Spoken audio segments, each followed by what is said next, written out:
Hello, everyone. Thank you all so much for joining us here at the International Interfaith Conference, United in Liberty, the Rise of Spiritual Diplomats. My name is Olga Schmidt, and I am so honored to welcome to the stage a world-class opera singer, Miss Maria Maksakova, to perform the U.S. National Anthem. Her performance will be followed by the Pledge of Allegiance, led by Chief Joseph Riverwind, the war chief of the Arawak Taino tribe of Puerto Rico and the U.S. Army veteran. And after, Bishop Leon Benjamin will give us the opening blessing.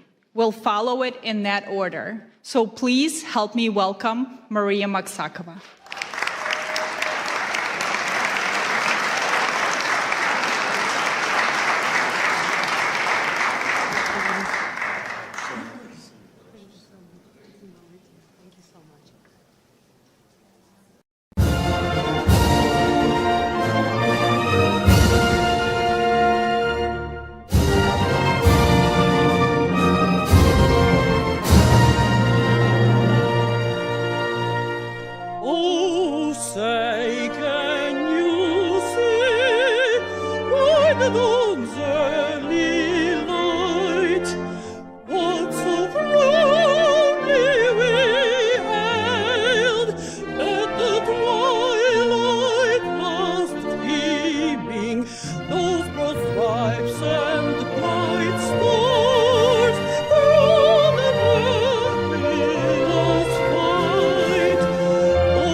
God bless America.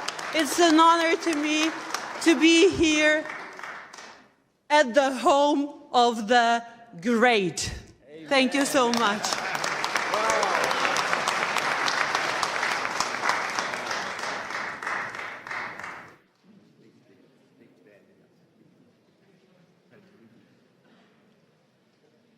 Chief Joseph Riverwind will join us next.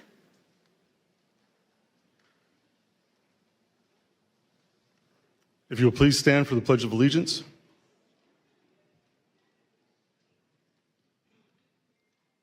I pledge allegiance to the flag of the United States of America and to the republic for which it stands, one nation, under God, indivisible, with liberty and justice for all.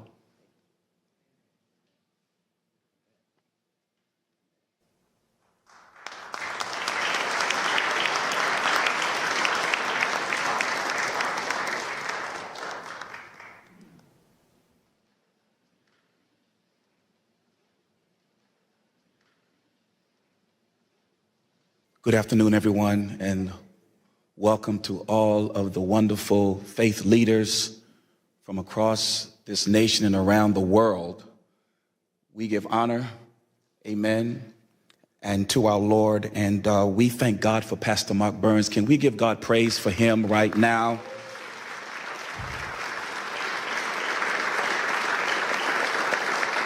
The rise of spiritual diplomats as we pray today. The road of faith is not a road that is sometimes easy to get on. It takes courage, it takes boldness, it takes wanting to lay aside your differences to come together for a common good. What the Lord is saying today is that there are now adults who have turned into children who will walk by faith. Adults sometimes want to have their way, but children say whatever the Father says. We want us to come together as children of God, to get on this journey together as Pastor Mark Burns has laid this out, that we need to solve the problems around this world. You are the solutionaries that have come together. Give yourself a hand for being the solutionaries. The psalm says, praise ye the Lord, in Psalms 133, as I pray this scripture. Behold, how good and pleasant it is for brethren to dwell together in unity. It is the precious ointment upon the head that ran down upon the beard, even Aaron's beard that went down to the skirts of his garments, as the dew of Hermon and as the dew that descended upon the mountains of Zion. For there the Lord commanded the blessing, even life forevermore. So, Father, we come to you now, Lord, as you said in your word. Let this anointing now flow upon this wonderful spiritual diplomat service, that let it flow, oh God, from the head. As Pastor Mark Burns has seen this in his heart, let it flow down, oh God, to every person that is in this room and those that may be watching afar off. Let it flow so that, oh God, everything that is disjointed may come together in the spirit of unity. Let it flow until, oh God, every, oh God, type of defrailment and defragment, anything that cannot be joined together, let it be, oh God, put away and lay it aside so that the true unity can manifest in this room today. Father, we thank you, Lord, for a growing surge, oh God, of faith that is now rising in the hearts of men and women that have come together to solve the problems, oh God, that make for peace around this world. This whole globe needs, oh God, peace. And so therefore, Father, we command the blessing to come now, that every heart, every mind, every soul, every person gathered together here today will now begin to get a divine download because of the anointing. It'll come, and your solutions, your way of doing things will unite with men and women across this globe, and we shall solve the problems of this earth, and this earth will be blessed because of your faith. We thank you now. We thank you, Heavenly Father, that you chose us for such a time as this. Bless Pastor Mark Burns. Keep his heart, oh God, secure and safe in you, and allow these roads that have never met before. Now we are joined together, and the earth will be better for it because of us. We thank you for it now. It's in the name of the God of Abraham, the God of Isaac, and the God of Jacob, in Yeshua HaMashiach, the name of the Lord Jesus Christ, our Lord and Savior. We thank you for it now. It is so, and it is done. Let everyone in this room that touches and agrees say amen.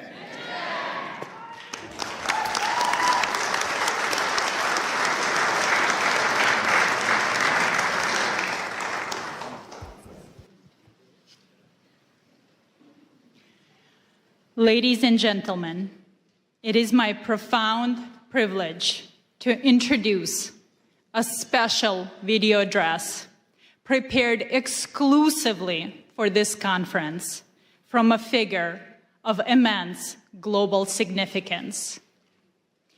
Please direct your full attention to the screen for a message from the President of the United States of America, Donald J. Trump. I just want to congratulate and thank Pastor Mark Burns. He's been my friend for a long time, and he's been with me from the very beginning, and we very much appreciate it. But on the great job that he's done, so many people believe so strongly in him. So God bless you, Pastor Burns, and keep going forward. We have a world that's very troubled, as you know. It's troubled, I think, perhaps like never before, but we'll solve the problem one way or the other. Thank you very much for the great job you've done, Mark, and keep it up.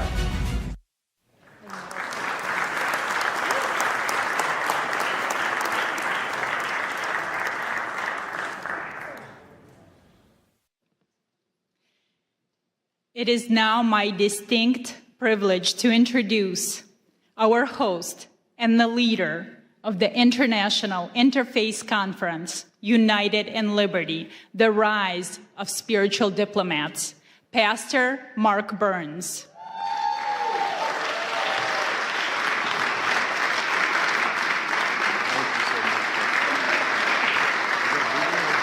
There's more.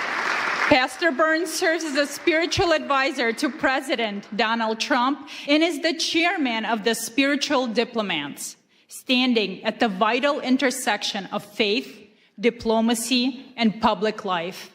He's also the founder of the Harvest Praise and Worship Center and the co-founder of the Now television network, extending his influence across faith, media, and global engagement.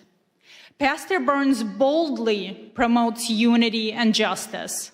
Through quiet diplomacy and principled leadership, he engages in spaces where traditional politics often cannot reach, building bridges, fostering reconciliation, and advancing peace. Pastor Burns. I love you. Wow, wow. Well, you may be seated, First of all, thank you all so much to all of you faith leaders that are here. Can you just give yourself a really big hand clap? I can't hear nobody. Now, I say this everywhere I go, whether I'm at the synagogue or whether I'm at the mosque.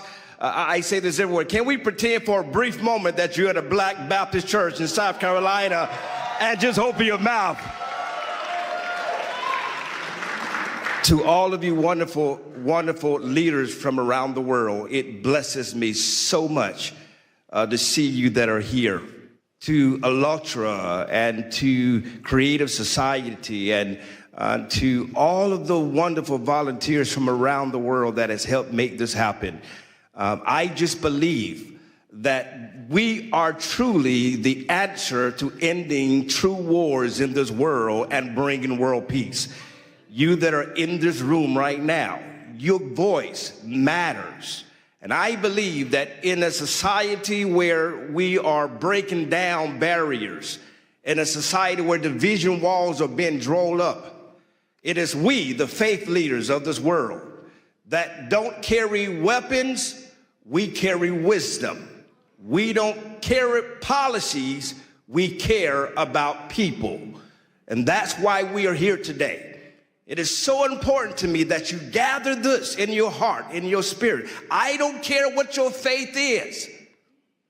I know that regardless of what you believe, we stand in unity on peace and love. We are the advocates to speak for the voiceless. If you agree, say yes to that. Yes. If you agree, shout yes to that. Yes. We are here in our nation's capital to declare to the world, we would not be silent, we would not be moved by the divisions of this world, but we will stand for the voiceless. We will stand for those that need an advocate. We will work together to let the whole world know that there are more of us who desire peace in this world than those that desire power. Are you with me? Say yes to that. And so you will hear from some great men of faith, women of faith, influencers from all over the world. I pray that you stay all the way to the end because you do not want to miss not one word. But not only that, we will have a commissioning and pinning ceremony of new spiritual diplomats that will declare to the world, I will make a vow to stand for the voiceless and stand for those that need an advocate to speak for them. Are you a spiritual diplomat? That's the question you need to be asking yourself. Are you willing to go to the leaders of the world? Are you willing to bring a ceasefire in conflict zones around the world? Are you willing to go to the front lines? Are you willing to speak to those on the local level, the state level, the national level, or the international level? Are you willing to be an advocate for those that need your voice? regardless of your faith, you are a global leader. Your voice matters. We have dignitaries from all over the world that are here. And so it is time that faith and public life come together like never before. And we formulate an army of spiritual diplomats that would go behind the scenes, that would speak to the kings of the world, reminding them that why they have the power that's been given to them by the people.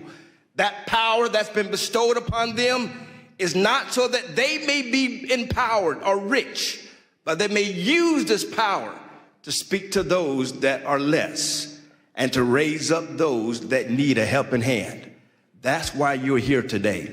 And together with all the faiths that are coming from around the world, this is what the world should look like. We are the true representation of human life and human dignity. This is a charge that you will receive today, to be a true spiritual diplomat. That you would go to your Muslim brother, you would go to your Jewish brother, you would go to your Christian brother, whatever the faith is, your Hindu brother, your Buddhist brother, whatever your faith is, regardless of what you believe or how you pray, you would stand on the fact that we are united in peace and in unity and in love. That's why you're here. And I pray that you received a mantle, a charge to go out back to your countries, to go out back to your states, to go out to your provinces, to speak to the kings of your world, to speak to the leaders of politics and political world, and to remind them that you will be the voice of moral compass in their life, and remind them when they veer off and they start serving self-interest, you will be a voice to bring them back to the center and remind them who they are and why God has selected them in leadership. Let's bring peace to the world. Let's end the conflicts of the world. There's so much more that we're going to be doing together. This is not just a meeting. I need you to understand me clearly. If you're here just to be one of the number, if you're here just to take pictures, we don't need you nor want you. But if you truly here to roll up your sleeves and become the pit bulls of the world and remind the leaders that you will not be silent, you will not be moved, but you will stand for those that are lost. You will lead the marches where there may need to be marches led. You will speak up for those that are being killed viciously. You would not be just keyboard warriors, but you would advocate for those that desperately need your leadership. If you agree with me, say yes to that. So that's why you're here. We're uniting the world together. And we started right here in our nation's capital. God bless you. Thank you all so much. There's much more to come. Please, please, stay to the end. You want to be commissioned. You want to be commissioned as a true spiritual diplomat, where you receive one of these spiritual diplomat pins that you wear with pride, that you're telling the world, I am a leader you could call on. I am a leader that will stand in the gap. I will always fight for those that need a voice and a helping hand. God bless you. Thank you all so much.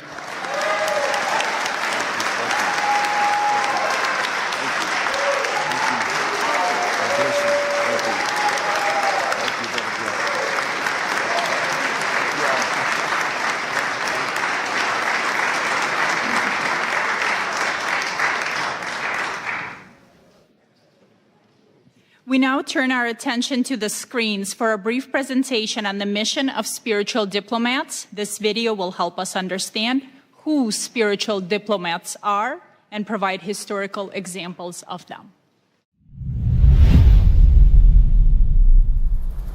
When most people think of diplomacy, they picture negotiators in suits moving between governments to strike deals. Spiritual diplomats operate differently. A spiritual diplomat is a faith leader who steps into spaces where politics, treaties, and traditional negotiations have failed. They don't carry weapons or political power. Instead, they bring wisdom, moral authority, and a commitment to peace rooted in faith. At its core, the Spiritual Diplomats movement is about advancing peace, protecting religious freedom, and defending human dignity across nations and faith traditions. These leaders represent the conscience of humanity. They include pastors, priests, imams, rabbis, and other faith voices who work together beyond political lines to foster dialogue and reconciliation. Their work is driven by shared values like safety for children, dignity and freedom for all people, justice, and the right to worship without fear. The model of spiritual diplomacy draws inspiration from historical figures whose faith guided them into spaces of conflict and division. People like Reverend Billy Graham, who stood before world leaders with courage and conviction, Sheikh Abdullah bin Baya, who worked alongside Christian, Jewish, and political leaders to foster understanding and protect religious minorities, Archbishop Desmond Tutu, who fought apartheid with faith and moral clarity, Gandhi, whose nonviolent resistance reshaped a nation, Dr. Martin Luther King, who stated that he dreams of a day where you're not judged by your color, but by the content of your character, and other interfaith leaders, who showed that moral courage can change the course of history. But spiritual diplomats don't only focus on big symbolic acts. They engage in quiet diplomacy by meeting with leaders in sensitive contexts, create safe spaces for interfaith dialogue, stand with refugees and persecuted communities, and advocate for religious freedom in global forums.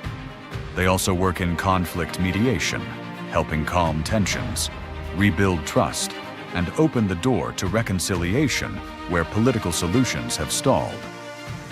A spiritual diplomat is not defined by nationality, title, or political office.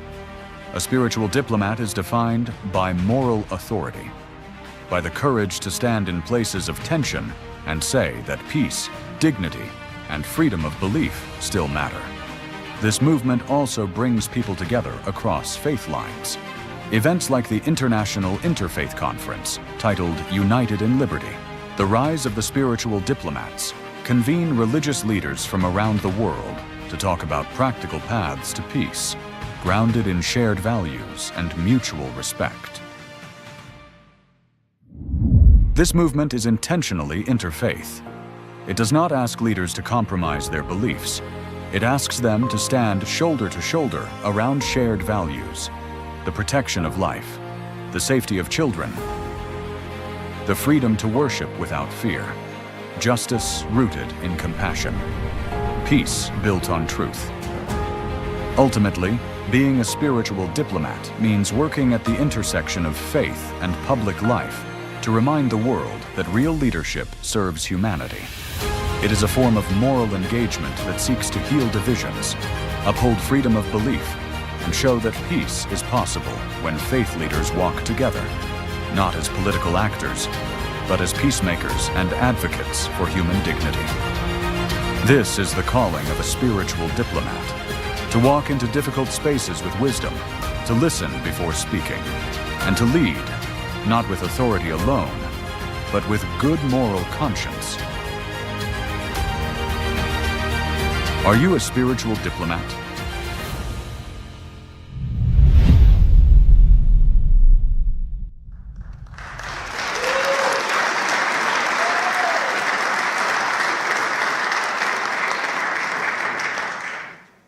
Traveling to us from Europe, we welcome George Simeon, President of the Alliance for the Union of Romanians, a courageous freedom fighter and defender of Christian rights. He brings a vital presentation on faith at the crossroads. He speaks to us today on how Romania's spiritual resilience offsets a lesson for a divided world.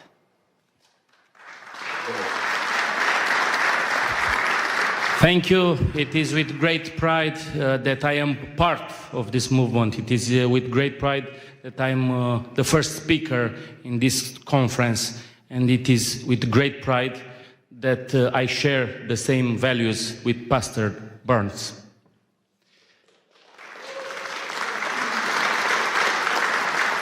We come from Romania, a country where until recently You could have been jailed and punished for your belief. A country where the horrible experiment of communism tried to promote atheism.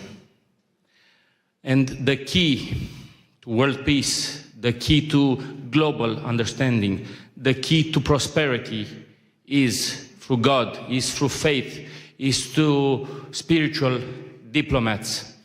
We are here in Washington with a big delegation of members of the European Parliament and the Romanian Parliament, over 40 diplomats who are here to speak about a horrific attack on human dignity. In Romania, the elections have been annulled. In Romania, democracy has been annulled by wicked people who have no faith, no God, and do not like President Donald Trump. I am sure that all of us gathered here today think about world peace. I am sure that, like Pastor Burns advocated, we must find a solution for peace in Ukraine. I am sure that in Gaza, we must adopt the Trump solution for peace. And in the Middle East, I was speaking with Rabbi Duvi Honig earlier. There are so many rabbis here in this interfaith dialogue. We must bring peace. And we are here in Washington, an example of democracy and world peace. You have a great leader for at least 3 more years. And we must follow on the footsteps on Donald Trump for our nations, for our religions. Thank you, great friend. Thank you for what you are doing. And count on us, on the Romanian people, for world peace and for spiritual diplomats.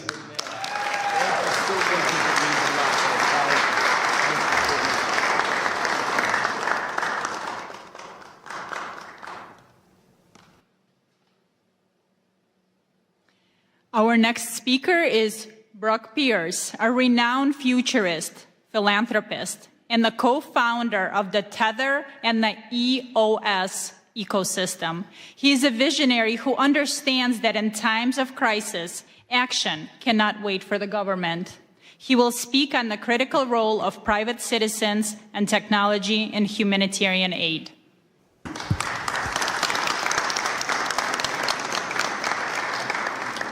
Well, what an honor and a privilege it is to be here with all of you today. And, specific thanks to Pastor Mark Burns, who I've had the great pleasure of working with on a number of initiatives. And this is as exciting as any of them because it is global in nature.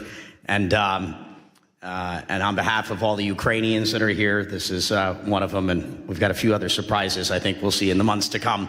But what a pleasure. I think it's worth talking, for a moment about the world, as it is right now. The world is changing rapidly. Technology has been creating uncertainty about what is our role, who am I, why am I here? And so there's a lot of fear in the world. There's a lot of uncertainty in the world and a lot of doubt that's leading to polarization and division from our technologies and tools. And what is the answer to all of that, in these moments? Faith. Faith is the answer to FUD. When you're feeling lost and you don't know where to go, faith is the answer. And that's what's brought us all together here today, is that we all believe in something more than our current moment, our present reality. We understand that there is a plan, that our life has meaning, and that we have a purpose for being here. And we just have to step into that, right? We have to say yes. Yes to being the spiritual diplomats, those of us that are so blessed and appointed to be in a position to engage with the leaders of the world and speak up, to use those connections and our voices to make that impact, in the world. And so how do we deal with, the current reality, conspiracies that have replaced trust, tribalism that is replacing dialogue, ideology that has been replacing wisdom, Again, I think the answer to all of it is how do we continue to find our faith to overcome these challenges so that we can find that peace. We'll be doing another trip to Ukraine here soon, and Jordan, Israel, and Bethlehem. And, for those that take an interest in any of these journeys, please, connect with us. And so, what is spiritual diplomacy to me? It's the ability to engage with those nations and cultures and people through their deepest source of meaning, belief and identity, where it's not just about power, policy, and pressure, but it's those things that transcend our typical negotiations and bringing it back to purpose, bringing it back to dignity, that narrative and moral authority. One nation under God, right? And that's what we're all here for. So I'm so grateful to be able to speak and share this time with all of you and continue to do this, perform this great work in the world together. God bless all of you, and thank you for your presence and participation in this great work.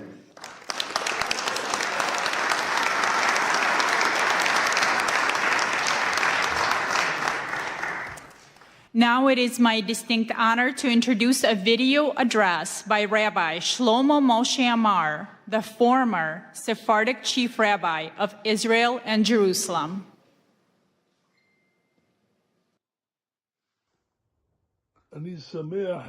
I am happy to bless the attendees of the International Interfaith Conference in the capital city, Washington, in the United States, which comes to share opinions and exchange views between religious leaders in order to increase love, brotherhood, and peace among the nations. We see that America's been blessed with a dear and important president, the Honorable President Donald J. Trump, a lover of peace and a pursuer of peace. And I'm confident that this initiative also comes from Pastor Mark Burns, who President Trump appointed to lead this initiative. I met Pastor Mark Burns in New York, and his entire goal is to increase friendship and brotherhood among nations. This is a very, very blessed thing, to bring about understanding that will prevent wars and prevent great troubles and will increase good life among people, among religions, and among nations. May it be God's will that the blessing of the Lord rests upon you. Do correct things for the good of the entire universe and all inhabitants of the world. And may we hear and be heralded with good news, peace, and blessing. Amen. Amen.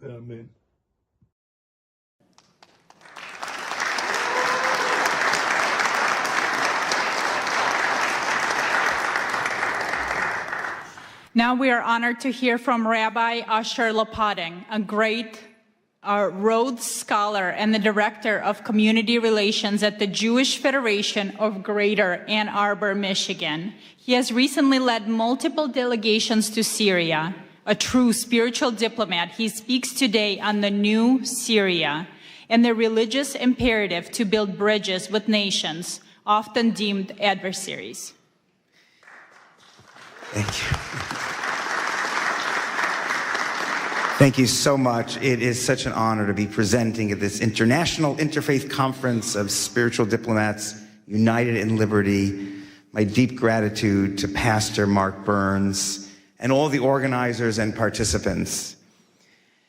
There's an old Jewish joke that mixes humor with some warning. If we don't heed the word of God, a man's house is caught in a great flood. He sees a large piece of wood floating by, but instead of grabbing it, he says to himself, I'm going to wait for God, for the God that I pray to. Then miraculously, someone from a boat throws him a life jacket. The man says, no, I'm waiting for God to send me God's relief. Soon a helicopter swoops overhead and sends down a ladder, and the man refuses to get on because he says, I'm waiting for God to save me. Well, eventually the water swallows him up. He dies, goes to heaven, and at the pearly gate he demands of God, or St. Peter, if you're Christian, where were you, God? I prayed to you for salvation, you ignored me. And God, or St. Peter, says, who do you think sent the wood? Who sent the boat? Who sent the helicopter? Well, the lesson is that God sometimes sends us the greatest of opportunities, and it is our important responsibility to seize them and not ignore them. And I feel that the new Syria is a great opportunity for America, for the Middle East, and for the Jewish state of Israel. But it takes someone with vision like our great President of the United States to realize what an opportunity it is.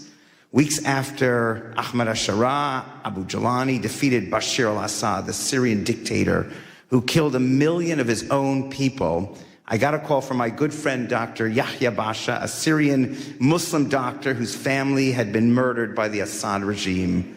It was clear to Dr. Basha, and he said clear to many Syrians, that it was Israel's defeat of Hezbollah and weakening of Iran that gave the Syrian rebels the ability to oust Assad.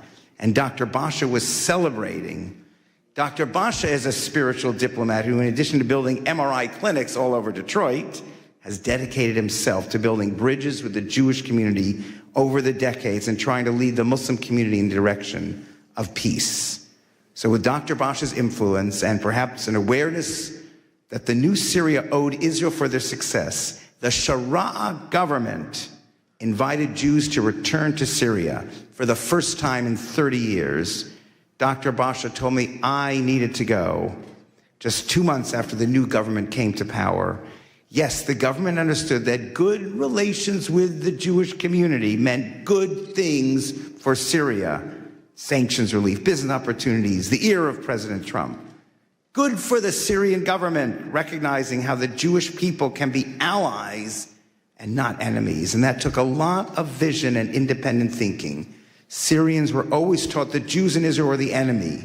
Now we had a leader of Syria who understood exactly the opposite. And we were welcomed by everyone in Syria as Americans. But even more impressive, when people saw that I was Jewish by seeing my kippah coming out of a synagogue in Damascus, they celebrated. Jews returning to Syria meant that Assad was truly gone.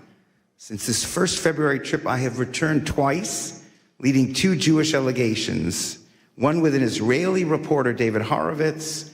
I wore my kippah everywhere and received the same joyous welcome from teenagers, from kids to older adults, and even armed guards who wanted to take their picture with me. At our visit with the president of the University of Damascus, I openly told faculty, students, and administrators that yes, I am a Zionist, and I hope that Syria and Israel will become best friends. And while some were surprised, most understood. And I believe sincerely that the Sharaa administration understands. For over a decade, Syrians were tortured and killed by Assad's allies, Hezbollah and Iran and Russia.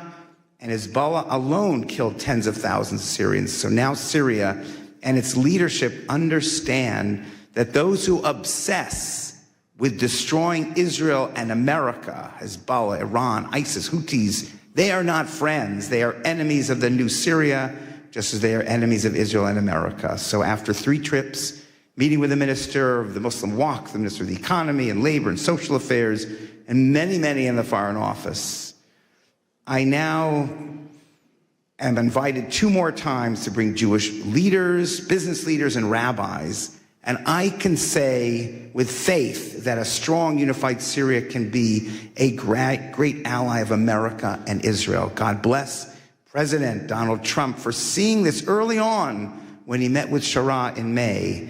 And now, as a strong supporter of Israel, I ask Israel to understand this. I believe God is sending America and Israel the wood, the boat, the helicopter. Israel has to figure out how to use all these opportunities while maintaining security. But I believe having a strong, unified Syria can be the best allies for Israel's security against its greatest enemies.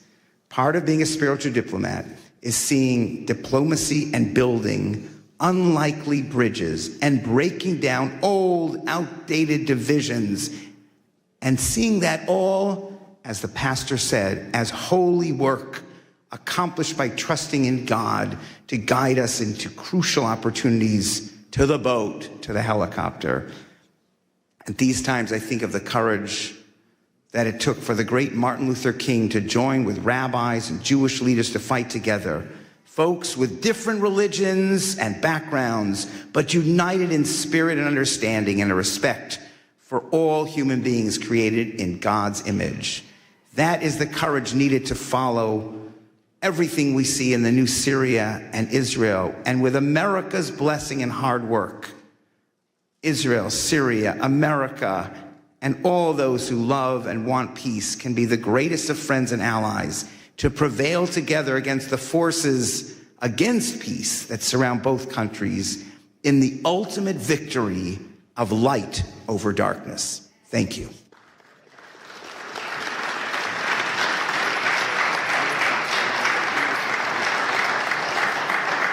Thank you.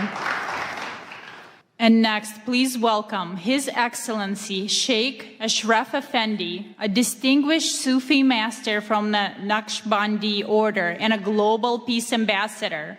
Sheikh Effendi came here all the way from Germany. He brings us wisdom from the Sufi tradition on the theme, "In God We Trust," emphasizing the key role of rope of God and divine blessing. And we will have a translator. Thank you very much. Assalamu alaikum wa rahmatullahi wa barakatuhu. Möget ihr alle im Namen des Herrn gesegnet, gegrüßt und von seinem Lichte geführt sein. In the name of Allah, the most gracious, the most merciful. In the name of the Lord, may you be greeted and blessed and guided by His light forever. Zweifellos ist dies eine himmlische Zusammenkunft und das Werk göttlicher Inspiration. This is a divine meeting and standing under divine inspiration of God. Und so wie Allah, der Herr, alle Welten und alle Seelen es wollte, haben wir zu einer heiligen Zusammenkunft hier zusammengefunden. And as God wanted, guiding all the beings on this planet, we have found our way here to this meeting.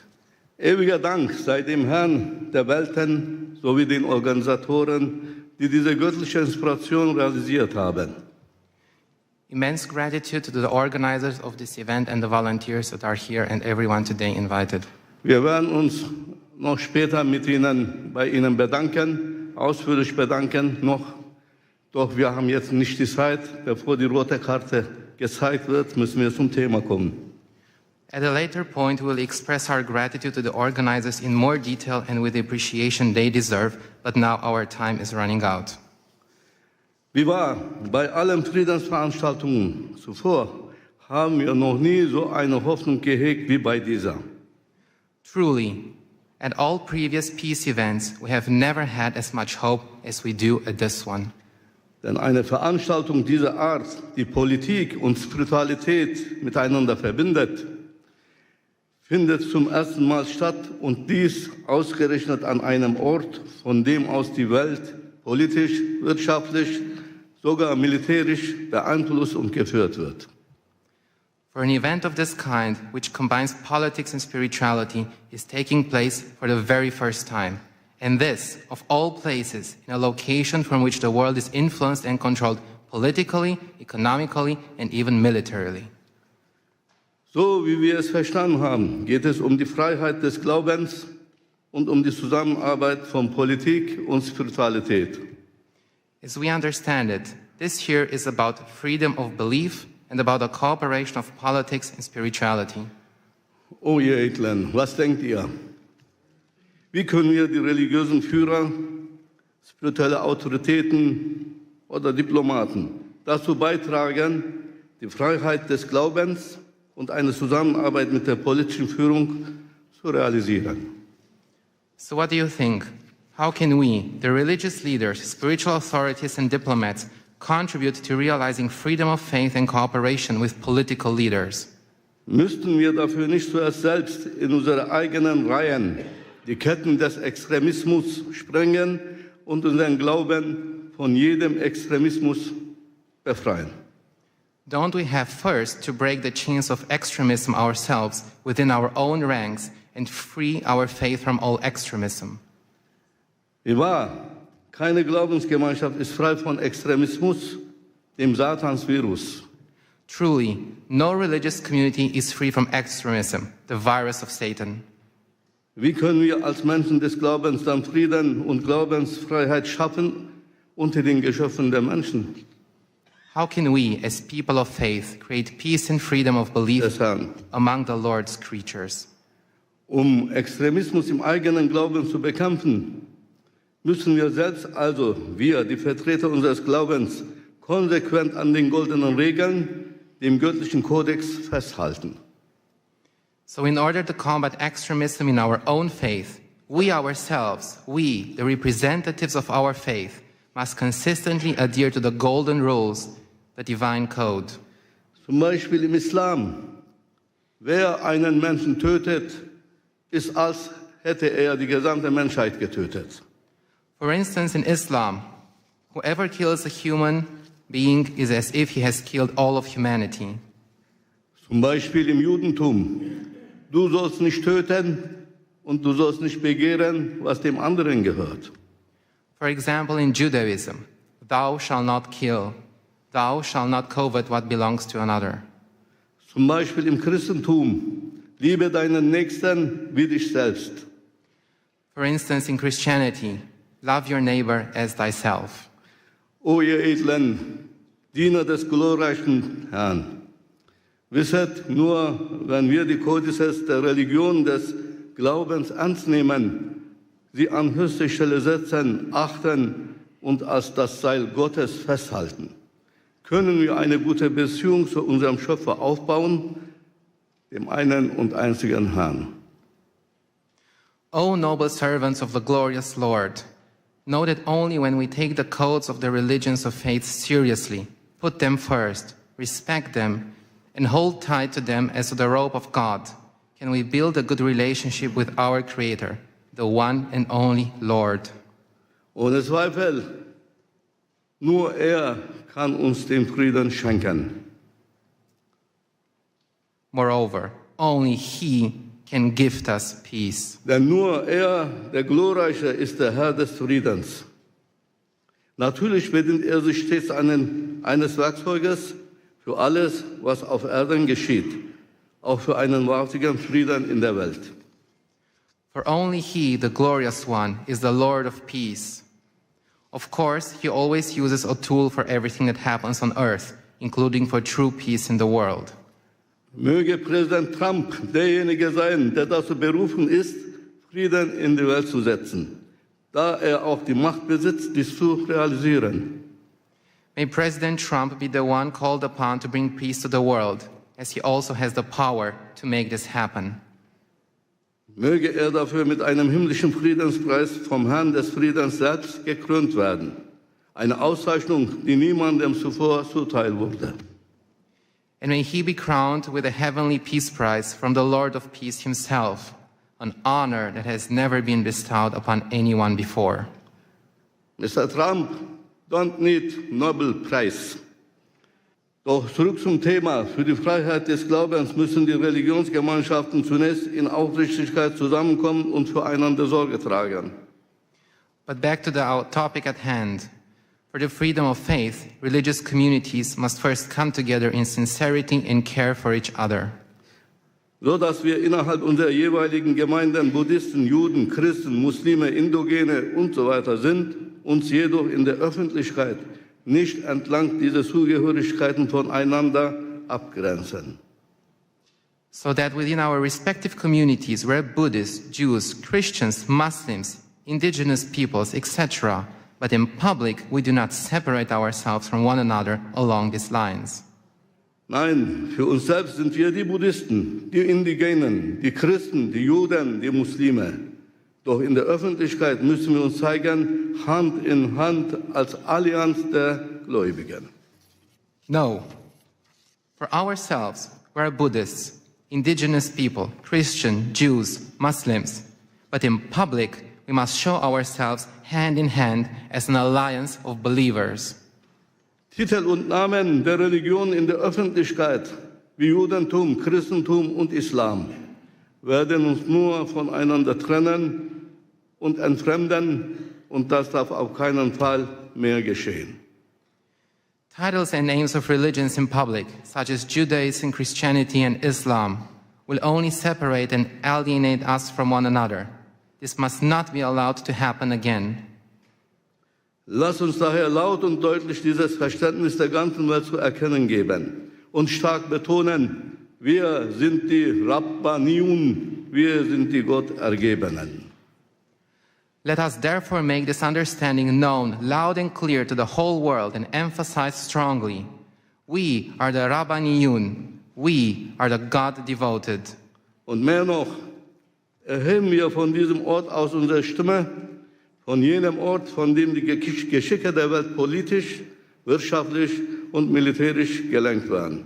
Wir richten unseren Ruf an die politischen Führungen und Regierenden, alle Länder und Völker dieser Erde und sagen, and more than that, let us raise our voices from this place, from the place where the fate of the world is controlled politically, economically, and militarily.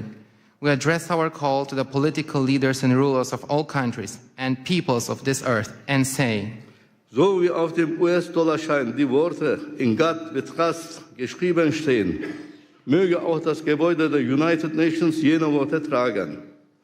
Worte, die das Vertrauen der US-Bürger geprägt und ihre Währung zur wirtschaftlichen Weltgeltung geführt haben. In God we trust.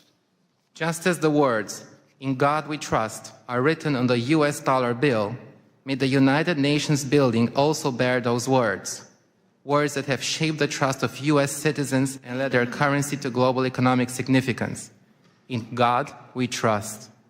Und mehr noch, im Gebäude der United Nations sollte unbedingt ein House of Believers errichtet werden. Ein Ort, an dem die religiösen und spirituellen Autoritäten der Welt als vereinte Gemeinschaft der Gläubigen zusammenkommen, um bei den Entscheidungen über die Zukunft der Menschheit mit der politischen Führung, mit geistiger Stimme der Menschheit mitzuwirken. And furthermore, in the United Nations building, a house of the believers should definitely be established, a place where the religious and spiritual authorities of the world come together as a united community of believers, where they come together to participate in decisions about the future of humanity with political leaders as a spiritual voice of humanity. Denn wir haben gesehen, dass Politik allein nicht ausreicht für Frieden und für eine glückliche Menschheit. For we have seen that politics alone is not enough for peace and for a happy humanity. Wenn die Politik der Körper der Menschheit ist, so ist der Glaube die Seele der Menschheit. Der eine kann ohne den anderen nicht existieren. If politics is the body of humanity, then faith is the soul of humanity. One cannot exist without the other. Möge Allah, der Herr, alle Seelen, diese Konferenz und ihre Organisatoren, Teilnehmenden segnen und mit seinem Licht führen. May God bless this conference and all the participants in this conference and hear all of us with his ears. May Allah Almighty bless and guide you. Assalamu alaikum.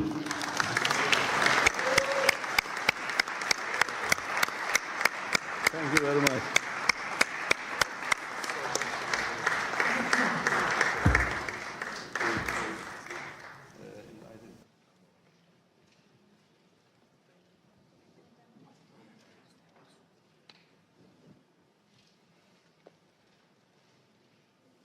Thank you very much. I'm pleased to introduce Rabbi Duvi Honig, founder and CEO of the Orthodox Jewish Chamber of Commerce. He has dedicated his life to uniting communities through economic cooperation. Today, he speaks on commerce as common ground, exploring how business can protect religious freedom and democratic integrity.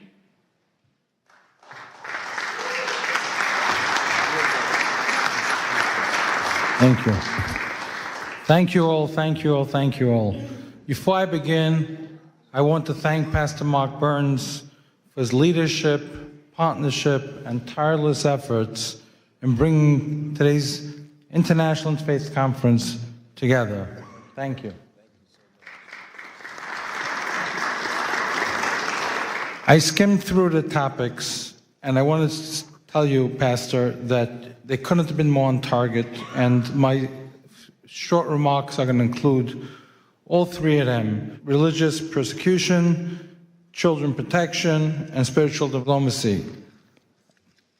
This past Sunday, I attended a concert, the largest Jewish concert on the Northeast, that left the entire room silenced. Alon Hill, a 24-year-old pianist, kidnapped from the Nova Music Festival on October 7th and held in Hamas tunnels surrounded by complete darkness without seeing sunlight for 505 days, told us that the only thing, Pastor, that kept him sane and alive was saying Shema Yisrael every day. Then he sat at the piano in the auditorium and played Shema Yisrael. There was not a dry eye in the room. That moment says everything.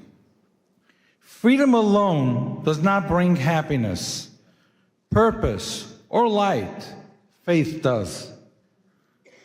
When faith is pushed aside, even free societies become confused and hollow. We are seeing the consequences today. The woke movement over the past decade or so, and let's not forget what happened to women's rights, has tried to erase religion from public life. They ridicule moral boundaries and punish those who openly live by their faiths and basic truths, leaving a generation on anchor divided and increasingly hostile to one another, all in the name of democracy. That means all us religious leaders, we were absolute with the woke movement because we kept the Shabbat. We didn't want to go to work, so we had to file those briefs to protect religion. Christians on Sunday, all those things. A man, a woman, who's a man, who's a woman. Would you believe that today the Supreme Court's using our taxpayer dollars to decide if a man's a woman's a man? Come on. And I want to go on a little more over here, okay? The woke movement, anti-Semitism, confusion, anger, is not how it was during the Holocaust. It's very different. We have simple, confused children in the next generation. Imagine if you're told two men are your parent. Imagine if you taught, follow the science, follow the biology, follow science. Okay, I'm following it. COVID, follow science. Okay, I'm following it. So how could you tell me in school that a man's a woman and a woman's a man? That brings inner anger. That brings frustration. That brings confusion to the next generation. That destroys our country, our nation, our values. They are hijacking democracy. We are here today to claim it back. Thank you, Pastor. We owe gratitude to President Donald Trump for taking a clear stand against the woke movement. And we all know the lack of stories, people saying he's abusing women. He's the one who's standing up to protect women. There's another issue I want to discuss. And I'm over here, by the way, I'm not wearing any gloves. I'm here, I told the pastor when he spoke, whoever's here for pictures, please leave. You know, we're not here for that. We want takeaways. We want to discuss topics that empower us. We want to discuss topics that empower us all together as faith leaders, that we could stand together and represent our communities without being intimidated or threatened when we speak up, because that happens way too often. And this is a topic that I want to bring up and work with everyone together with Pastor. Too often, political faith-based liaisons and appointees by the government specifically abused authority entrusted to them. Instead of compassion, there's silence when we reach out to them for help. Instead of dialogue, there's intimidation. Dovi, if you make this public, and you speak up and you complain to President Trump that I didn't include the Jewish communities in Nassau County or Rockland County or 770, the Chabad community reached out to me for over a year. The Jewish liaison didn't respond to him. And I have a whole list of the biggest communities. And then I have a tweet from President Donald Trump who said that Lakewood, New Jersey, where I reside, is the #1 supporter of him, the Orthodox community. And we built it. 2016, Donald Trump, the Trump organization was a sponsor by my event, and we built his network with him. And still our community goes ignored. And I spoke up against this, and I got threats from the Jewish liaison from the White House, and he blackmailed me and cut me out of the Hanukkah party because I spoke up. And I am calling him out, resign. We need to speak up and have people represent the president who represents the president's interests. People who stand by empowering faith-based leaders, not intimidating faith-based leaders. When we stand together like this, our different divisions, different departments, in the White House, in government, and I was threatened by state when I endorsed Lee Zeldin. I was threatened by state liaisons because of the crash, smash, and grabs, and they said you won't have any place with the new administration because you stood up for them. When I called out President Biden's team for hosting a hate-based summit, blaming it on the Jews, blaming it on Jersey City, blaming it on Rockland County attacks, blaming it on anti-Semitism, but not including one Orthodox Jew, I called them out for it, and the White House took a fight with me, and the Jewish liaison cut me out then as well because I spoke up for what's right. But I work with the other liaisons, I work with the government, I work with the administration itself, and I'm able to help community leaders day in, day out because I'm above them. But it's those communities who reach out to me that I have to bypass on their behalf that we have to speak out for. On another note, in a multi-billion-dollar economic stimulation creating thousands of jobs in the U.S., New Jersey will host FIFA 2026. And we, the Orthodox Jewish Chamber of Commerce, are taking the lead, working with the new administration in New Jersey to form. And I met with the Lieutenant Governor. He came to my JBIZ Expo, and we had a meeting for a half hour about this. And he's also a pastor. He wanted to be here today, but he was just sworn in, and he couldn't make it. I spoke to him about forming a FIFA faith-based committee, using the world's largest sporting platform to bring people closer together, promote respect across faiths and cultures, and unite rather than divide. Not like Europe. We're going to set over here in the United States, we're going to set that tone that sports unites people, doesn't divide people. I want to pause from personal note. Today, January 22nd, is my birthday.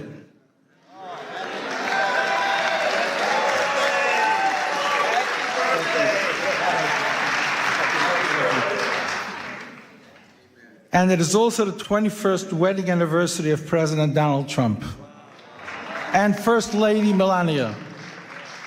On behalf of our community, the Orthodox Jewish Chamber of Commerce, Pastor Burns and his team, we extend our warm congratulations and wishes and continues strength and leadership. Our chairman, J. Morton Davis, who couldn't be here today, he's close to 100, the close friend of the president, for half a century, sends his congratulations to the president. And final, I also want to announce today, as the founder of the Morris Katz Foundation, together with my partners, Alan Dershowitz, Elon Carr, former U.S. Special Envoy and Monitor to Combat Anti-Semitism and CEO of IAC Today, Malcolm Homeline, Mayor Izzy Spitzer of New Square, and the Morris Katz Foundation Committee, that we, the Jewish community, have nominated President Donald Trump for the Morris Katz Presidential Legacy Award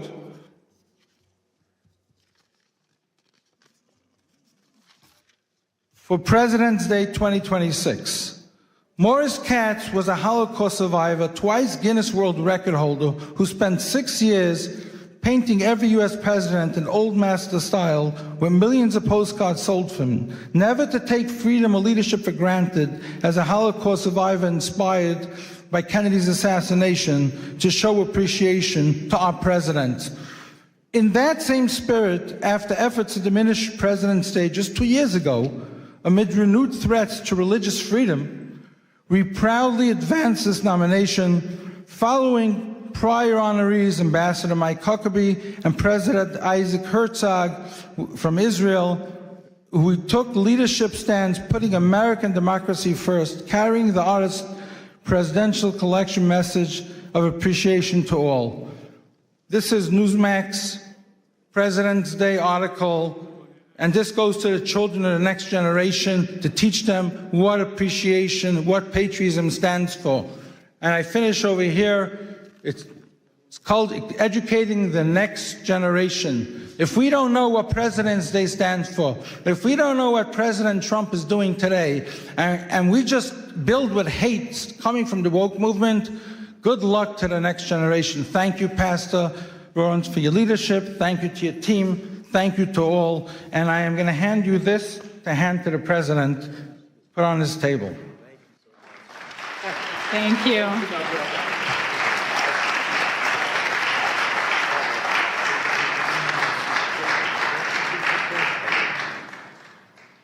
Our next distinguished speaker is Sir Professor Dr. Gabriel Paupe Andreoli, President of the Institute for Advanced Studies and Cooperation and an ethical AI leader affiliated with the Vatican. A polymath in medicine and ethics, he addresses the shift from law to conscience, discussing the future of global governance.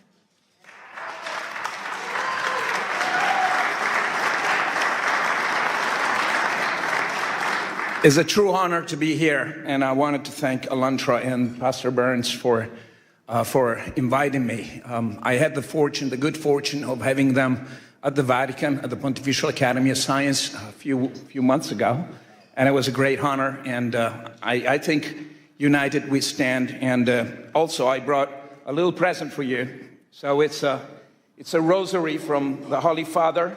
It's been blessed, and you know, so I wanted to take this little time to give it to you. Man, thank you. Wow. Holiness. So the Holy Father is always with us and in our heart. Wow, thank you. So much. Thank you. What is that? So special.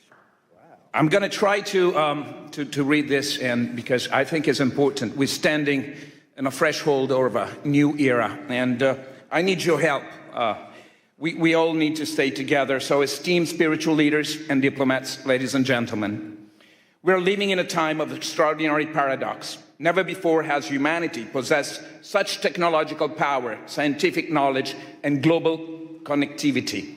Yet never we face such a systemic fragility, polarization, and planetary risk. This paradox reveals something essential. The central challenge of our time is no longer technological, but political, constitutional, and ethical architecture. At WEF in Davos yesterday, leaders have spoken of the essential need for a new world order, and it was about time. We've been working on it for the last few years. In recent days, I was at the Vatican seeking guidance from His Eminence, Cardinal Pietro Parolin, Secretary of State of the Holy See, and we reflected on a question that is at once urgent and hopeful. How can humanity move beyond fragmented effort and begin to shape a shared constitutional pathway for peace, for human dignity, and for regeneration of our Mother Earth? And by the way, I think Kathleen Rogers is here with us, and she was a great inspiration. Kathleen, are here? Or maybe she's... Oh, okay, great. Thank you for being with us. How can we transition from sustainability to flourishing? The conclusion was clear. We must work together through institution, through commitments, and through technological guarantees, because what humanity needs today is not merely a better tools, but a new framework of trust. A framework capable of translating ethical intention into credible, verifiable, enforceable cooperation across borders, systems, and generations. For many years, sustainability has guided political discourse. To sustain is to hold, to resist, to maintain balance, and balance, when treated as an end rather than as a phase, becomes stasis. In living system, biological, social, and civilizational stasis is not life. The challenge we face, climate instability, geopolitical conflict, inequality, and the concentration of technological power, cannot be solved by containment alone. This is why we must move from sustainability to flourishing. Flourishing is not theoretic. It's a principle of governance. To flourish means to design economic, political, and technological system that generates more life, more dignity, more trust, and more shared prosperity over time. Sustainability asks, how do we survive longer? Flourishing asks, how do we harmonize and strive together? Flourishing is generative, and the pathway to flourishing is harmony. The alignment of freedom with responsibility, innovation with ethics, sovereignty with cooperation, and progress with protection and trust. For the first time in human history, the vision is no longer confined to moral aspiration. We now possess the technological platform capable of making it real.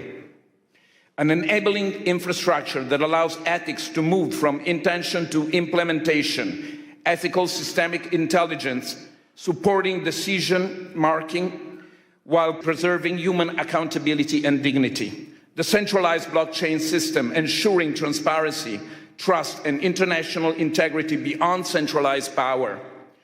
Quantum and post-quantum science, strengthening security and transforming state strategy, because in an interconnected world, domination produces instability, while cooperation generates anti-fragility.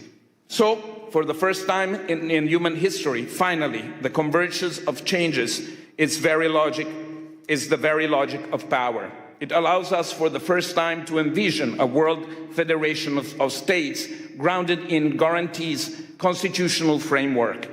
Not a global government, not an empire, but a federation of guarantees, limits to power, protection of rights, constitutional safeguard for dignity, peace, harmony, and the regeneration of our leadership and relationship with the earth. Peace has to be a strategic infrastructure. For too long, peace has been treated as a moral aspiration or a diplomatic outcome, but peace has failed repeatedly because it lacked the institutional and economic infrastructure. Almost there, don't cry.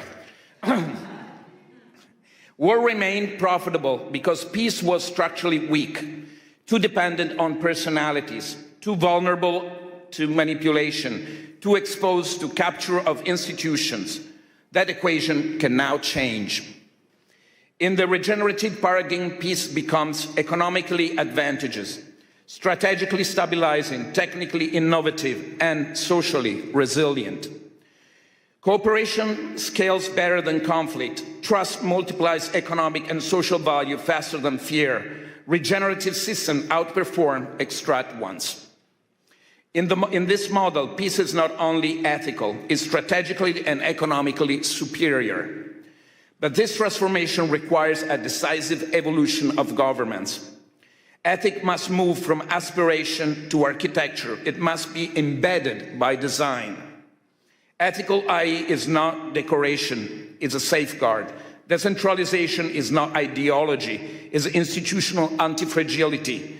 Guarantees constitutionalism is not theory, it's a protection against systemic abuse of power.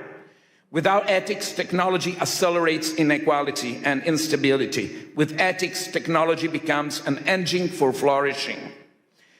We're building a platform for scientific technological diplomacy, a space for spiritual dialogue beyond ideology, constitutional and policy proposals aligned with emerging technologies and practical frameworks where peace is treated as a system, not as a slogan. Not ideology, but governance. Not utopia, but institutional design. Not theory, but action. A constitution is not merely a text. A constitution is a shared commitment to the future. We believe that time has come to give momentum to a new guarantees constitutional pathway for peace, one that can be endorsed, undersigned, and advanced by institutions, leaders, and citizens of conscience. I therefore invite you all to engage, to follow this work, to contribute to it, to undersign it, and encourage others to do the same, because the future is no longer something we merely debate. It is something we are now responsible to design together through policy, law, technology, and leadership. We started. Let us embrace as a spiritual leader. We can. Let us build what is structured, safeguard, and regenerative for all of us and our children and future. Thank you all.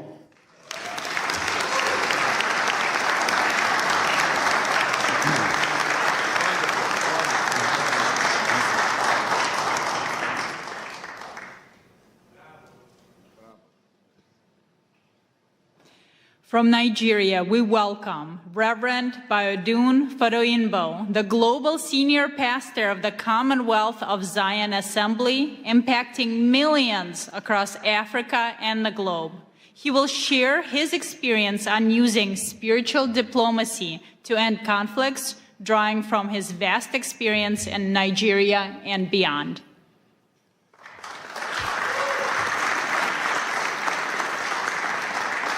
Good afternoon. Such a joy to be here all the way from Africa. And I really appreciate Pastor Mark Burns for this privilege to speak with you. I want to thank you for this privilege, and I want us to know that it's very important for us to be here. And we are here because, not just because we've been invited here, but because God has brought us together and given us the kind of influence and affluence that we have to influence our world and to help our community and to experience peace. I want you to know that the world is looking not for leaders, not for speakers, but those who will broker peace all over the world. In this age where a sentence from a faith leader can shape hearts, move markets, and also topple government. I'm not a diplomat by training, but I have witnessed negotiation where treaties have failed. But I've seen prayers accomplish what political pressure could not do. This is not a call to replace politics with religion. But religion does not compete, but it completes diplomacy. We speak not of ourselves, but we need to know that we are messengers of God. I have been a pastor for 27 years. I found out that faith leaders are the only people that speak for 1 hour plus, and nobody stands up to say, excuse me, I want to contribute. Even in the court of law, people can say, my Lord, I want to speak. But in religious gatherings, religious leaders just speak and influence people. Their words are looked upon as the words of God. With this authority and this place of authority that God has given to us, we need to learn how to influence people. Because sometimes the way we speak, let's be honest, we speak from the place of tradition, we have authority, we have legitimacy of community, we have moral gravitas that secular institutions often forget. I want you to know that God has called us a call to forgiveness. A teaching of forgiveness can end blood feud. A sermon of dignity can inspire human rights movement. We remember the words of Archbishop Desmond Tutu. Even though it was not violent, even through his messages, he dismantled apartheid through his messages. We remember Pope John Paul II, whose simple appeal, war never again, echoed through Poland and beyond. We also remember sermons the baptized ethnic cleansing, and the casual dehumanization that turned neighbors into enemies. The weight of our words are measured not in their eloquence, but we must consider the consequences of our words. Today, our world suffers from dialogue deficit. We talk at each other, but not to each other.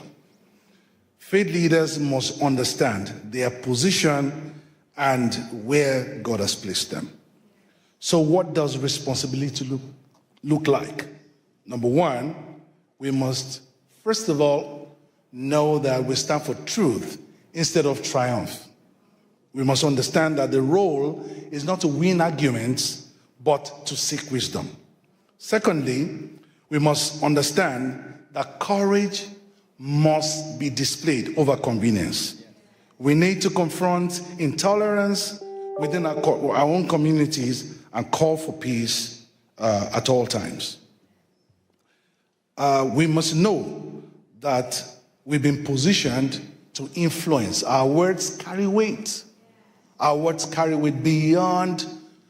We must see microphone not as a trophy, but we must see it as a means of influence to influence people to broker peace in our society. I want to round off by telling us about something that happened at during the Central African Republic Civil War, when Muslims and Christians were slaughtering each other. One imam and one pastor made a pact. They stood at the checkpoint between warring neighborhoods, joined hands together, and they said the first bullet to be fired must pass through the imam and the pastor. For 18 months, they stood there and they held hands together. But for 18 months, no one fired a bullet. Eventually, others joined them. Their words carried weight, not because they had power, but because they had the courage to stake their lives on their conviction. Words carry weight. Your words carry weight too. The question is not whether you speak, it's not whether you will speak, but whether you will speak in the ways that will heal rather than divide. Will you reach the voiceless rather than just the powerful? Will you use your position to heal your community, heal your country, and avoid the differences in the religion and make sure that we heal our world? This is something we need to stand up to, and our lives will not remain the same. God bless our world.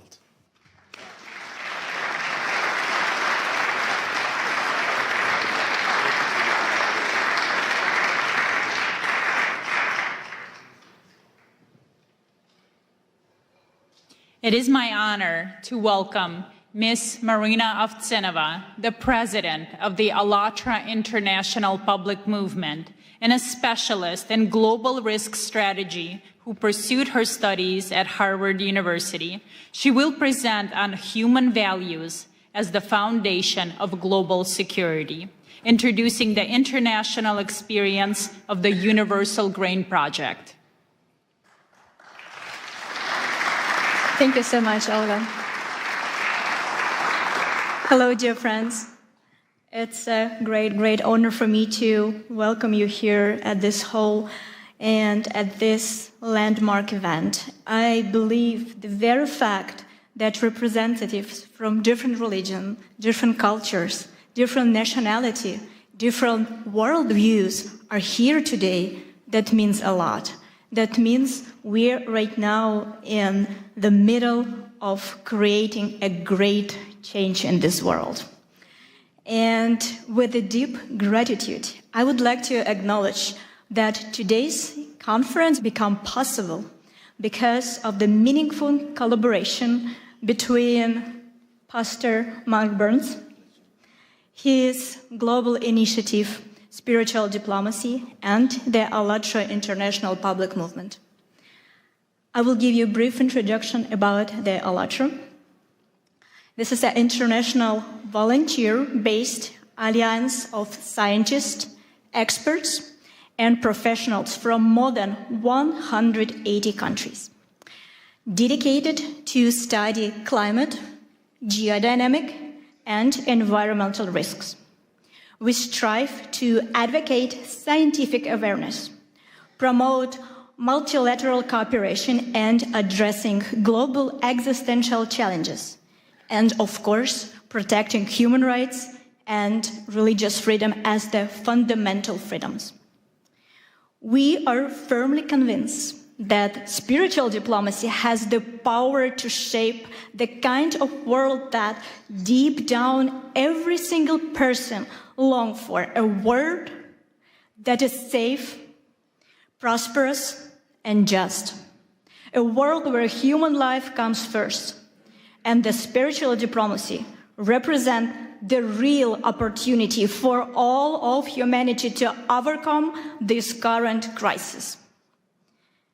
And we have solid evidence that we presented to you today that humanity is deeply seeking spiritual diplomacy as the force capable of transforming our world. Back in 2017, we initiated a large-scale international social research project called the Universal Grain. We defined the goal of this project as following: to identify the scientifically sustainable, the fundamental values shared by all people on the earth, regardless of their religion, nationality, social status, political affiliation, in order to find unshakable foundation for understanding among all of humanity. The result of this extensive research was the documentary film, The Universal Grain: Life, What Unites Us All. An international team of thousands of ALLATRA volunteers work on its creation, including reporters, camera operators, and of course translators. An unprecedented global public survey was conducted. Our volunteers went basically everywhere, into the streets of major cities, and they also traveled to the remote settlement of indigenous community. They spoke with a leading expert across scientific discipline, with representatives of different religion tradition, with community and the ethnic leaders also, as well with the public figures and politicians. Around the world, we ask people one simple question: what unites all people on the planet, regardless of their religion, political views, skin color, or place of residence? Then, of course, we had to sit down and analyze thousands of responses. And what emerged was the holistic pictures. People in every culture aspire to the same thing: peace, safety, justice, and the opportunity to live a dignified life. This is the universal grain that lies at the foundation of all world religions and humanistic teachings. Why is this knowledge important today? Because we are living in an era of global climate and geodynamic and environmental change. The challenges facing our planet know no borders. Nature does not ask which religion we follow or what kind of passport you have, right? In the face of growing threats, we are all simply people, residents of one shared home, the Earth.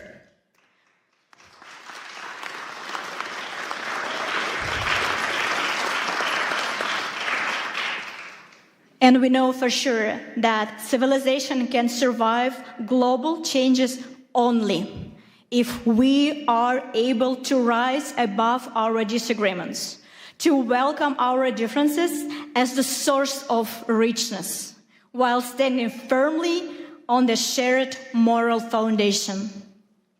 And now, I would like to invite you to watch a short video segment. It is only a small section from the vast collection of interviews gathered during this project. But you will see it provides how much we all have in common. Let's watch it.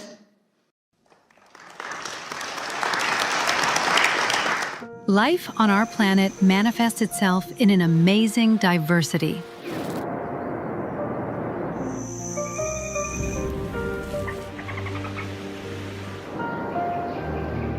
Likewise, human civilization demonstrates an equally impressive variety of cultures, traditions, and religious beliefs that have been forming over centuries.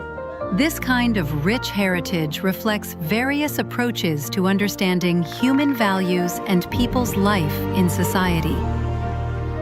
Within the framework of the Universal Grain, the unique social research project of ALLATRA International Public Movement, the volunteers addressed people worldwide with question, what do all of us have in common?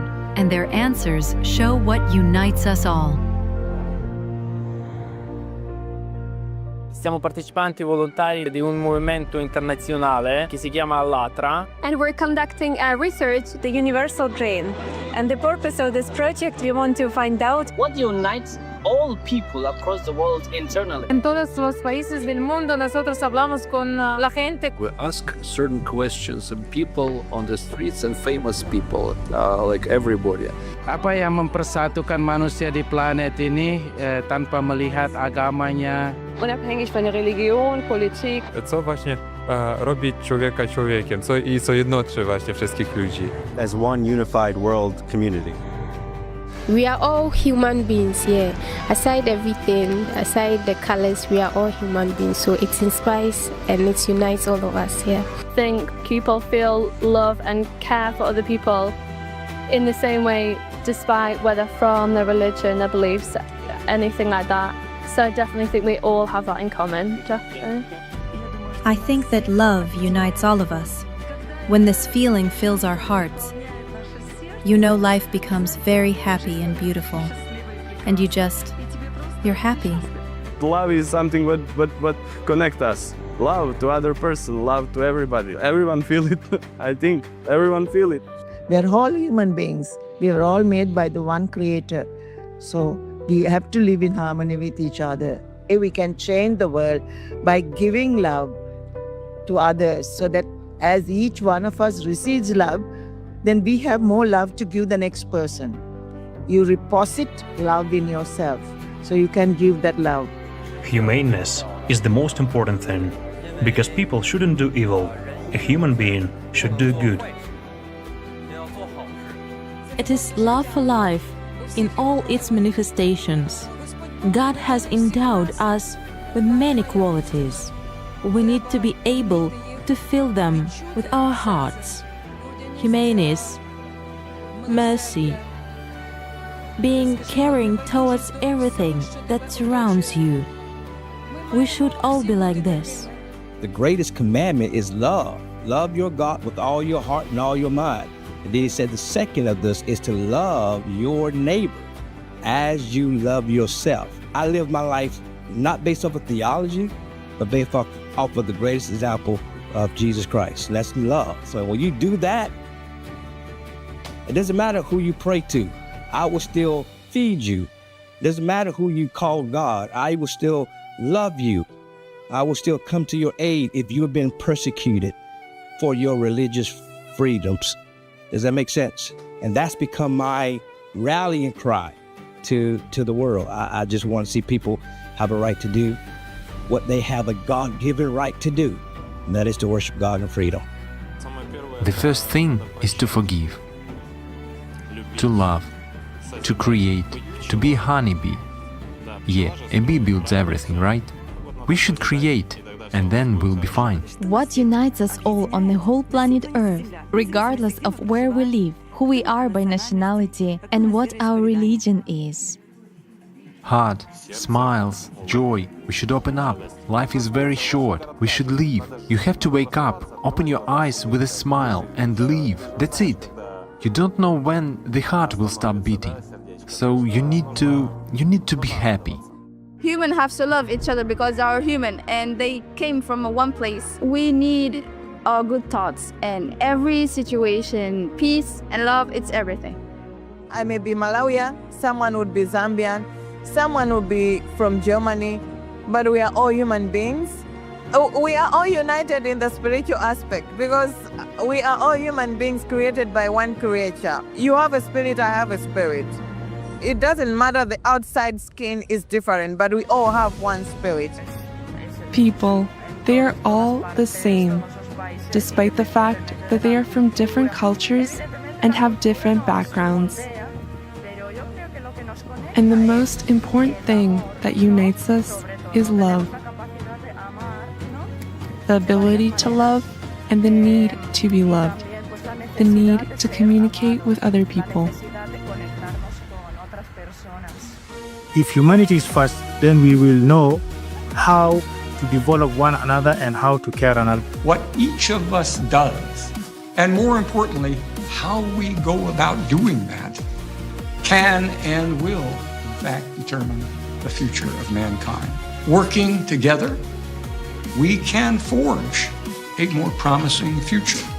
You know, I'm a diplomat, but above all, I'm a human being. And as a human being, what I want peace and reconciliation. We are all human beings, so we have different culture, we have different religion, but we believe in life, we believe in love.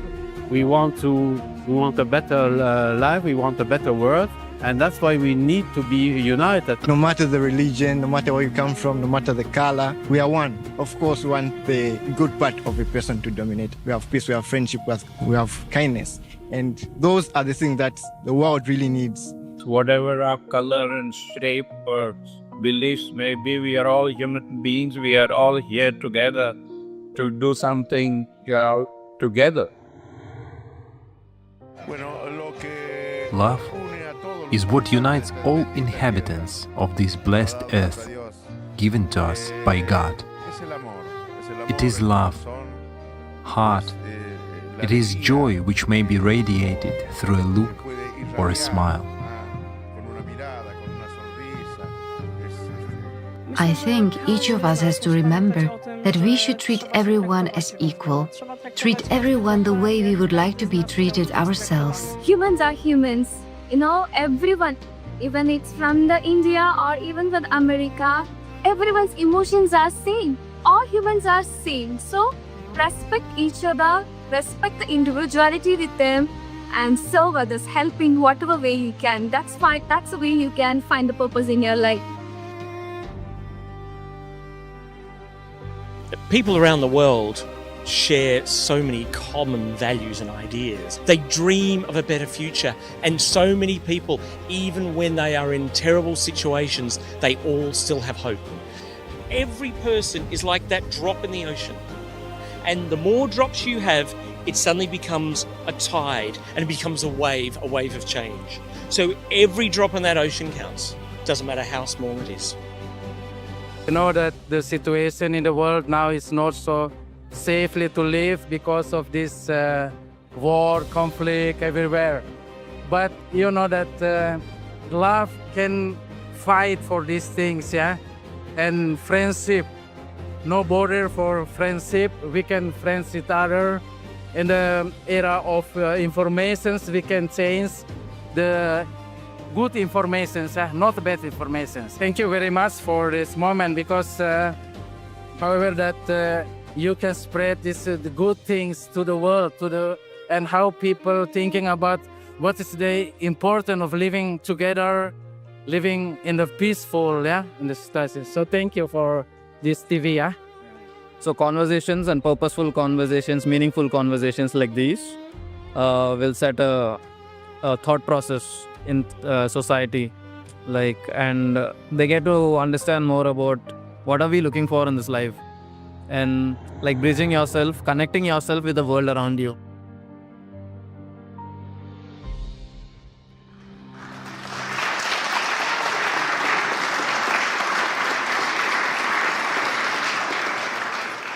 And remember, this is just a short excerpt from the huge work that our volunteer did for the benefits of the entire humanity. And what you have seen is the powerful evidence that the spiritual diplomacy is not an abstract idea, but a vital necessity, capable of answering humanity's shared demand for a world where goodness and humanity prevail.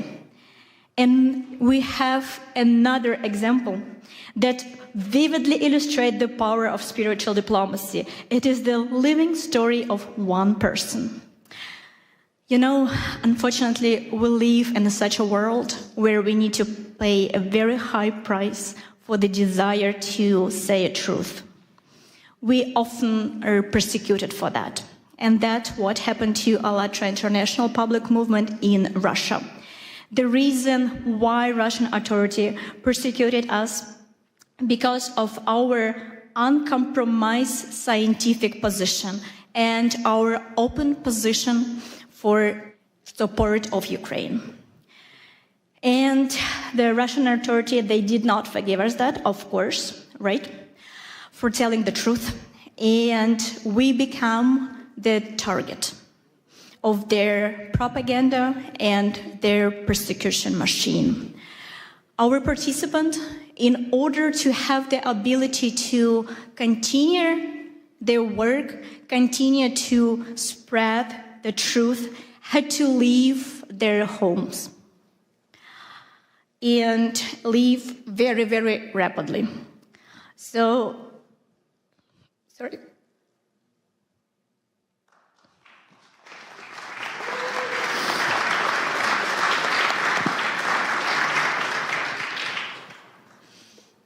Among them who left the country was one remarkable young woman. She is a very, very talented scientist, geophysicist, and she has a unique ability to present a very dense scientific information and present it this way that millions of people are able to comprehend the very difficult topic. And she was loved, appreciated, and really followed by millions of people because of her honesty, her desire to stay and say truth without making compromise and little adjust the truth that it will be digestible. She was able to present everything as it is, and she became the main target of Russian authority. So, and her way was very, very difficult. Immediately after the threat, she had to leave the country with one suitcase of her, pack her entire life there and leave the country. And we were not able to communicate with her for several years. So, and she was not able to present publicly her scientific research, of course, because of the understanding that she needs to protect herself and, of course, protect her family. But today, she is here.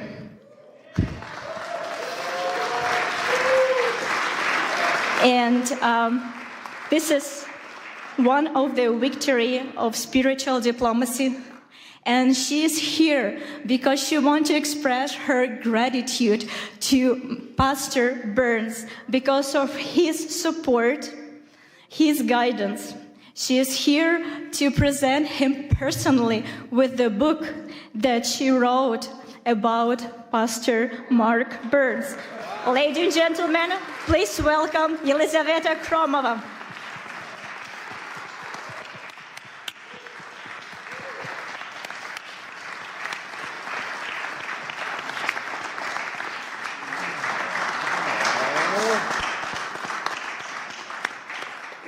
Hello everyone. Hello, dear Pastor Mark Burns.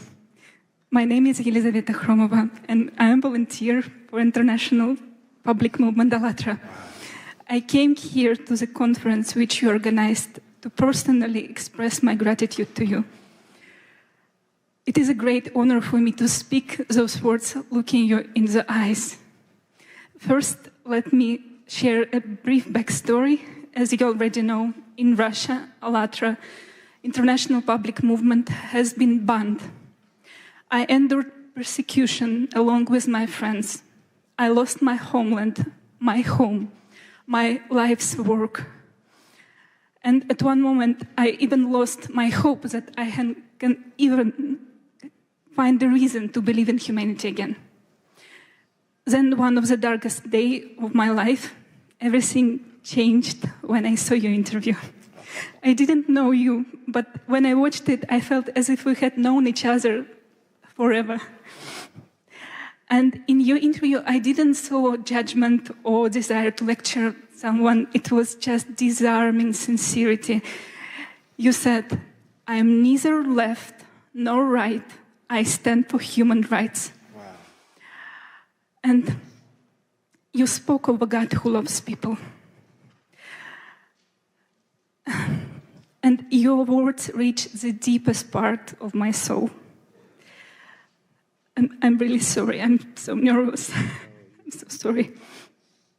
You showed by your example that there are people who don't stay silent, who choose what is right, but not is popular.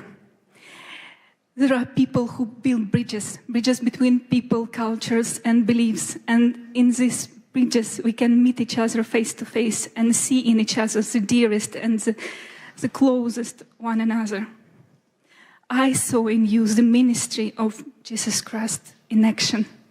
As Christ sit at the table with the despised and outcast, he said, I see you, I am with you, and you did the same.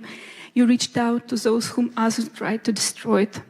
And your words reminded me that our rights, granted not by people or laws, it comes from God. Yes. And we have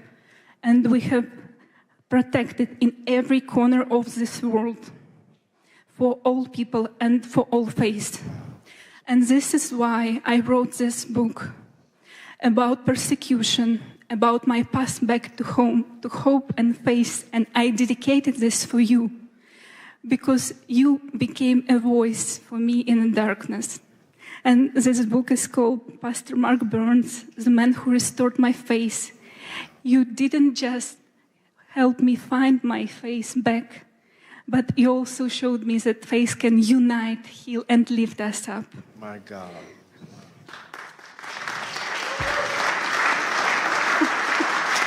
Thank you. Thank you, dear Pastor Mark Burns. Thank you for who you are. Thank you for your courage, for your bravery, for your love, for your service to people. Thank you for your sincerity and truly for your inspiration, which your faith in action gives all of us. This book is for you and for all of us who believe that one honest voice can change everything. Thank you so much.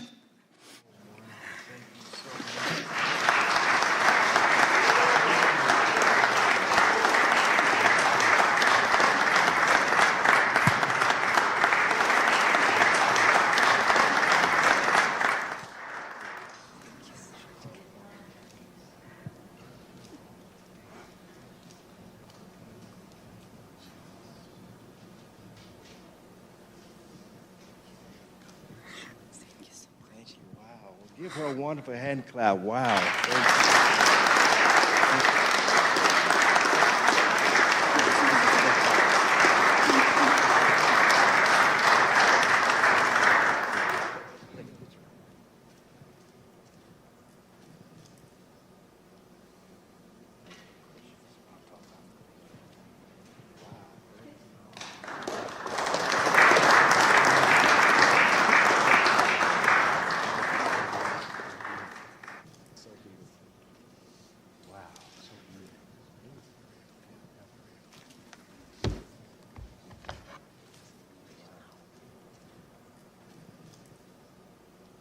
Thank you, Elizaveta, for sharing your sincere testimony. We're so happy you're here with us today. It's definitely an honor and a surprise.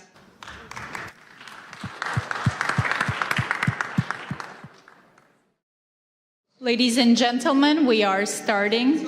Thank you so much. And we are honored to welcome Congressman Mark Harris, representing North Carolina's 8th District, to the podium to open the second session dedicated to the critical theme of religious persecution and human rights. Mark Harris is a former senior pastor and a dedicated public servant. He will speak to us on the absolute necessity of safeguarding the rights of all people to practice their faith without fear. Congressman?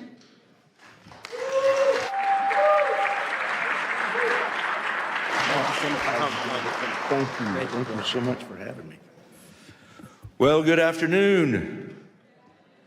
It is great to see you. I'm sorry for being just a little bit late, but I literally just ran out of Judiciary Committee meeting today that we were holding, and we had a pretty big hearing going on today with a special guest there that we were dealing with. So, but I am so honored to be invited to be with my friend Mark Burns and to have the opportunity to address this International Interfaith Conference. Listen, I'm excited today because under the Republican trifecta led by President Trump, faith is back in America and it's making a powerful difference. From day one of this administration, the president drew a clear line. Anti-Christian bigotry has no place in our federal government. Go ahead, give that a hand. Listen, he boldly affirmed that the United States recognizes only two God-given genders, male and female. He stepped in to protect the most vulnerable minors from irreversible body-mutilating surgeries that the radical left once celebrated. And he restored fairness, safety, and dignity for young girls in sports, ending the painful experiment that allowed biological males to compete against them, shattering dreams, causing injuries, and leaving too many girls feeling unsafe and sidelined in spaces that were meant just for them. And President Trump said, that will not stand any longer.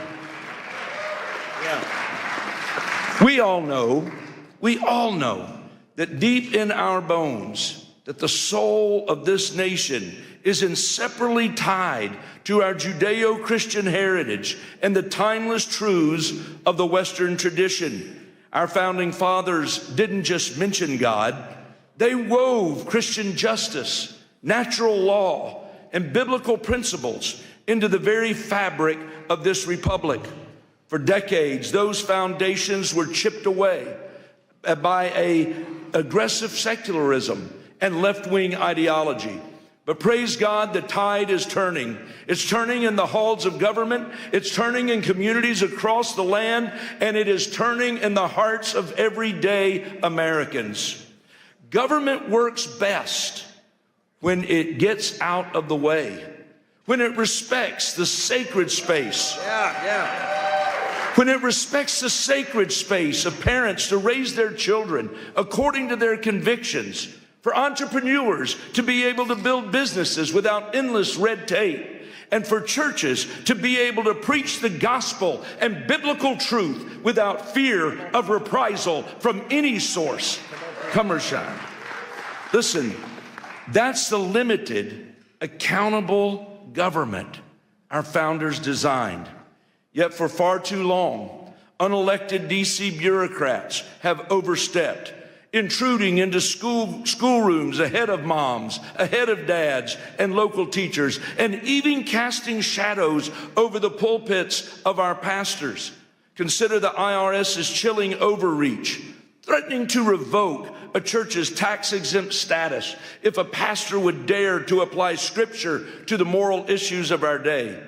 Ladies and gentlemen, the First Amendment was written to protect exactly that kind of speech. That's why I am so thankful to have been able to introduce in this 119th Congress the Free Speech Fairness Act, which is legislation to shield pastors and churches and nonprofits so they can speak freely according to conscience without the constant threat of IRS intimidation. It's frankly absurd that we even need this bill in the first place. Imagine having to explain to George Washington that the government he helped forge would one day try to muzzle Christian voices in their own sanctuaries. But I'm standing before you today because I believe you're a group that understands that there's still urgent work that must be done. This very week, as thousands march the streets of Washington for the National March for Life, celebrating the Dobbs victory while pressing forward to protect millions of unborn lives still at risk, I believe we've all got to stand shoulder to shoulder and arm in arm, and we've got to recommit ourselves to that fight. And we've got to do it together. Listen, the Supreme Court got it right in the Dobbs decision, returning the issue to the people and their elected representatives. Tragically, as I stand here before you today, the total number of abortions has actually risen since that time, fueled by the explosion of chemical abortions delivered by mail through telehealth and shield law loopholes. That's precisely why I've introduced legislation to shut down abortion by mail, effectively criminalizing the practice and closing the deadly back door. Ladies and gentlemen, legislation is essential, but even that is not enough on its own. As conservatives, as people of faith, it's our calling to keep sounding the alarm. It's our calling to keep holding our leaders accountable. And it's our calling to persevere until we end this grave evil once and for all in this nation. House Republicans step into this new year, I believe, with great optimism and real resolve. We're committed to restoring peace and safety in our communities. We're committed to securing a hopeful future for our children. And we're committed to lifting America back to respected leadership on the global stage. So as I come to you this afternoon, I just want to humbly ask something of you. Please lift us up in prayer. Lift us up in prayer that we in Congress will not grow weary, that we will not stumble. But as Hebrews 12 exhorts us, that we will run the race with endurance, the race that is set before us, looking to Jesus, the author and perfecter of our faith. Thank you, and may God bless you, and may God bless the United States of America today. You're sent here to fight, so let's fight, fight, fight until we get it done. God bless you. Thank you. That was powerful, brother. Appreciate it, man. Amen. Pleasure to be with you. Ladies and gentlemen, please welcome Mr. Matt Schlapp, Chairman of the American Conservative Union and a pivotal figure in American political strategy. As a leader who has guided the conservative movement globally, he addresses the critical intersection of faith, freedom, and political action.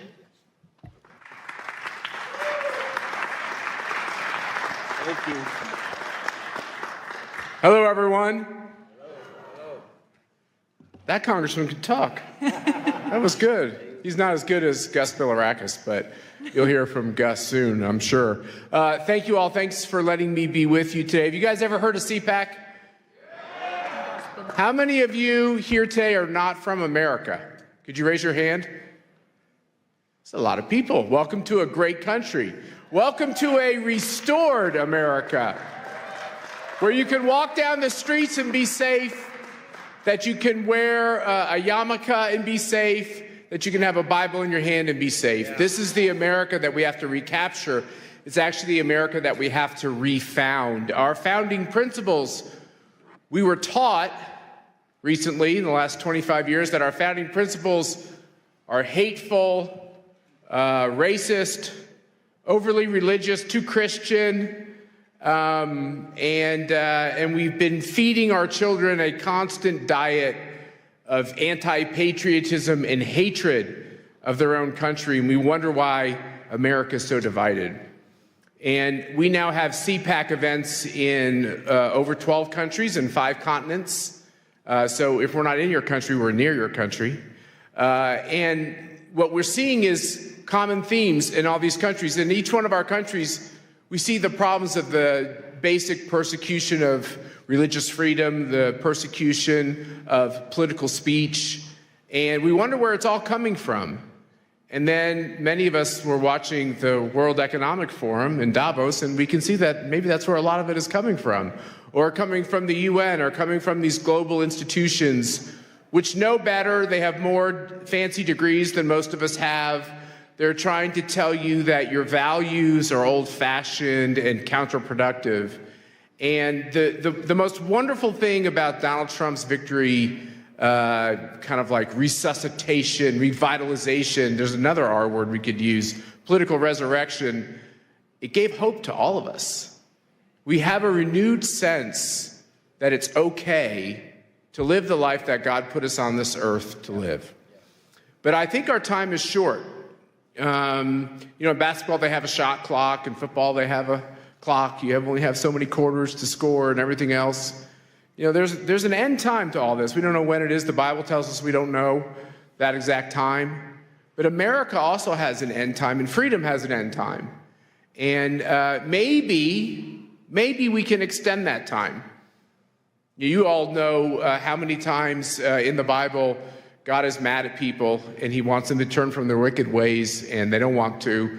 And then he finds a good man, and that good man negotiates on behalf of the people who are kind of mediocre to bad and tries to earn them more time. And, I fear that we're in this kind of a situation where we're trying to get more time.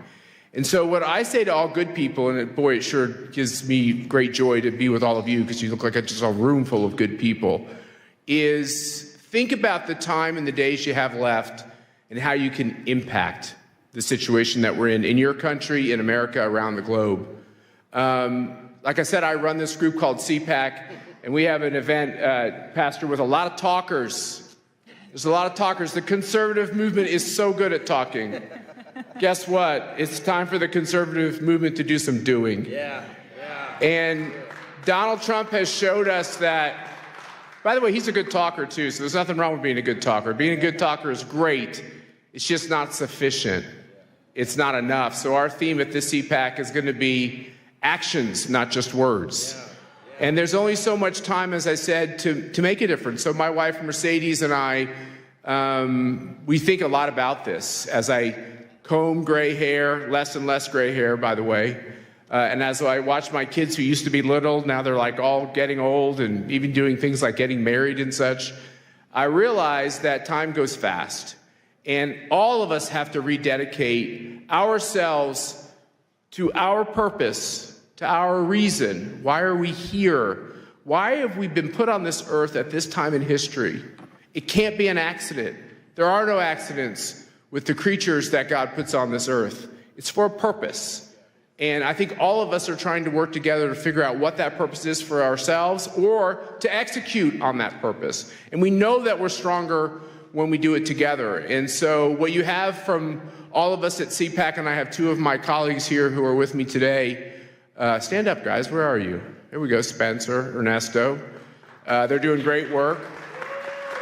I feel like a grandpa at the office because everyone's so young, but they're the non-woke kind of young people we have in the CPAC office, which is great. But we decided to dedicate ourselves to a couple of important lines of action. The first thing is we believe passionately in your freedoms. You have the right to practice your religion, not practice the religion you want. You have that right. There's something so special and sacred. I think that's the most foundational right that God gave us.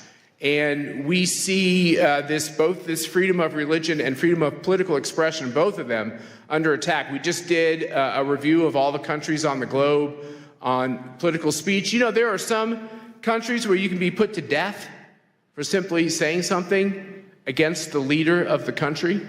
Think about that. You can be put to death for that. Look at what's happening in Western Europe, where you can be put in prison if you put up a Facebook posting that's overly pro-Jesus.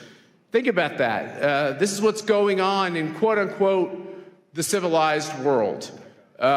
We look at religious freedom and the persecution of Christians and the rise of anti-Semitism in Western democracies. I'm using air quotes for a lot of these things. It's disgusting that millions and millions and millions of Christians are being persecuted, many losing their lives, being slaughtered in countries. And you wonder, like, how could we have this kind of evil and chaos? And why are so many Christians believe that, like, that's a kind of like a made-up hoax that's not really happening? Well, it is really happening. The videos and the photos are real. You talk to the pastors that come from these countries, it's real. There's the persecution and the martyrdom through the blood, but then there's the martyrdom through the persecution in the sense that if you're too bold in your faith, you can't get the job or you can't get into the school. Or that's what we're seeing growing and growing and growing, and sadly in my own country here in America and in other Western democracies. And I want you to know that I believe you do have a friend in President Trump and the Trump administration on these issues. I believe you have a friend in Mike Johnson, who's the Speaker of the House, who's a very good man on all these issues. We have a lot of great people who are trying to make a difference. But as far as CPAC is concerned, we're going to be in these countries. We're going to be confronting these regimes. We started up a new center to end communism. How about we just end communism? Aren't you tired of fighting communism? Let's end communism. What China is doing to destabilize the globe, there's kind of a cozy conformity with China because they're rich and they're powerful, and a lot of countries need support. It's a dangerous game they're playing, because really at the end of the day, what a communist totalitarian regime wants to do is they want to take away all of your freedoms, your promise and your hope, and really turn you into a slave of the state. And it happens every time, everywhere, always. My wife's father tried to stop the Castro regime in Cuba, which looks like the end of that regime could be coming pretty soon. That'd be good for the world. And you have people like Jimmy Lai, who was arrested in Hong Kong, who simply wanted freedom for the people of Hong Kong. What you're seeing around the globe is really disgusting. And what we're going to do is take our voice, our team, our message, confront all these regimes. It's amazing. I don't think those of us who believe in freedom have all the money. I don't think we have all the power, but man, sometimes we look like we do. And I think we got to be like bears. Bears in the forest, sometimes they growl, or like the little dog that barks really loud because they're really little and they got to bark loud so you think they're bigger. We have to recapture this idea that if God put you on this earth for a purpose, and the purpose is now, why would he put you on earth for this purpose to just be humiliated and lose? Why did Donald Trump get off that canvas? Was it to lose that race? No, I think he got off that canvas with the help of angels to win that race and to give people hope all over the world. And I think we're in the same position. I think the reason why it seems like all the money against us and all the power is against us, and that it's an impossible fight, the reason why we have to look at that every day is because of one simple thing. We are small, he will be large. He will have the victory. We just have to ask for it, and we have to be true to it. And that's the moment that we're in. We have to believe that God put people on this earth to prosper and have freedom, right, and to live their purpose. And that it's our job right now in these dark times to make sure that can continue. So that is our motto. It's about action. The action is now. You all are welcome. We have to get out of this idea that the only way conservatives will come together is if you agree on everything I agree with, and you have to sign a piece of paper that says you'll never disagree with me. That's a bad way to build a movement. What we ought to do is say, hey, is there one or two important issues that we agree on? Can you agree that someone should be able to practice their faith as they choose? Yeah. If you do, we should be able to work together. Do you think that people should be able to get in politics and vote for the candidate that they want to? If you believe in that, that's something we can work on together. Do you believe that communism fails every time for every people, always? If you do, we can work on this together. And I think that if we can stitch this together and get out of our orthodoxies and instead focus on our commonalities, I think we can reshape the face of the earth, and I think we're going to do that. And God bless you, and thank you for letting me be with you today. Thanks, Pastor. That was awesome. Perfect, brother. Now it is an honor to introduce Congressman Gus Bilirakis of Florida, recognized as one of the most effective lawmakers in Congress. He's a steadfast champion for international human rights and will speak on the importance of protecting religious freedom against discrimination worldwide.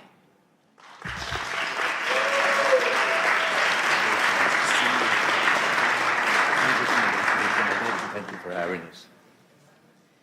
Thank you so very much. And I want to thank my good friend Matt. He's so right about these issues. We have a lot of things in common. We have to work together for the good of society, humanity. And you talked about, Matt, you talked about your wife, Mercedes' father, that was probably a political prisoner in Cuba.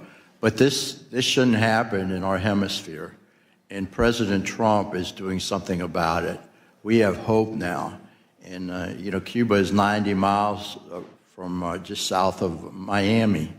And that's in our hemisphere. Venezuela, same thing. We need to take care of our people and make sure that they have freedoms and opportunities to succeed. So we appreciate President Trump as well. We gather here today, folks, on Capitol Hill for a truly remarkable occasion. The International Interfaith Conference, the Rise of Spiritual Diplomats. Thank you so much for attending. Please, again, before I begin, I want to extend my deepest gratitude, Pastor Burns. Pastor Burns, thank you for your vision and for your tireless leadership in organizing this great summit.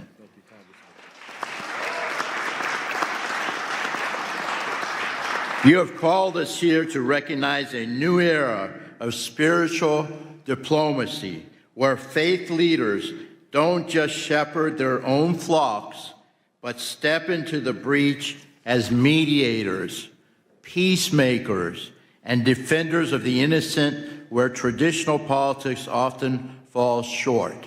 And I will tell you, people like Matt and the Speaker of the House, who's not here right now, but Mike Johnson, he cares so much. He really does. And he's genuine, he's sincere, he's a godly man. And we are making a difference, folks. We are making a difference. We're making a lot of progress. So I chair the Congressional Caucus on International Religious Freedom. I see the first freedom not as mere legal concept, but as the heartbeat of human dignity. Yet as we meet on today, January 22nd, that heartbeat is under threat, folks. So again, I've got to tell it like it is. The data from this year's 2026 report is staggering. We are witnessing government restrictions on religion at their highest global levels in decades, unfortunately. We are so very fortunate here in the United States of America. And I know there's some bumps in the road, but we have religious freedom. And we should never, ever take that for granted. But in Nigeria, folks, the crisis has reached a breaking point. Statistics from the start of this year show that over 3,400 Christians were killed for their faith in the last reporting period alone. In this day and age, it's happening around the world, folks. I have fought to ensure Nigeria remains a country of particular concern, because we cannot stay silent while thousands are slaughtered. Do you agree? Yeah. In China, the CCP continues to target Falun Gong practitioners and Uyghur Muslims with high-tech surveillance and arbitrary detention. This is happening, folks. It's happening every day. China currently leads the world in the arrest and sentencing of believers. I mean, they're not spreading it. They're just practicing their faith, their religion. And in some cases, it's meditation, what have you. But they should be free to do so. In Pakistan, The shadow of blasphemy laws still hang over Muslim minorities. The Ahmadiyas and Christians turning private faith into public death sentence. Unbelievable. Global anti-Semitism. We must confront the reality that Jews are facing a resurgence of hate that we once promised would never, ever happen again. But it's happening now, folks, before our very eyes. We must stop it. The challenges we face are not only legal, in which regimes weaponize the laws to crush dissent, but also social, as tolerance breeds in the vacuum of silence. We must not stay silent. We must act, folks. And that's what we're doing in this Congress. This is where the spiritual diplomat comes in. You are the ones who can reach the places a secular envoy cannot. You speak a language of universal values, justice, peace, and the sacredness of life that resonates deeper than any treaty. You're the ones. We can do this together. I'm Greek-American, and we say, Oli mazi, all together. We can do this together if we stick together.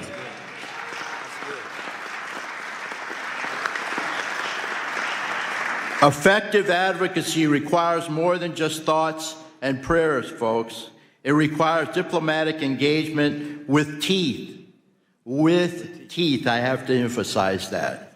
We must continue to use the global Majesty Act, I know how to pronounce it, but I'm sorry about that, to target those who profit from persecution. We must elevate religious freedom. This issue must be a permanent pillar of our foreign policy. Do you agree? Yeah. It has been under this administration and under Marco Rubio as Secretary of State. And we must always be present. When faith leaders and members of this caucus speak up for the persecuted, it sends a message. We are the greatest country on the face of the earth. People listen to us. We must take advantage of that. The world is watching, folks, and you are not alone. You are not alone. Pastor Burns, you often say that spiritual leaders, and I quote, carry no weapons, they carry wisdom, right? I'll repeat that. Pastor Burns says, spiritual leaders carry no weapons, they carry wisdom.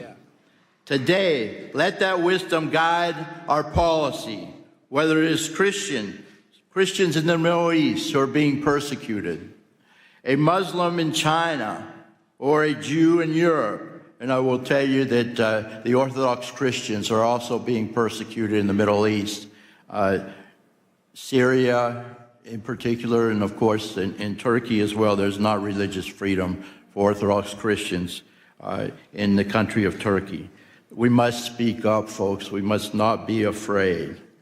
Let us leave this conference, not just as observers, and I know you won't be, but as diplomats of the Spirit, committed to ensuring that every child of God can worship without fear. That's our goal. Thank you very, very much. God bless each and every one of you, and God bless America. That was powerful. Thank you. Oh, that was good, Congressman. Thank you so much.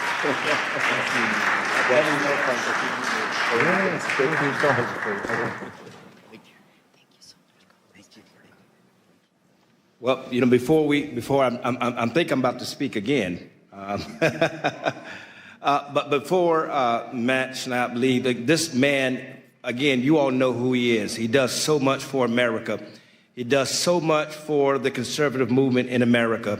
He literally, him and his wonderful wife, Mercedes, bring millions of conservatives all over the world to bring a message of unity and peace. And it's a great honor for me as he have to slip out.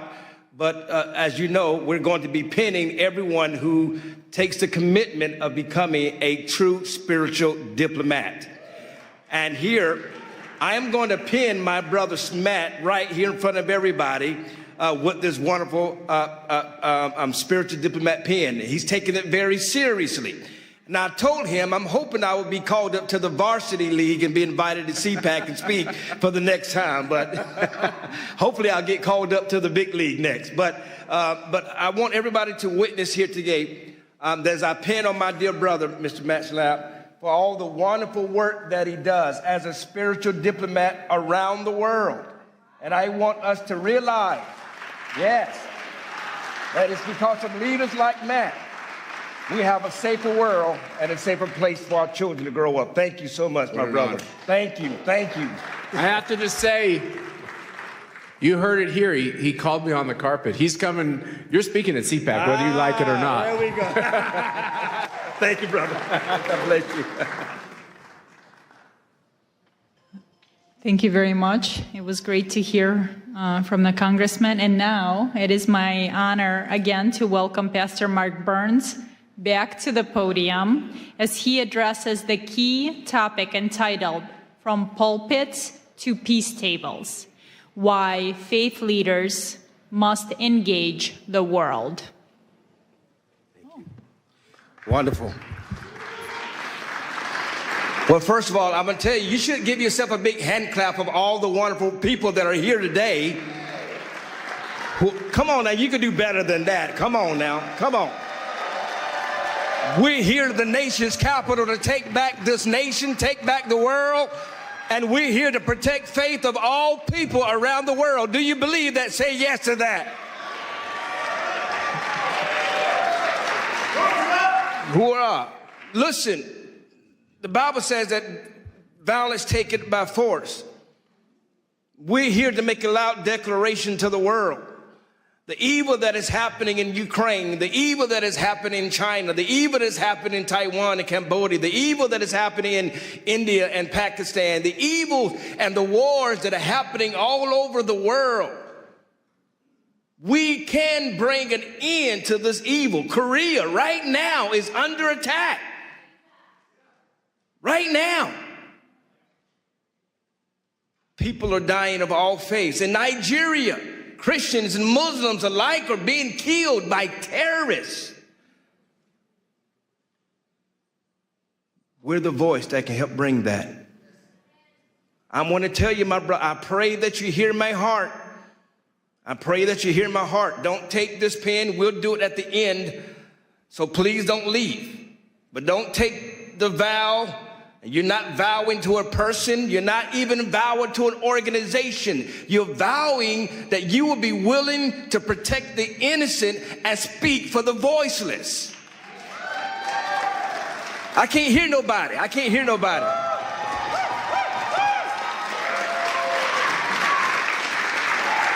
That's why you're here.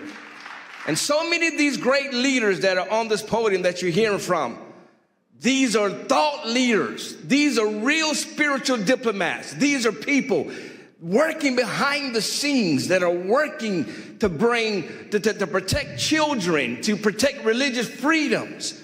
We're going to talk about it a little bit later, but the young girl that was raped in Tanzania, we have His Excellency that is here right now, all the way from Tanzania to talk about it, to discuss about it. It's not always about the things you see on CNN. I'm not here to play games with you. I was recently at an embassy, and I'm not going to mention the name of the embassy, but I was sitting down with the ambassador, and we were sitting down, and everybody was eating, and everybody was loving on each other and patting each other on the back, and I put my hand down, and I said, "Don't you understand why we're here?"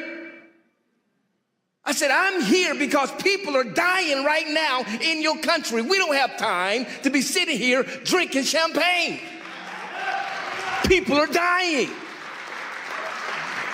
We're coming and assembling ourselves to bring peace, to be willing to speak to the kings of the world, to speak to the leaders of the world, Brother Jack, to speak to those that are voiceless."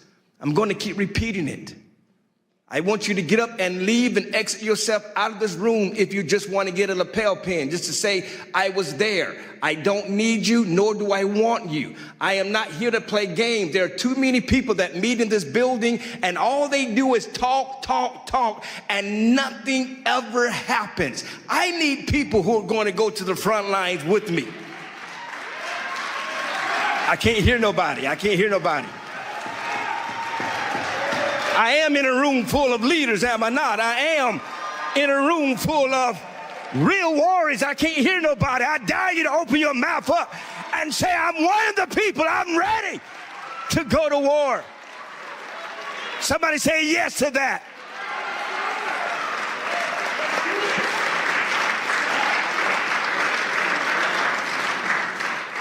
And so I pray that you're not here. Right now, Korea is under attack. Who's going to stand with me? Right now, Pakistan is under attack. Who's going to stand with me? I'm going there in April. Who's standing with me? I am going to Iran. Who is standing with me? I can't hear nobody. Who is going to stand with me with Ukraine until every bullet and every missile stops, until we bring that war to an end? Who's going to stand with me? I don't need cowards, and I don't need people who are just here to be here. I need people who's willing to go to the front lines, who's willing to risk your name and your reputation to stand with somebody who may pray to a different God, who may believe different than you, but you're willing to stand on the name of peace. Who will stand with me?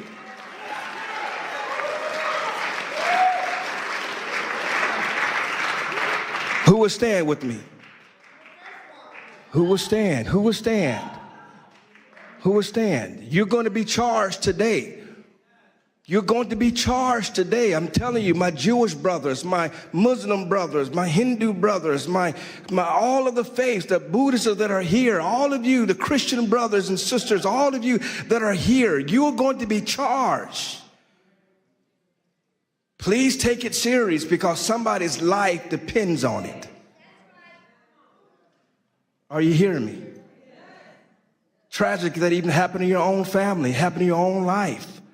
I've studied your story and how you left, how she sung the national anthem, but she was in Russia, and how her husband came under political persecution, and they left Russia, moved to Kyiv with her son, who's standing right there, just to have her husband assassinated in Kyiv. This is the kind of battles that people are facing right now around the world, and yet she flew all the way from Kyiv just to come to sing the American national anthem. That's putting our differences aside and standing as one people, as one voice.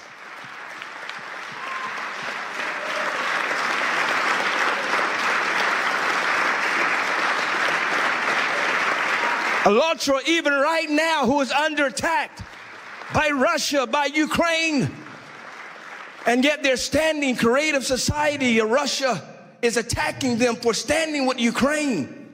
But yet they got volunteers all over the world. I'm telling you right now, every faith leader, you need the organization of ALLATRA and Creative Society. You need them. You need people like them that will go to the trenches. They are not just talkers, and they don't do it. They don't do it. And I'm talking about Olga here and Marina here. Olga is the head of a Creative Society, and Marina is the head of ALLATRA. And they have volunteers all over the world. When I'm at the Vatican, they got volunteers that are there. When I'm in Korea, they got volunteers that are there. When I am in Africa, they got volunteers that are there. These people don't just talk the game, they do it.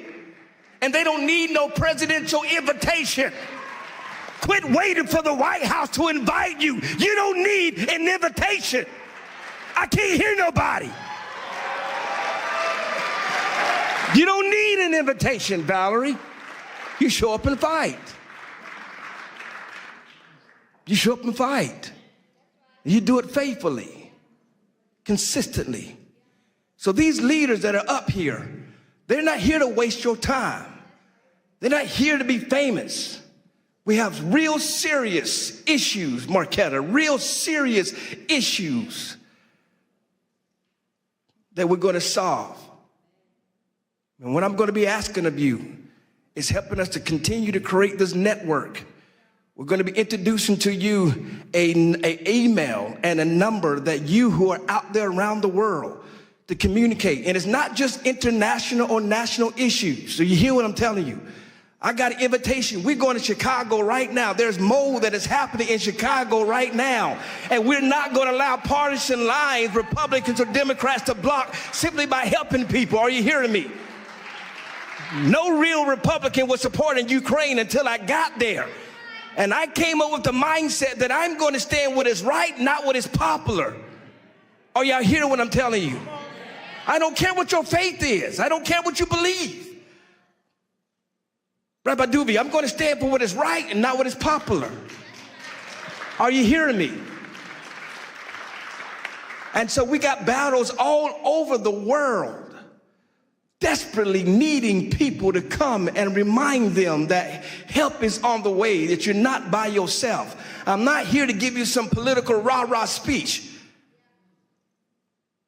I thank the president for sending me the video. Thank you, Mr. President. He's in Davos and he stopped and he sent me a video to tell everybody he's supporting what we're doing. But that's not what I'm living for. We've got to get to the point where that spiritual diplomacy lasts beyond whoever's president. Because there are rape victims that need us. There are drug addicts that need us.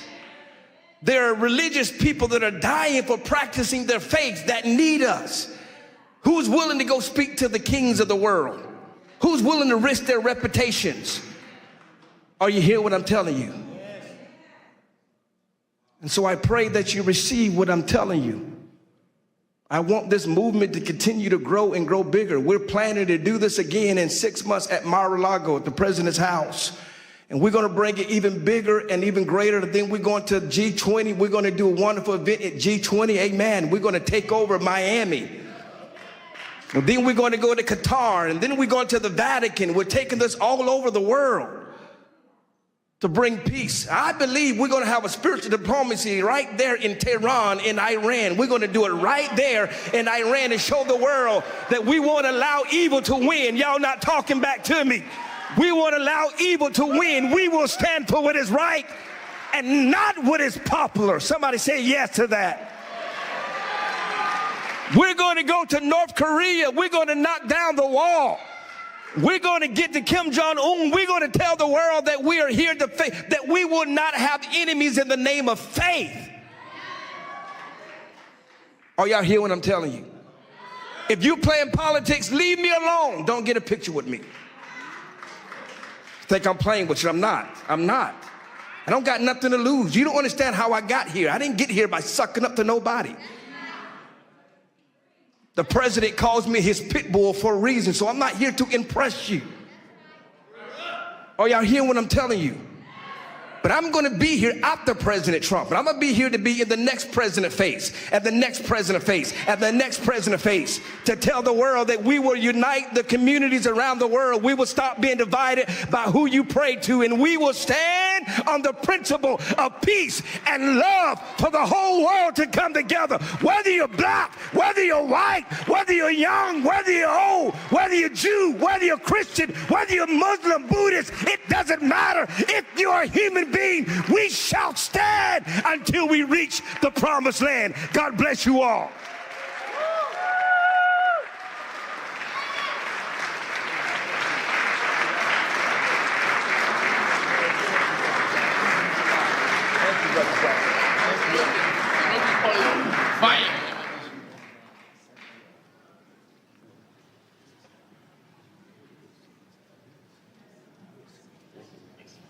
Thank you, Pastor Mark Burns. Wow, who's going to follow that speech?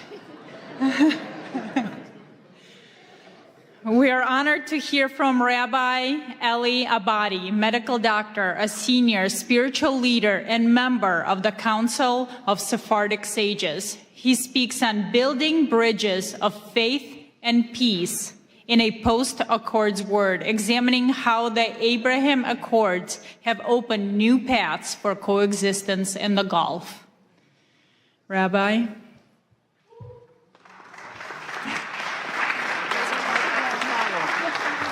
brother. Pastor, that's a very hard act to follow. I was the lucky one. First of all, Pastor Burns, I want to thank you very much for the privilege and the honor that you bestowed on me in coming and addressing this illustrious audience. And secondly, for pinning me today and inducting me in the cadre of spiritual diplomats. I shall carry this with great honor and duty. Together, inshallah, God willing, we will fashion a better future for the next generation of humanities. Thank you. And now I start my official speech. Your Excellency, Pastor Dr. Mark Burns, President Marina Otsenova, Honorable Congressmen and Parliament members, Honorable Ambassadors, esteemed rabbis, imams, pastors, reverends, bishops, and religious leaders, distinguished speakers, and dear audience. The great Mahatma Gandhi once noted, if we were to respect others' religions as we would have them respect our own, a friendly study of the world's religions is a sacred duty. We are gathered here today as global faith, political, and thought leaders from many areas of human endeavors to find a path toward a peaceful coexistence between all religions, nations, and all people, especially the world's three Abrahamic religions, Judaism, Christianity, and Islam, and few others. As Edmund Burke said, religion is essentially the art and theory of remaking of humanity. And therefore, we as leaders ought to embark in remaking mankind to cherish, protect, and foment a peaceful coexistence. As the United Nations Manifesto on the Culture of Peace stated, we must learn to use one another's religious belief as ways to connect, not as reasons for conflict. For 800 years, Judaism, Christianity, and Islam were inextricably intertwined in medieval Spain, the era of convivencia. Each had a common ancestry, similar values, and holy scriptures. As Genesis 42:13 states, we are all brothers, children of one Father. Living together side by side in Spain, very often in close quarters, the people of these religions flourished. They naturally found a way of understanding and respect for each other's culture, bringing forth an enlightened culture. Thus, the seed of Renaissance had been planted. Remarkable individuals of different faiths made lasting contributions to civilization. However, and unfortunately, gradually over the next 3 centuries, large forces vying for power gave way to puritanical judgments, absolutism, and religious extremism. Ultimately, these exclusive policies and the conflict they unleashed extinguished the shared learning that had flourished. The fragile unity between the 3 faiths was lost. Up until these days, these conflicts still exist in many areas in the world that we must end and return to the days of old. In the area of faith, Jews, Christians, and Muslims believe that God made a covenant with Abraham. It was to keep faith in one God and to worship him and to teach the practice of worship to his children down through the generations. In return, God would preserve, protect, and multiply the children of Abraham. This covenant became the legacy or trust for the children of Abraham to continue. Abraham's offspring would become great nations. And as stated in Genesis 17:4, the Lord said to Abraham, "Herewith my covenant with you, and you shall be the father of many nations." The people of these nations are now called Jews, Christians, and Muslims. We are all monotheists. We all believe in one God, the creator of all that is, in the universe and on earth. As leaders, we are enjoined by our faiths to find path toward a peaceful coexistence between all religions and all people. Therefore, in order to establish a channel of communication and cooperation on an international level, we must continually ask of ourselves what we insist from our own people, the acceptance of diversity in religions. First, as leader, we must lead by example and communicate to our people that peace is a basic human right. Scriptures in Leviticus 19:18 teach us to love thy neighbor as thyself. It is a directive that teaches each one of us here today to love one another through peace, acceptance, and understanding. Second, as each of us takes enormous pride in our own religious history, culture, and strength, so too must we pride ourselves on the level of understanding and tolerance our people have of other religions and cultures. As we encourage our people's pride in our own religions, we must castigate our congregations should intolerance and ignorance of other religions and cultures arises. Third, it is our responsibility to guide our people towards looking for the inestimable value of peace and not in conflict. Yes, the world is made up of different races, colors, ethnicities, religions, and political ideology. However, the seeds of peace begin to grow when people of all faiths and backgrounds are encouraged to communicate, tolerate, accept, and ultimately love each other. Today, ordinary people from all three faiths share a deep desire for peace and justice, and from many other faiths, not just these three. They all aspire to seek to encourage a model friendship and respect for each other. We as leaders of our respective faiths and people do also share a deep desire for peace and justice. We will work towards it, and we pledge our time, efforts, and wherewithal to the implementation of being spiritual diplomats between people, nations, and religions. Our aim should be threefold. One, to stand together should any of our communities suffer harassment or attack. Two, to respond together to events, local or global, which have an impact on the relationships between all of us. And three, to overcome some of the misrepresentation, demonization, stereotyping, prejudice, and lack of awareness in the world through an ongoing educational process that teaches peace and respect for each religion, ethnicity, race, and nationality with a goal of a peaceful and respectful coexistence. It is time to take the initiative without waiting for more ignorance, hatred, and war to occur.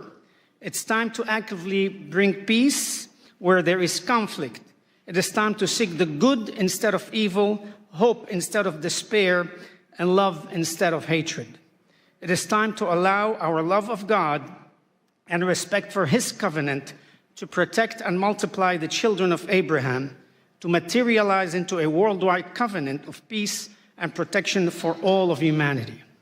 Given the many examples in history, as well as some conflicts which are so recent that they continue to take place as we speak, they demonstrate the need for leaders to speak out and preach against religious intolerance, ethnic persecution, and race superiority. The core of these conflicts stem from the idea that one's religion, ethnicity, and race is the superior one, giving a person or group of people the religious duty to impose their religion on others under penalty of death, or to persecute other ethnicities and nationalities. Terminology such as infidels or heretics ought to be eliminated from our vocabulary. Using these words allow the zealots to attack, persecute, force conversions, and even kill anyone who has been branded as such. As leaders, we ought to condemn the use of this terminology. Equally as important, we need to teach that religion and religious values can and should be transmitted only through love, acceptance, and tolerance. Religion can only be appreciated if transmitted peacefully and with the consent and wholehearted acceptance of the individual. We as religious leaders have the responsibility to highlight the beauty of religion while teaching our own people how religion can bring harmony, peace, and understanding. On 5 occasions in the Bible, 1 in Leviticus, 3 in Ezekiel, and 1 in Nehemiah, each state that the religious statutes given by the Almighty are, quote, so mankind can live through them. And our sages in the Talmud expound on this announcement, saying specifically that by obeying the religious statutes, we are to live through them and not to die through them. In Psalm 34:15, King David exhorts us to search for peace and pursue it. Our sages in Ethics of the Father state, be from the disciples of Aaron, the high priest, love peace, pursue peace, and love your fellow human. Each of us here today as leaders, we must make that commitment to encourage our people to pursue peace and love one another. All of us here, Christian, Muslims, Buddhists, Hindus, and others, can effect change by planting the seed of true peace amongst us and our co-religionists. We can come to the reconciliation of our people. Oseh shalom bimromav, hu berahamav ve'aseh shalom aleinu, v'al amo Yisrael ve'imru amen. He who makes peace in his high heavens, may he in his mercy bring peace upon us and upon his entire nation, and let us say amen. Peace be unto you. Assalamu alaikum. Shalom aleichem. May God bless us with this endeavor. Thank you, and God bless you. That was beautiful, my Rabbi. Thank you for that powerful speech. Hey, we're just getting started.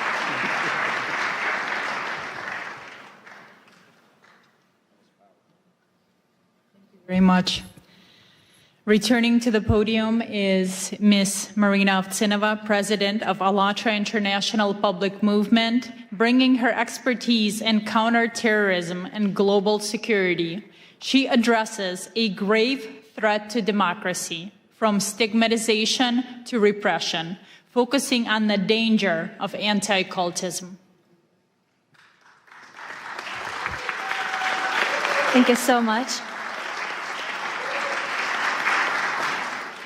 It's a really big pleasure to have the opportunity to address you once again. Thank you so much for that, Pastor Burns.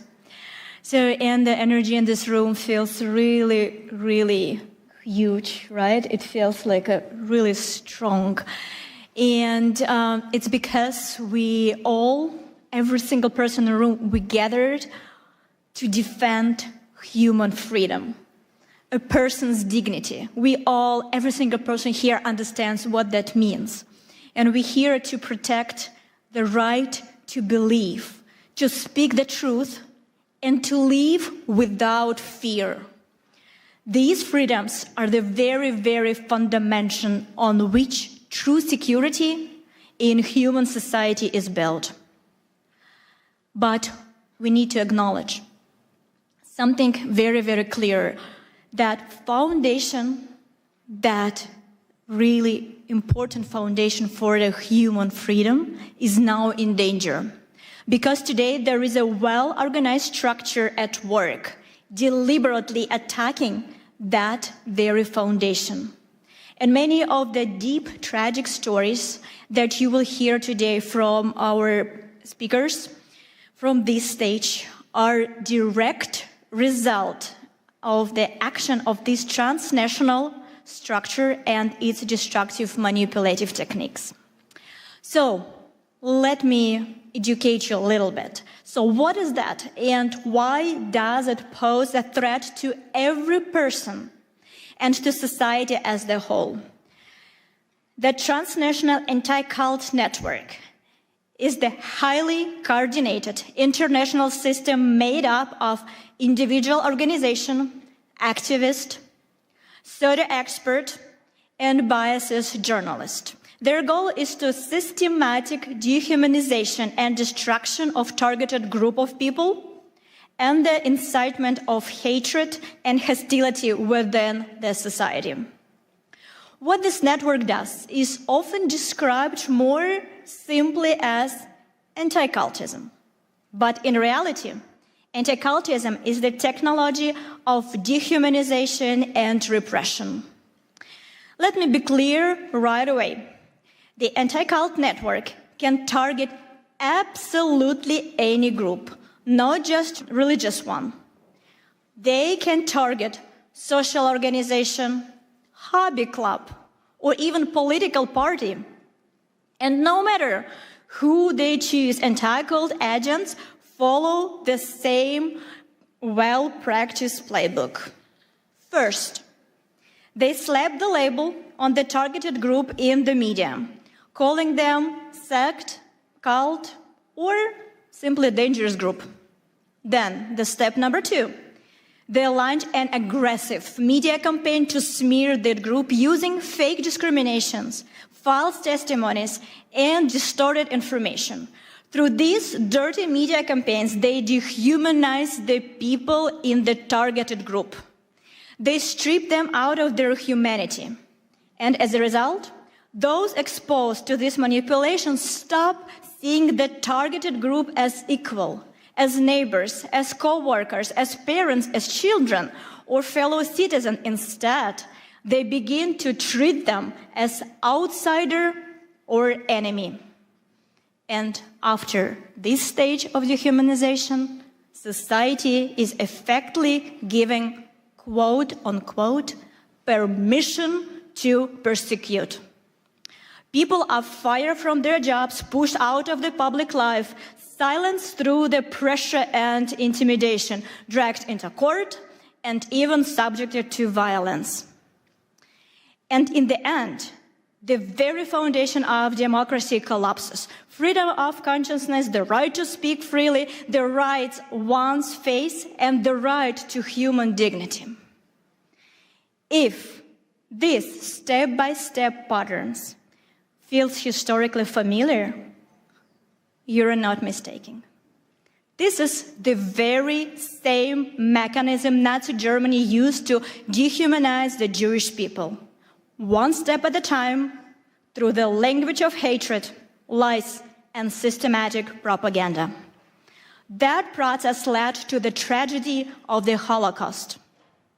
And while the Holocaust itself is condemned by the international community today, the method that made it possible never truly disappeared. The tragedy of our time is that the world unequivocally condemned the outcome, genocide, but did not eliminate the tool itself. The technology of hatred survived, and it is still being used by the anti-cult network to this very day, in a different form, but with the same destructive consequences. This is why the use of anti-cult tactic always, without exception, leads to real violence, from persecution and repression to mass killing, forced organ harvesting, assassination attempts against political leaders, and school shootings. Today, you will hear the real stories, lived life experience that reveal the brutal reality of anti-cultism. These are testimonies from those whose friends become a victim of forced organ harvesting and were killed simply because they held different beliefs. These are the stories of mothers whose sons died in the school shooting. These are the voices of people whose loved ones are being held in prison right now under harsh conditions simply because they practice a different faith. And our international movement has practical experience with how the anti-cult mechanism fuels hatred. Many of you ask me about the persecution that I mentioned in the first speech. So let me give you that story. So beginning in 2015, a coordinated, discrediting campaign was launched against the ALLATRA movement in the Russian Federation. It was carried out by the anti-cult network and coordinated directly by the FSB, the Federal Security Service of Russia. The reason we became a target was simple. We tried on a scientific level to warn the world about the geodynamic risk associated with the possible activation of the Siberian magma plume located on the Russian territory. A potential eruption would threaten not only Russia, but the entire world. Our warnings were ignored. The economic interests of powerful groups profiteering from Siberia's natural resources matter more than human lives and safety. As a result, a network, anti-cult experts, and structures affiliated with FSB was deployed against us. Their mission was to destroy our reputation and drown out the very substance of our scientific warning.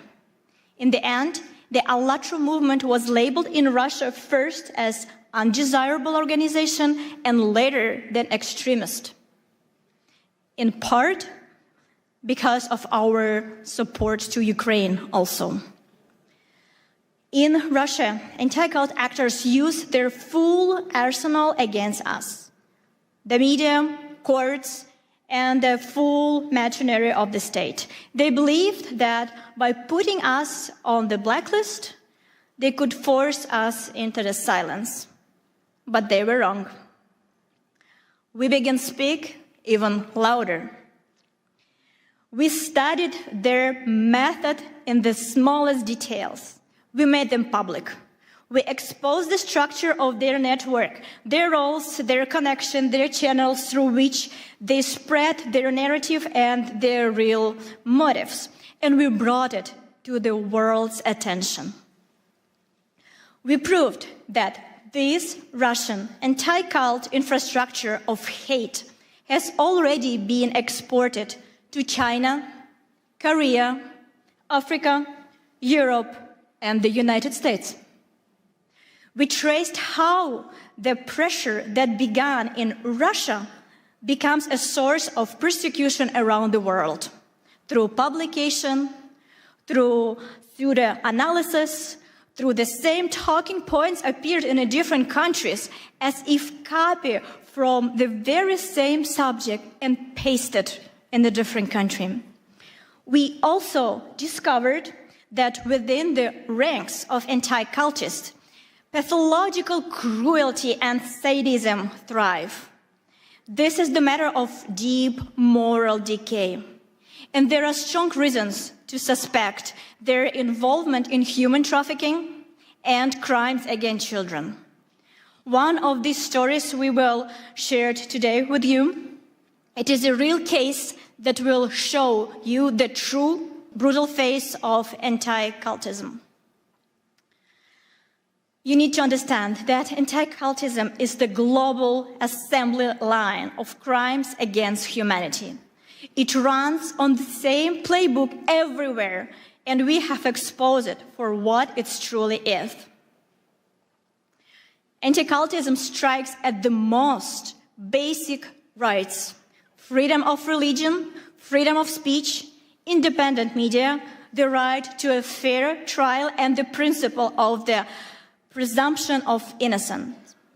So today, I want to deliver one simple and clear message.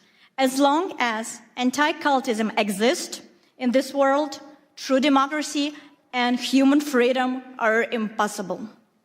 And if we do not eradicate anti-cultism as the phenomenon, we will not be able to secure a future, safe future, prosperous future for our children.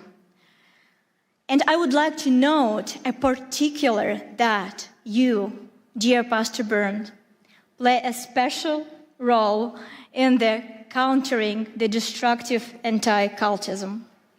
Through your spiritual diplomacy initiative, you are uniting leaders of different countries, different religions, different worldviews, who have stepped forward to defend human dignity and freedom of conscience and the right to live with dignity. And we all know, and we can say it, that you, Pastor Burns, act as the true leader. You build unity where others saw division. You give a voice back to those who are being pushed into silence. And you offer protection to those who are in need, who cannot protect themselves. And it's because that initiative, like yours, extremely important right now. And we understand that thanks to you and this initiative, humanity will inevitably prevail. And for all our participants of ALLATRA International Public Movement, it is a great honor to stand shoulder to shoulder to you. And for decades, the anti-cult network acted with impunity. But today, thanks to you, Pastor Burns, the situation has been changed. And we can say with the full responsibility and confidence, for a final victory, only one thing is still missing: the unity of everybody, especially the unity of those who has been targeted by that group. To stop the threats and killings and the destruction that anti-cult network brings, we need more than words. We need decisive action. We need a coalition of mutual protection, international and interfaith. The principle must be simple and shared by all. An attack on one group is an alarm for everyone. Instead of indifference, let them deal with it themselves. We must stand and unwaveringly solidarity.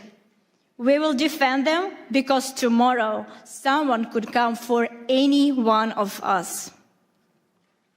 If everyone who has been targeted by the anti-cult network and harmed by its manipulation unites to expose its criminal activities and publicly expose how the anti-cultism works, we will inevitably achieve justice and prevent new tragedies for sure. There is an age-old and very accurate metaphor. I'm pretty sure you all know that. But please, think one more time with me when I will cite this word, how we can use it, what we can take home. We all know that it is very, very easy to break a single twig. It takes almost no effort. But if we gather all twigs together into one bundle, it becomes stronger. Not because each twig has become stronger, but because they are together. And that is exactly how we must act right now. Each of us may believe in our own way. Each of us can continue doing what we are doing. We're all leaders. We all have our missions. But together, by protecting our future, our children from this organization, by standing for rights, for freedom of religion, for freedom of choice, for freedom of your thoughts, your action. So we definitely can change this world. Because by the end of the day, our strength is in unity. Thank you so much.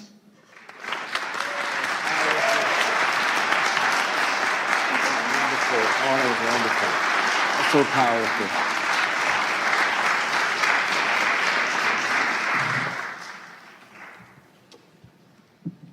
Thank you, Marina, for that sobering analysis and for making it clear that as long as transnational anti-cult network exists, democracy and freedom are impossible.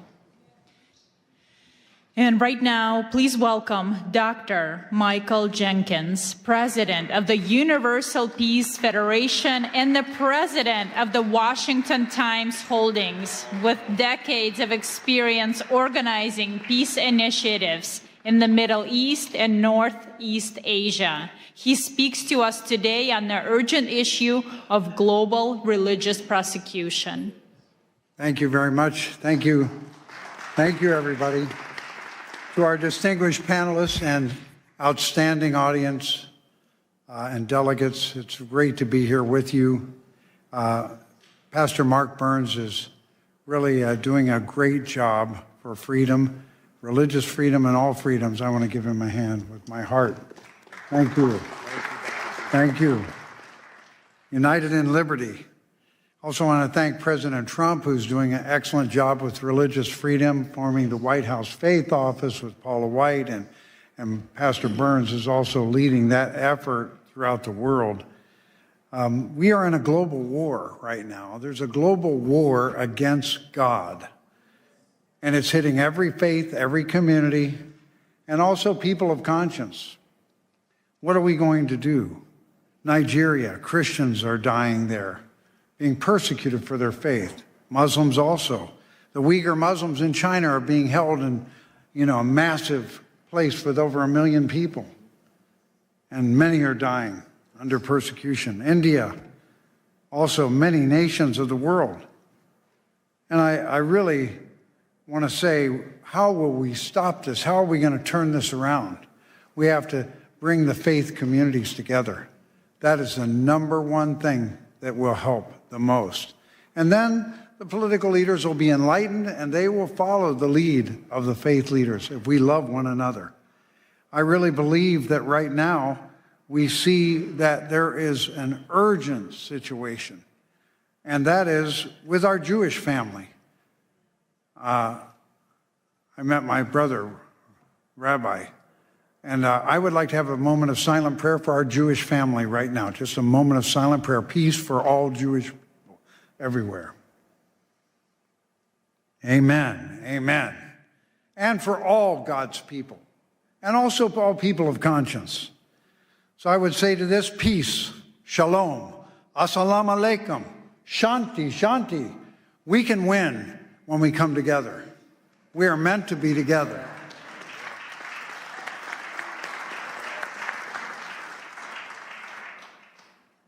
I was fortunate to be called for the Middle East Peace Initiative for many years, and I went over there dozens of times to Gaza, to Jordan, also to Lebanon, all the countries around that area.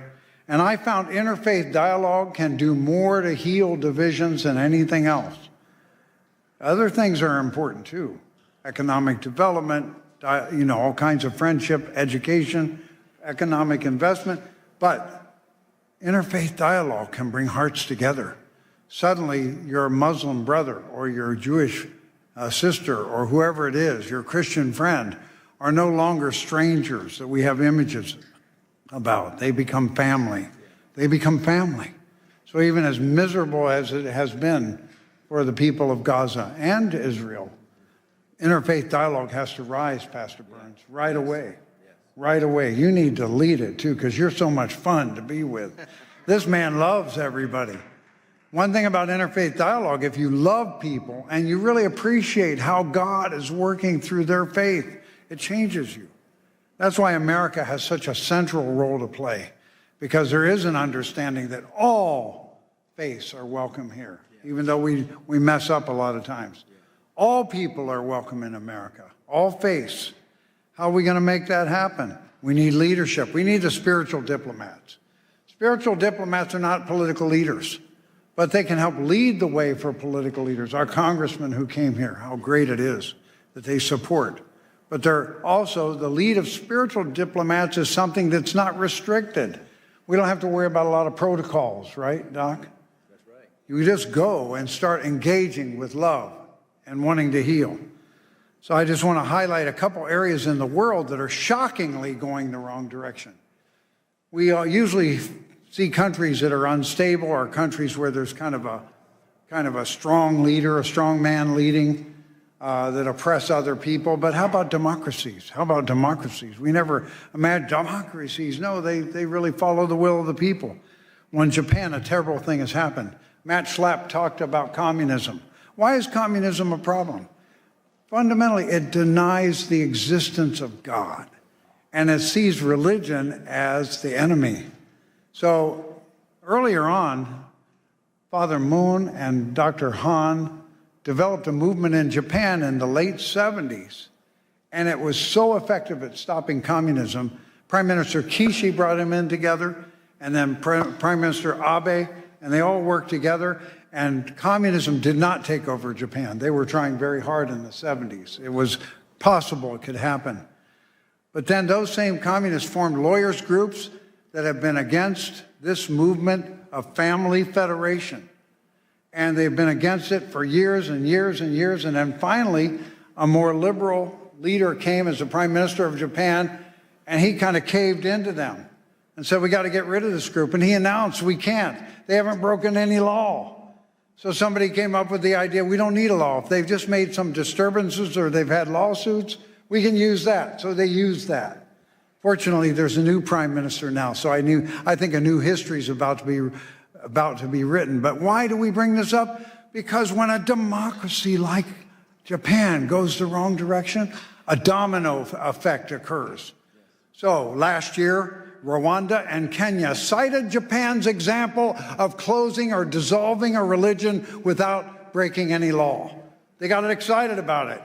This happened in 23 and 24. Rwanda has now closed, shut down, or destroyed 10,000 Christian churches in 2 years. And they cited Japan's example. They're a world democracy. And then also Korea. Now the leader of Korea is really not supporting the faith traditions. He's more of a left-leaning person. That's why President Trump challenged him when he came to the Oval Office. He said, "What's going on in Korea? Looks like some kind of a revolution or purge. You're persecuting churches." They went after Yoido Full Gospel Church. They went after Billy Kim, who was the translator for Billy Graham. On July 18th, this last year, they raided thousands of organizations, or thousands of people came out and raided many churches, including the Family Fed. And they went to Sagero Church, a Presbyterian church, and because that leader is standing up for family values, marriage in the image of God, and freedom of speech, he's now in jail now. He's been in jail for almost 137 days, right? And Mother Han of the Family Fed, she's been put in jail now for 125 days. She has not been convicted of anything.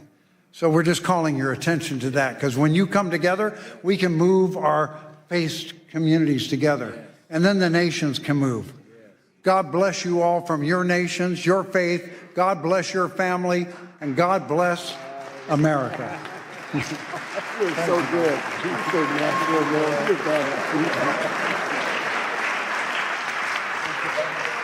Thank you. Thank you, Dr. Jenkins, for your leadership.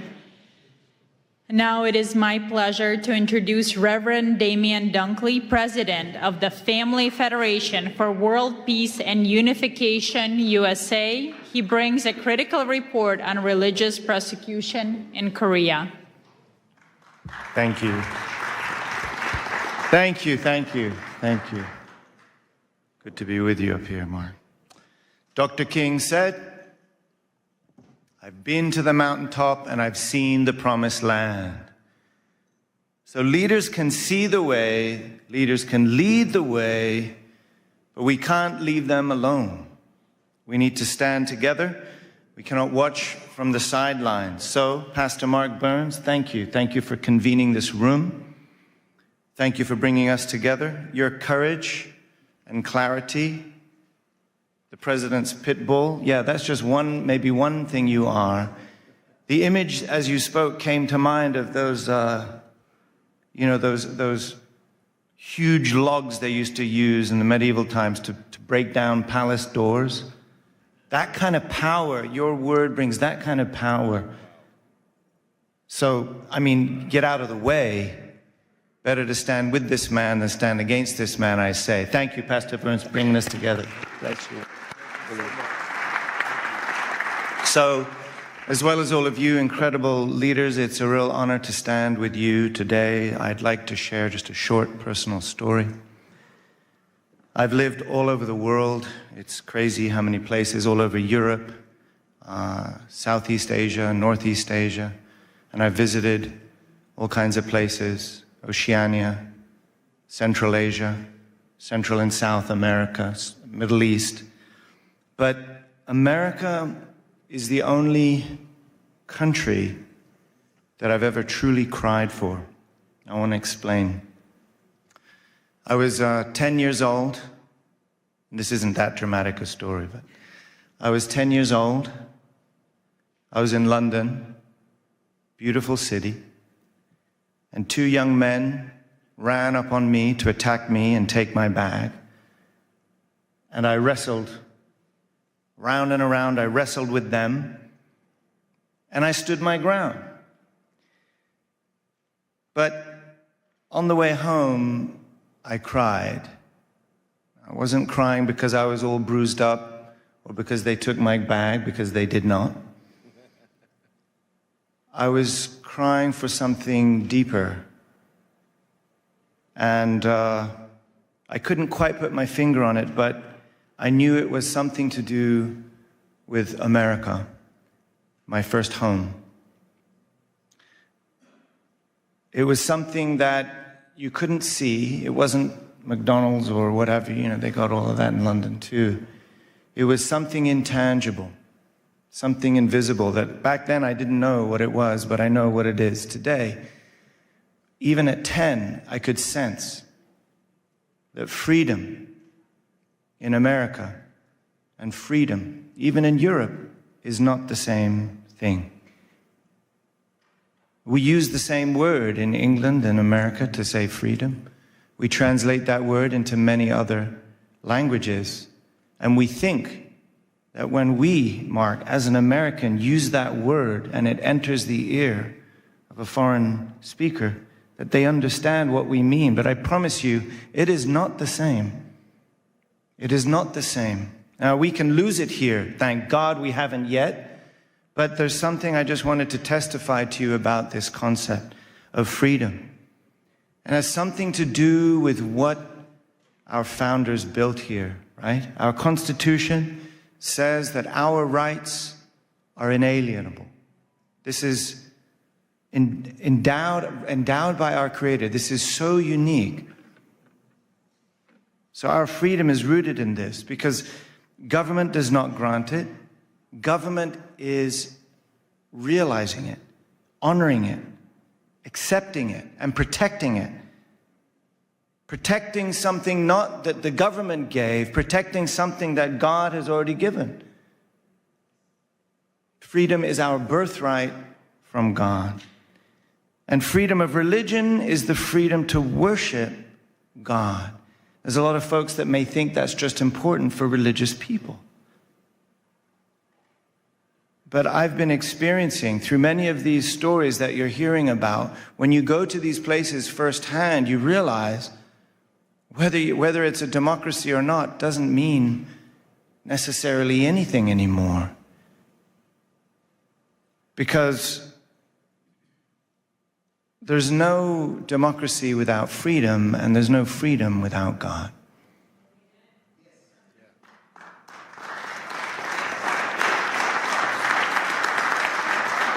I really believe God invested in this nation, not just for these people, but to be a shelter for all religions and all people. And the world is crying. Liberty is everyone's birthright, which is why America must stand to protect and serve the freedom and liberty of all people on the planet. I believe that by putting God first. And the world is crying. Recently, I was in Korea. We just heard mention of this, Dr. Jenkins. And I experienced something I never expected to. It's a free and democratic country, a place I never expected that I would need to feel like I got to look over my shoulder before I say something. And many of you may know this feeling. I never thought I would feel that in Korea. Honestly, I started to kind of feel that right here in America until recently. I visited Dr. Han, the Mother of Peace, in a detention center in Seoul. I visited Pastor Son Hyun-bo in a detention center in Busan together with my brother, Pastor Mark Burns. Thank you for standing up for freedom in Korea and all over the world. Thank you. We saw them together. We saw them in their miserable prison garb. Hemmed in on all sides by cement walls. Cut from the world. Reduced to their most humble essence. But what struck me in both cases was the testimony of the guards. They recognize their loving character. They recognize their spiritual authority. And these detainees had already earned great respect through their daily actions. Those cells do not stop their spirits. Those cells do not stop their light from shining and influencing the entire world. Amen? So why are they imprisoned? Dr. Han, the Mother of Peace, is turning 83 in a couple of days. A great-great-grandmother. 8 decades of serving, living for God, living for humanity, sacrificing for peace, not even a single parking ticket. So why? Why 1,000 police investigators like stormtroopers raiding her home and spiritual campus, throwing all of her personal things around her bedroom, looking for something they still haven't found? And like we heard, over 3-4 months in a jail cell. She'll be there for her birthday, as she was there for Christmas. Why? Perhaps the only threat that she poses is that of being an inconvenient faith. A faith that reminds the powerful that their power is not above God. This is what makes America great, actually. The state is not saying, we grant you your freedom because you are a child of God. The state is saying, you already have your freedom because you are a child of God, and we cannot stop that. It is not the government that gives you your freedom. And that is the difference that I'm feeling even in democracies around the world. So we know this isn't just about 1 or 2 churches. There's a global war on God. And that's why I'm just drawing our attention to this unique taste of freedom rooted in religious freedom right here in America. We need to protect it right here in America for the sake of not just America, but for the sake of the world. That is why we're coming together. Religious freedom is America's greatest treasure. And if we lose it, it's not just lost here. It will affect the planet, I promise you.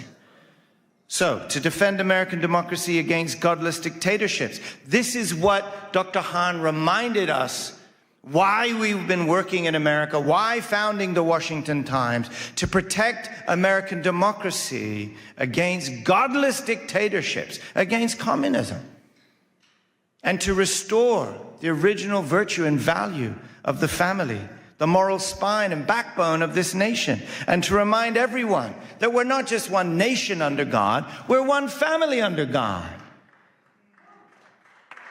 When America attends God, it becomes the beacon of freedom and liberty, the light and hope to the world. We cannot leave one another alone on that mountaintop, Mark. We'll only be able to defend liberty when we rise up together, when we stand up together, when we work together, just like those sticks we're talking about, right? That is why it has been an honor to stand together with you here today. Thank you so much. Let's do this. Where are we going next? You're so powerful. Such a nice.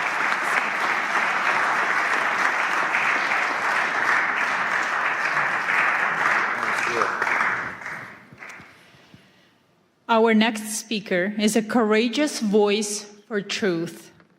Ms. Janice Trey, board chair of the Epoch Times and NTD TV, a survivor of forced labor herself. She understands the machinery of the repression firsthand. She addresses a vital connection in her speech. Information freedom is crucial for religious freedom, highlighting the systematic persecution of Falun Gong practitioners. Ms. Janice Trey.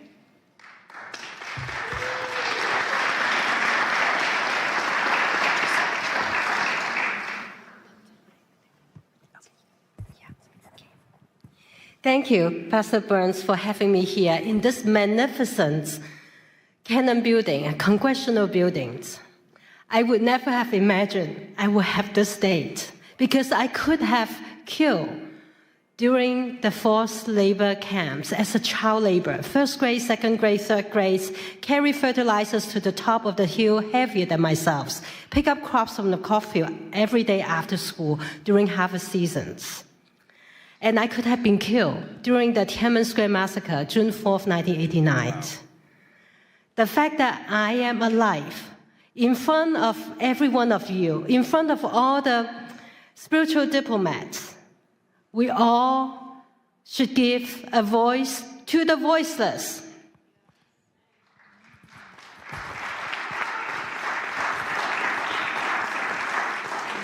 Next slide, please. Today, we honor the Creator. We speak for the voiceless. to share life-saving actions, to unite as spiritual diplomats, to end communism once and for all, to counter information censorship, to restore humanity's freedom to connect with the divine.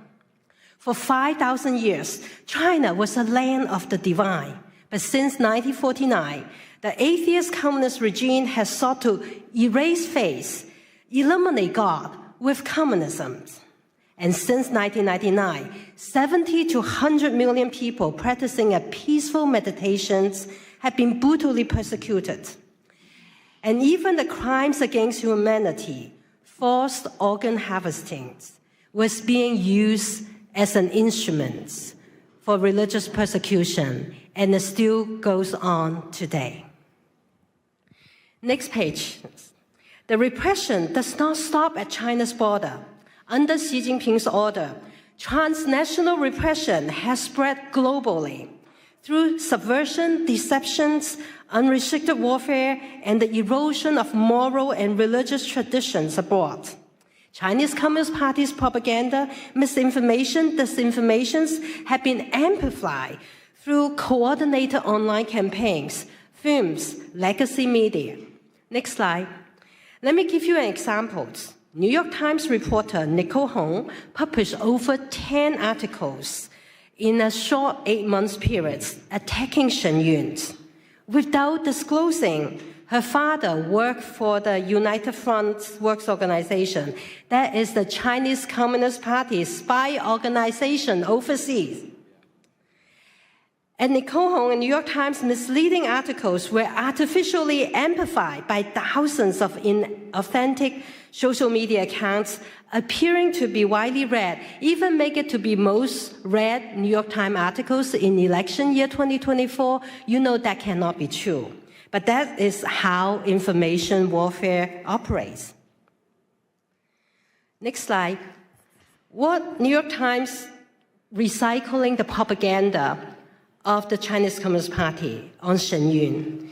What is Shen Yun? Shen Yun is the beauty of divine beings dancing. Shen Yun brings to life 5,000 years of China's divine traditional culture, nearly destroyed by the past several decades of Communist Party rule.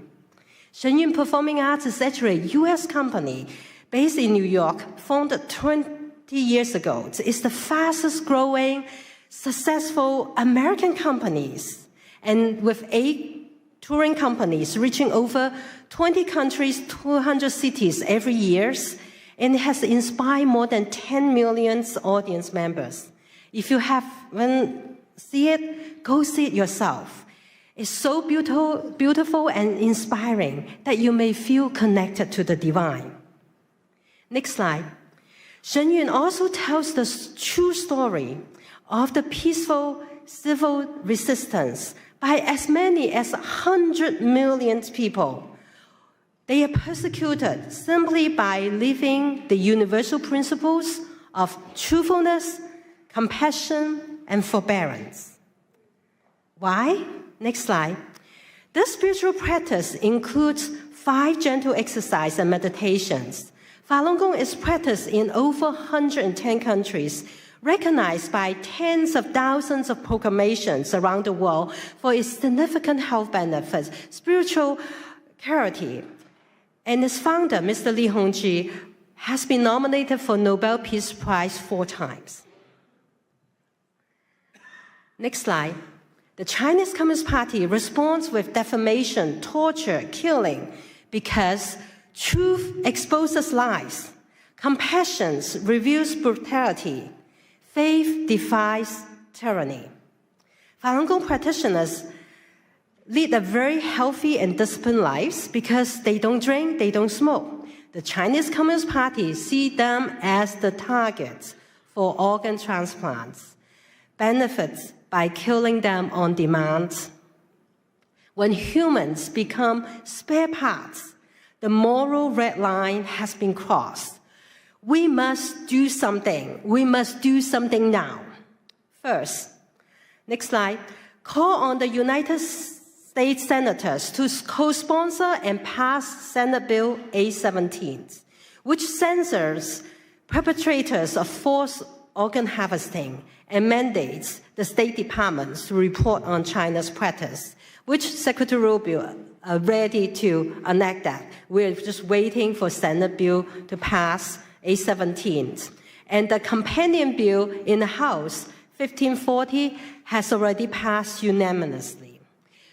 By calling your senators or calling someone who knows the senators, you could save lives. You can stop the crimes against humanity that is taking place every second, every minute, every hour.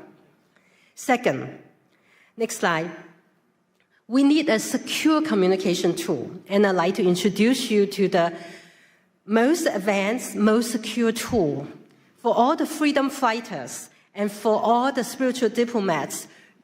Our brothers and sisters in closed societies need a secure tool. All of us here need a secure tool. Everybody watching it online need a secure tool. And this tool is more secure than the standard security setting of Zoom, of Microsoft Teams, or Google Meet. And it is all 4 functions in one platform. You can do video conferencing, you can do messaging, you can do file sharing, you can do calling, all in one tool called SafeMeet. You can go to safemeet.us to download or download it from App Store in Apple or Google phone. And it operates on its own private server networks. It's not on any of the big tech clouds. So you will not be subject to those cyber attacks that are often experienced by the big tech. And SafeMeet uses the encryption technology that's trusted by NATO, NASA, German Department of Defense, French Interior Departments, and the United Kingdom's National Health Services. It's all free.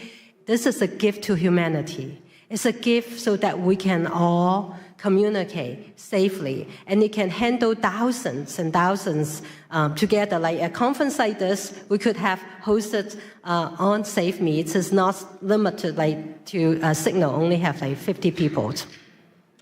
Third,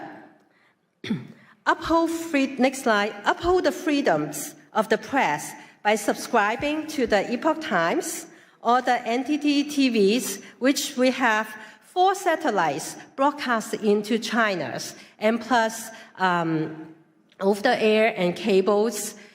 We've been providing uncensored information in and out of closed societies. Despite all the suppressions by big tech, including demonetizations, including all the suppressions, for 25 years, we never bend down because we are nonprofits. We want to provide truth reporting to you. We are based on the principles of truth, tradition, and hope.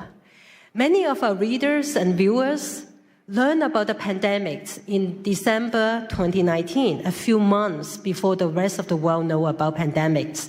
And they changed the return flights and avoided the lockdowns, whereas their relatives and colleagues will perish in China, never return home. You never know when timely information saves lives. So sign up Epoch Times and NDT.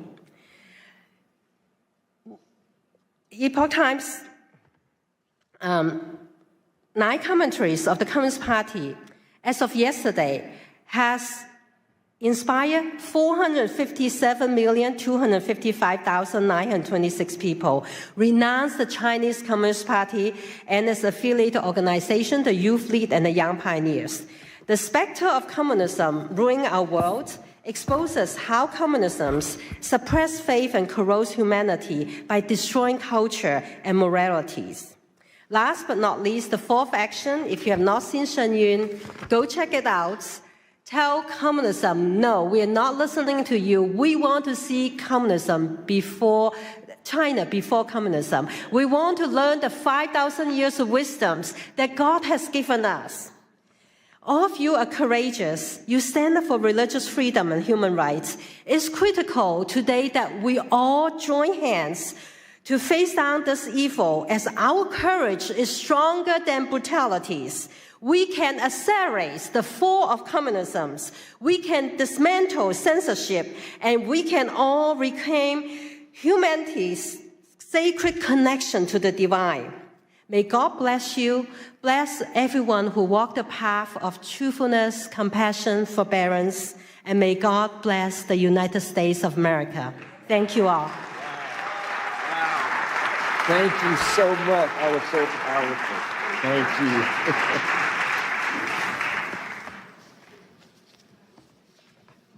Thank you.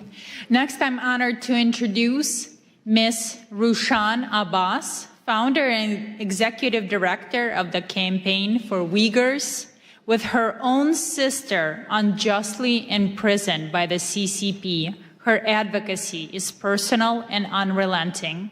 She presents unbroken Uyghur voices calling for a united interfaith response to the atrocities facing the Uyghur people.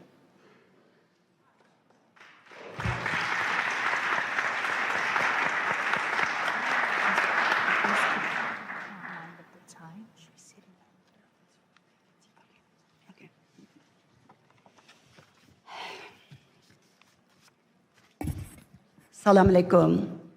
Good afternoon, everyone. It's a privilege to join you all here to this wonderful conference, an extraordinary initiative led by brave Pastor Burns to advance peace, dignity, and the freedom of belief. I speak as first-hand witness to China's religious persecution. My people, Uyghurs, in East Turkestan, also known as Xinjiang Uyghur Autonomous Region, under China's occupation. They're enduring an ongoing genocide right now because of their identity and religion. The Chinese regime brands Uyghur Muslims as extremists, criminalize normal practice, and disguise mass detention of millions of people as re-education centers. And where the Uyghurs' faith is erased and replaced with enforced loyalty to the communist Chinese government. For them, the faith is a threat to absolute control. Surveillance technologies track people who pray, attend religious gatherings, and Uyghur mothers are sent to the jail because they are teaching their children the culture and the religion. Some of them are sentenced for more than 10 years. Over 1 million Uyghur children are taken from their families, sent to state-run orphanages, where being raised with Chinese communist ideologies, forsaking their religion and religious and their cultural identities. Uyghur women are subject to forced sterilization, forced abortions. Because of that, the Uyghur birth rate dropped down to 0% to some of the Uyghurs' mostly populated areas. And the Chinese embassy is not hiding that. They're publicly, Chinese embassy here in the United States, publicly celebrated those genocidal efforts by saying Uyghur women are no longer baby-making machines. And this persecution is not just limited to the Uyghurs. As my sister Janice just remind everyone, they started in our homeland with surveillance technologies and they using our homeland as a testing ground. And then Tibet, Southern Mongolia, Falun Gong practitioners, they all endured the same fate. The democracy in Hong Kong demolished in front of all of us in our eyes, and the world stood silent. Now Taiwan is under threat. Next, it will be all of us, unless if we speak out and hold the CCP accountable. If we don't speak now, the only voice left will be one of regret. CCP has destroyed churches, removed crosses, jailed pastors. Beijing publicly announced that they are going to rewrite the Bible and the Holy Quran to make it compatible with Chinese communist ideologies. How in the world any religion can be compatible with Chinese atheist ideology? Just the last month, right before Christmas, over 100 pastors were detained. And also Pastor Ezra Jin from Zion's Church is still in detention. The same machinery of repression is long used against those who speak the truth, expose China's crimes, including China's transnational repression Janice just explained. And I am one of them. In September 2018, I participated in a public panel at Hudson Institute talking about the mass detention of the Uyghur people and outlining fate of my in-laws, 24 members of my husband's family, my parents-in-laws, all of his siblings, their spouses, 14 of his nieces and nephews disappeared. And when I talked about that, as an American citizen, practicing my freedom of speech in the land of the free, in Washington, they took my sister, a retired medical doctor, non-political person, just an ordinary mother and grandmother living peaceful life. They took her just 5 days after my speech to punish me. She's still in jail. 7.5 years, she's still in jail. So the Chinese government wanted to silence me and intimidate me. And what I did was I was working as the International Business Development Director, and I took lunch break when I did that speech. But then I quit my job. I became a full-time activist now. And last 7.5 years, I'm traveling around the world exposing China's crimes. Thank you.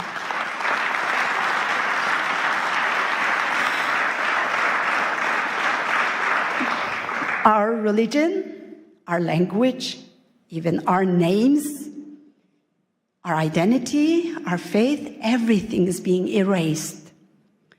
And that's why I'm so grateful today for Pastor Burns to giving me this platform and all these wonderful people, all the staff who made this great conference available for me, providing me this platform. It's not just giving me the voice, but you are giving millions of Uyghurs, 20 million Uyghur Muslims a voice here at this platform. So thank you so much. The CCP has protected the system of total control.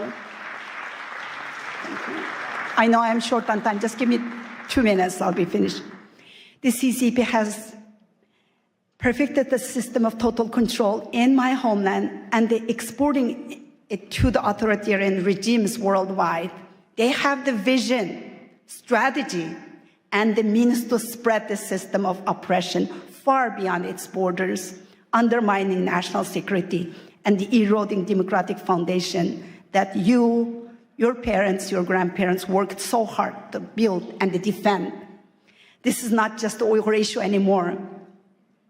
It's China's war on faith, war on freedom and the democracy, war on the women and the children, and a war on humanity itself. We stand at the turning point here. Silence is the oxygen for the tyranny. Unless we hold China accountable, it will be your children and the grandchildren who will pay the consequences of an illiberal world. Our faith, our hope, our courage, and the support for each other, and all of you here, is what we have left to fight onwards. And do not allow China to make this genocide a profitable venture with forced Uyghur labor. Your cotton, your tomatoes, the parts of your car that you drive, and everything you use is made by Uyghur slaves. Blood, sweat, and the tears. The shirt on your back could have been made by my sister, Dr. Gulshan Abbas. Our faith should let us speak out for the Uyghurs. I thank the couple of the doctors here mentioning the Uyghurs. I really appreciate the people who are bringing the Uyghur issue up, and I am so grateful for Pastor Burns. Freedom survives only when we stand together against those who would destroy it. We are all responsible for what happens next. Thank you. Thank you. I want to give this book to Pastor Burns. so much. We stand with you and your sister. Thank you so much. Sorry. Thank you. Next, I would like to introduce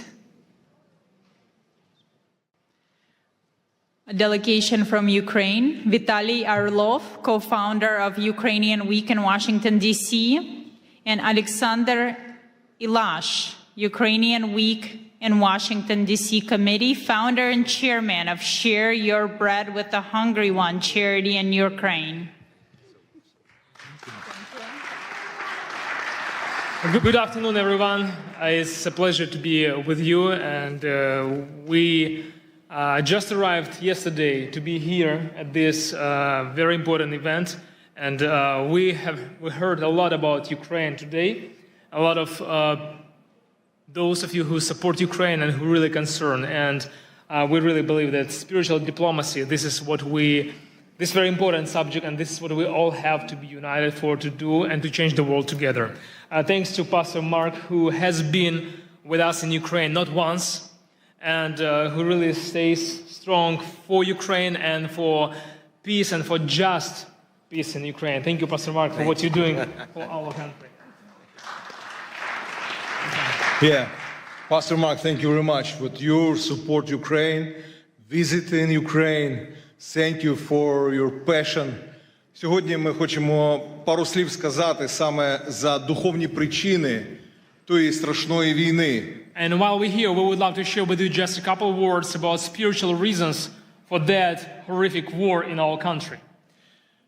Бо агресія Росії проти України має духовні причини. Because we deeply believe that there are spiritual reasons for that aggression of Russia against Ukraine. На жаль, слабке лідерство в світі приводить до важких часів.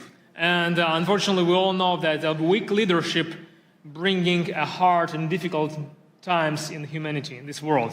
Легкі часи народжують слабких лідерів. And easy time brings to a weak leadership. Слабке лідерство приводить до важких часів. And a weak leadership brings a hard days and hard years to our важкі часи world here. Народжують сильне лідерство. But difficult times bringing to a strong leadership. Але, на жаль, добрі часи знову приводять до слабкого лідерства. And unfortunately, good days and good years bring us to weak leadership again. Ми дуже дякуємо пастору Марку. So we're very much grateful to Pastor Mark. Що він піднімає прапор сильного лідерства, духовного лідерства. That he is the one who raising up on a high level the flag of spiritual diplomacy and spiritual leadership. В Україні, thank you very much. І сьогодні нам потрібне духовне лідерство для того, щоб відверто сказати, що реально відбувається в моїй країні. And today we all need that spiritual leadership to be able to say openly what's going on in my country of Ukraine. Сьогодні кілька міст, які налічують мільйони людей. These days several cities знаходяться під атаками, бомбардуванням російської армії. Cities are being under constant attacks of Russian army. І люди знаходяться без тепла і без електрики. And during these freezing winter days, people are living without electricity, without heating, without water in their houses for weeks. Сьогодні температура в Україні біля нуля по Фаренгейту. And today the temperature in Ukraine is about 0 with Fahrenheit, or minus 15, minus 20 with Celsius. Але Україна стоїть. But you know, despite all these challenges, Ukraine stays strong. Україна історично завжди була християнською країною останні більше ніж 1000 років. Historically, our country has been a Christian nation for over 1000 years. Тисячі місіонерів Україна відправила в Росію, в інші країни. And for those of you who never heard about that, Ukraine has sent thousands of missionaries all over the world. І це свідчить про те, що саме ця війна – це духовна війна. And this is one of the reasons of this spiritual war in our country. Сьогодні іранські дрони бомблять Україну і Ізраїль. Today, Iranian drones are bombing Ukraine and Israel. Сьогодні північна корейська зброя бомбить християнську країну Україну. And today, Northern Korean soldiers and weapons also bombing Ukraine. І Україна знаходиться зараз в християнській цивілізації. And these days, Ukraine is a country in a Christian civilization. А все, що на схід, це диктаторська цивілізація. And down to east, there is a lot of dictatorship civilizations. Де немає свободи для проповіді Євангелія. Where there is lack of freedom for the preaching of the gospel. Де Росія знов ставить комуністичні пам'ятники. Where in Russia they putting back those communistic monuments. Росія розбомбила 700 церков в Україні. Within this almost 4 years of this war in Ukraine, Russia has targeted and destroyed over 700 temples and church buildings in Ukraine. І деколи цілилась саме в церкву, бо поруч нічого більше не було. And we have a lot of cases when, for sure, we can say that they, for reason they wanted to target church building because around the church there is nothing. It's just a church building. Next slide, please. В окупованому Мелітополі, окупованому Росією та Мелітополі, вони забрали церковне приміщення. And there is a city of Melitopol in Ukraine with a very nice church building. І зробили з нього військовий музей російської армії. Russian forces, they occupied and they took over that church building and they made kind of like their military storage there. Росіяни вбили біля 70 пасторів і священиків. And it's over 70 pastors and priests who were killed within these 4 years of this war by Russian soldiers. Половина з них це протестантські євангельські віруючі. And half of those priests were evangelical Christians. Next slide, evangelical pastors and priests. Це один з пасторів, Юрій, я його особисто знаю. This is the picture of Pastor Yuri. I knew him personally. Він прийшов на ранок для того, щоб провести ранкове молитовне служіння. He came to his church building in the morning to lead morning prayer service. Як тільки служіння закінчилось, and right after the service finished, люди розійшлися. And people left the building. І прилетіла російська авіаційна бомба і розбомбила і вбила його. Right after that prayer service, Russian aviabomb was dropped straight to that church building, destroyed the building and killed the pastor. Тому я дуже прошу, щоб ми духовна дипломатія повинна називати чорне чорним, а біле білим. And that's why, today here we are talking with you about spiritual diplomacy, and we have to be the people who will call white things white and black things Це black. справжня духовна битва. There in Ukraine we are on the real spiritual warfare. Наступний слайд. Why do I say this?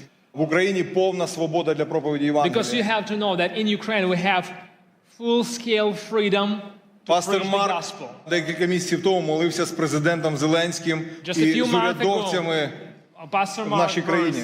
Prayed together with our president and with a lot of parliamentaries, members of parliament, during our national prayer breakfast in Kyiv, in the capital city of our country. We have full-scale freedom to preach the gospel. Російська пропаганда намагається сказати, що в Україні немає свободи. And these days we heard a lot that Russian propaganda tries to say and to deceive people that we don't have freedom for the gospel in Ukraine.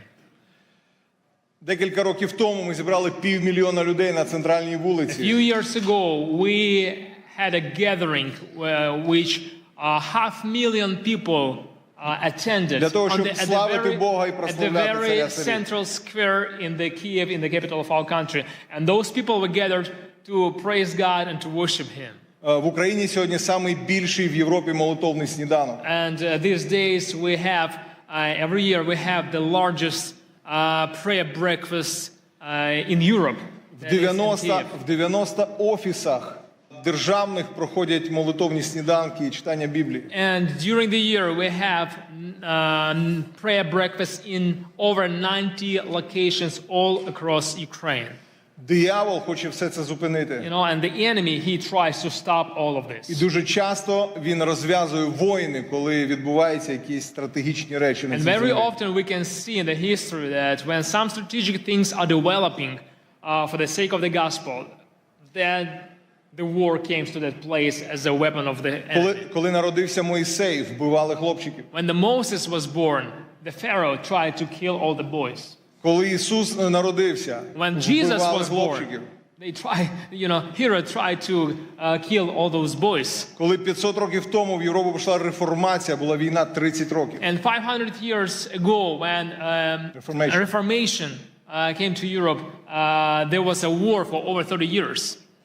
Коли 100 років назад було декілька пробуджень, Азуза Стріт, Уельс. And 100 years ago, when there was a few revivals, Azusa Street and Welsh revival, прийшла Перша світова війна і Друга we світова got війна. First World War and then Second World War.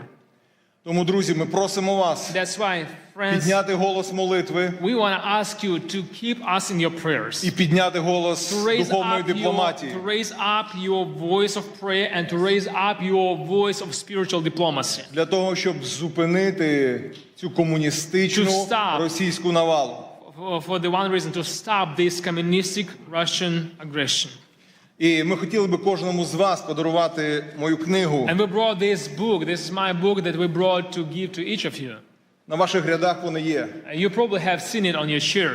Ця книга про саме духовні причини This is a війни. gift for you from Ukraine, and this is a book about spiritual reasons for the war in Ukraine. І купа свідоцтв, що сьогодні Бог надзвичайно робить в And there Україні. inside you will see a bunch of testimonies what God has done through these 4 years of the war in Ukraine, what kind of miracles we have seen. В цій невеличкій брошурі 3 трагічних історії. And also it has a small brochure with the 3 stories of 3 families. У трьох чоловіків 3 men від російських бомбардувань.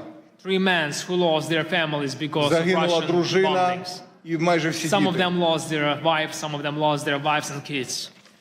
І якщо ви хочете більше про це все знати, If you want to get to know more about this, ми запрошуємо вас на Ukrainian Week, який we буде через inviting тиждень you тут в to DC. visit, to attend Ukrainian Week here in Washington, D.C. just 1 week from now. It will be here from February 2nd till February 7th. Пастор Марк буде кей-спікером And Pastor на Mark is нашому going to be українському our тижні. keynote speaker at our Ukrainian Week in Washington, D.C. So you all invited. Yes. And Edward Graham, many congressmen and senators. We're going to have Edward Graham. We're going to have a good number of congressmen and senators who are going to be with us. So you all invited. Please register and get to be with us and support Ukraine. Thank you very much. Духовна дипломатія Spiritual піднімається. diplomacy raising up here now in the United States, and it's going to spread all around the world. Thank you, Mark. Thank you, God bless you, brother. Героям слава. Thank you very much to Vitaly Orlov and Alexander Milash. Thank you so much. Now we shift our focus to the protection of the most vulnerable among us, our children. Please welcome His Excellency Ambassador Lazaro Nilandu, a distinguished Tanzanian diplomat and former cabinet minister, who will discuss the critical work of protecting children in Tanzania and securing their future. Thank you so much. Thank you. Thank you. Thank you. Good afternoon, everyone. Pastor Mark Barnes, God bless. It was a pleasure having a chance to speak with you over the phone the other time, and I can see you now. I wish to recognize congressional leaders, some of whom had spoken before, spiritual leaders who are here. Ladies and gentlemen, it is indeed my great honor and singular privilege to speak before you on the subject of shared responsibility which we have before God and humanity, which requires all of us, one, to take care, to protect, and above all, to give the most love to the most vulnerable. And these are children who, some of them may be in harm's way anywhere in the world. As a diplomat myself and as advisor to my president, Dr. Samia Suluhu Hassan, it is befitting that I bring to you greetings from Madam President and share with you her deep belief that the safety of children anywhere is our God-given responsibility and a noble duty upon which our humanity and our human conscience and belief are measured. Coming from Tanzania, a land that stands as an enduring symbol of peace, beauty, and stability in Africa, and a country whose children have grown singing, and if there is anybody from Tanzania here would attest to me, we grew up singing a love song, all of us. It said, Tanzania nakupenda kwa moyo wote, ninapokwenda safarini kutazama maajabu. And it was speaking rather about people and children who had no home, who had no place to go.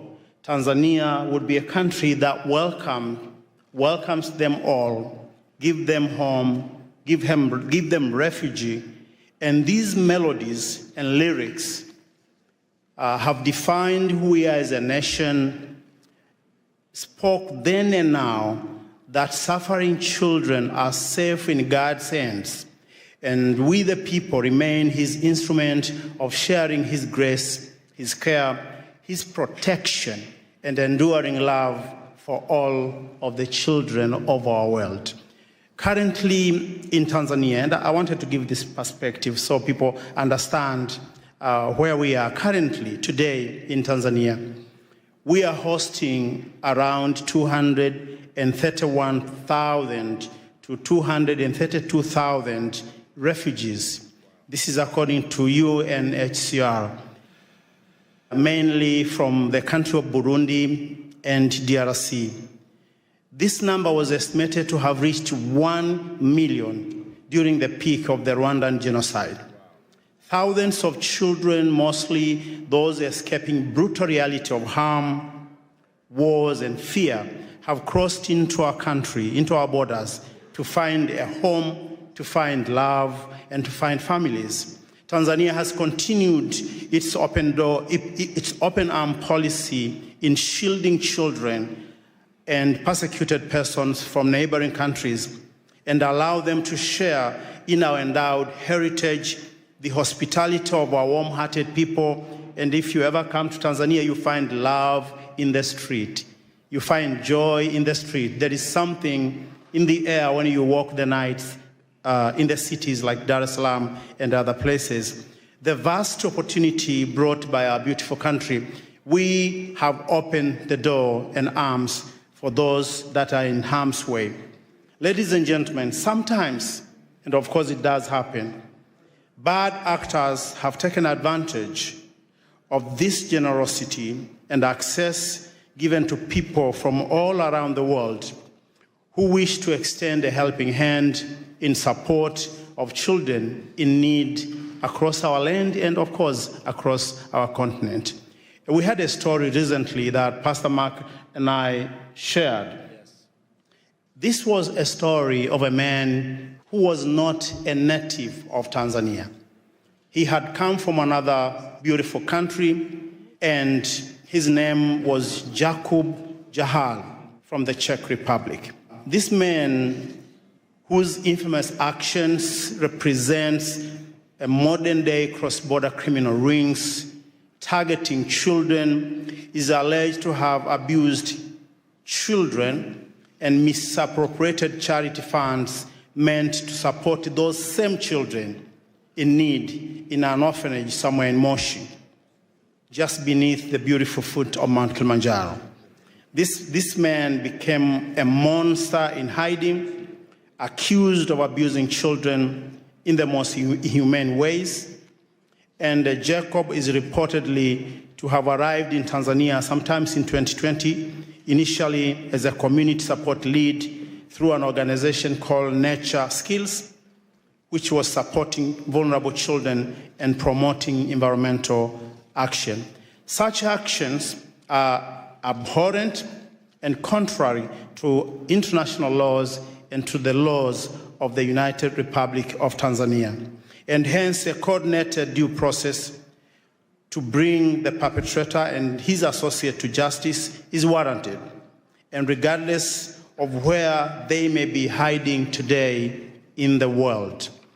Tanzania, under the able leadership of Dr. Samia Suluhu Hassan, our first female president, proud mother and a leader, has stood tall among nations in Africa by advancing Pan-African policy to protecting the rights of the children. Even during our darkest hour, our nations and her people has reason to find a reason, compromise, and purpose to continue holding all our children by the hand and keeping the faith in the greater good of humanity through God. It is well noted that during the years of J.F. Kennedy, and this is a man that many Americans remember with pride, this was back in 1961 to 1963. These years were known for the youthful energy of his new frontier vision. As America faced multiple challenges and opportunity at the same time, and among them, I remember from reading and from understanding, it was Cuba Missile Crisis, establishing a Peace Corps that continue to bring change across the world today, and also advancing the space technology.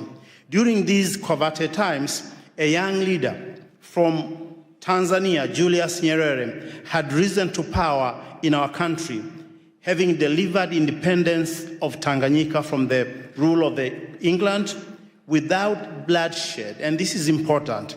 He was a spiritual diplomat of his time. And they two quickly became friends. They had a bond of friendship. They had a bond of love and brotherhood. And this friendship resulted in JFK inviting Julius Nyerere to come to this city, Washington, D.C., on January 15, 1963. Among other things that they discussed was making the children of Africa and the children of Tanzania an endowment that we will all be proud. They discussed, among other things, the children's safety that would be the epicenter and foundation of Tanzania and U.S. relationships that have endured today. The welfare of Tanzanian school children, as I said, was among things they discussed then in 1963. Ladies and gentlemen, at such times as these, interfaith dialogue must continue to build trust. Where politics alone cannot, humanity is brought together in shared values and perspectives. The unity among faith communities is essential in addressing today's global challenges, the safety of children included. It is our sacred duty and shared responsibility to go beyond the call of duty, anything that we are, that we believe, that we want to do, to making sure the freedom of religion, the beliefs, and the faith is protected for all, because this is foundation upon which we can have societies that are strong.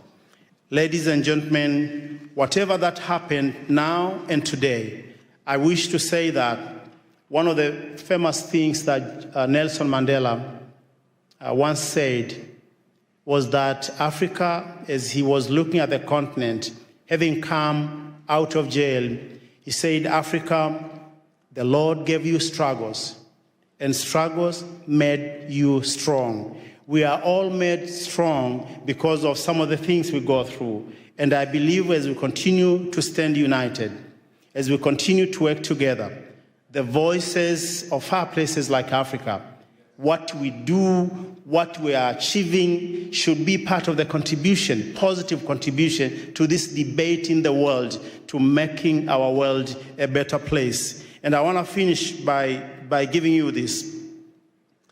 Someone somewhere in Africa continue to believe we do have that African dream to be a better people, to be loving, to open our hands to the rest of the world. We are over 54 different countries speaking hundreds upon hundreds of languages. But yet when you visit the continent, even places where you may not have heard, there is love in the air. If you come to Tanzania, if you come to places like Arusha, Mount Kilimanjaro, and you go to just ordinary folks in the villages, you find love in the air. We would like to have this love continue to unite our world as we continue to be free people, working for the whole world and uniting all our perspectives for the greater good. Thank you, and thank you for listening. Thank you.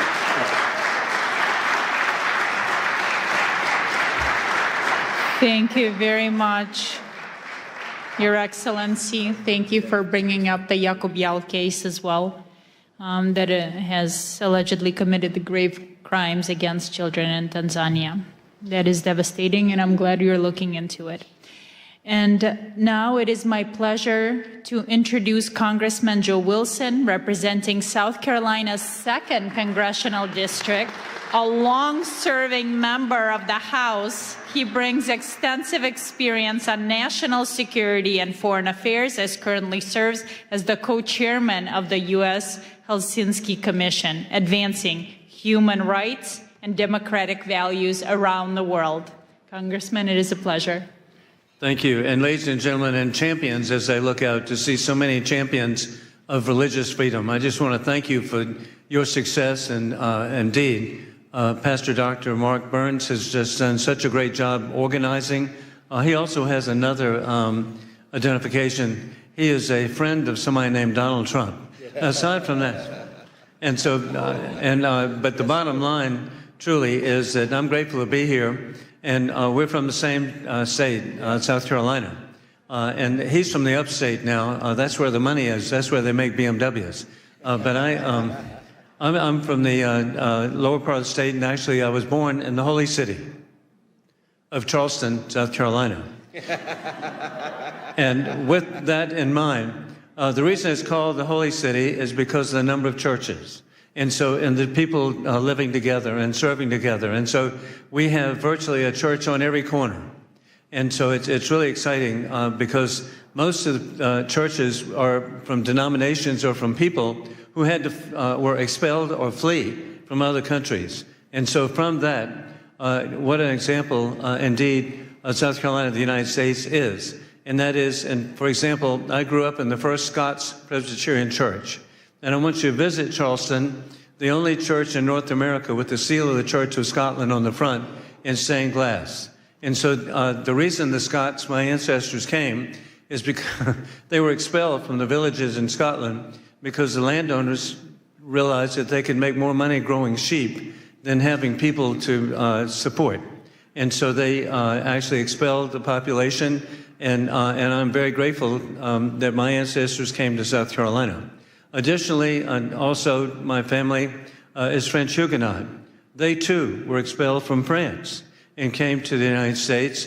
And I'm really grateful the only functioning French Huguenot church in North America is in Charleston. So please come by and visit. Beautiful church. And the significance of that is our country benefited, again, from having people come to our country to realize freedom and liberty. As I tell you about French Huguenots, I was working with patriotic organization. Somebody that Pastor Burns really appreciates is the Swamp Fox, Francis Marion of the American Revolution. He was a Huguenot.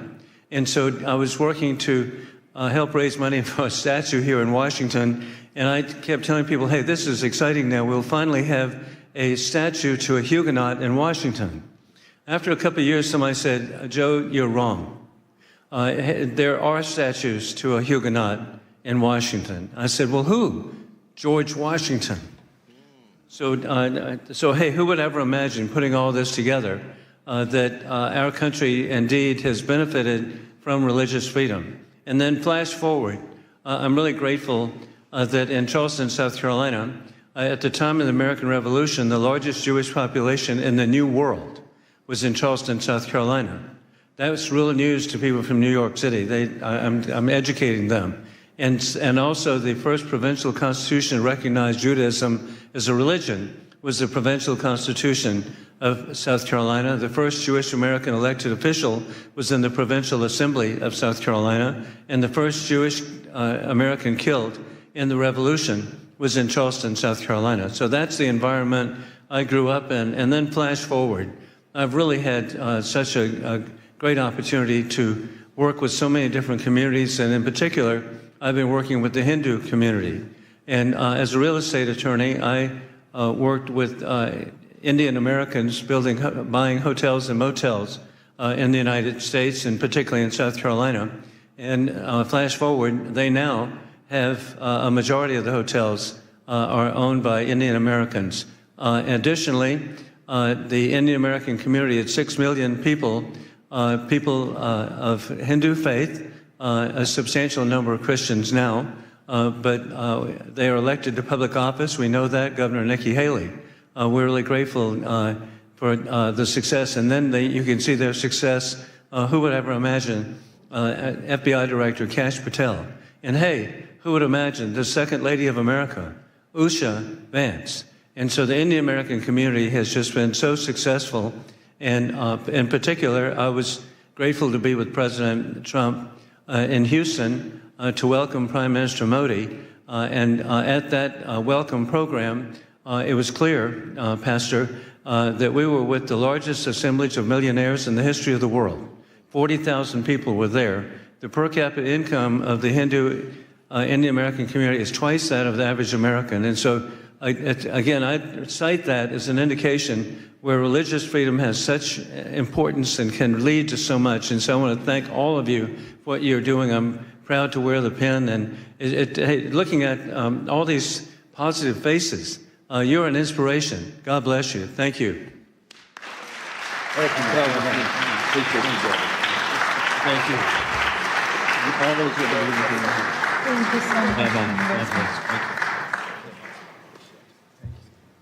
Thank you very much, Congressman, for stopping by. Thank you for your time. And now let's continue. I'm pleased to introduce Ms. Vicki Reese, the founder of Joy of Mom, a global movement reaching millions of families. She brings the conversation to the heart of the family unit with her topic, Spiritual Diplomacy Begins at Home.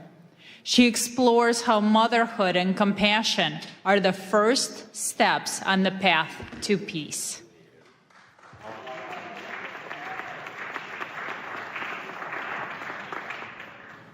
Hi, everyone.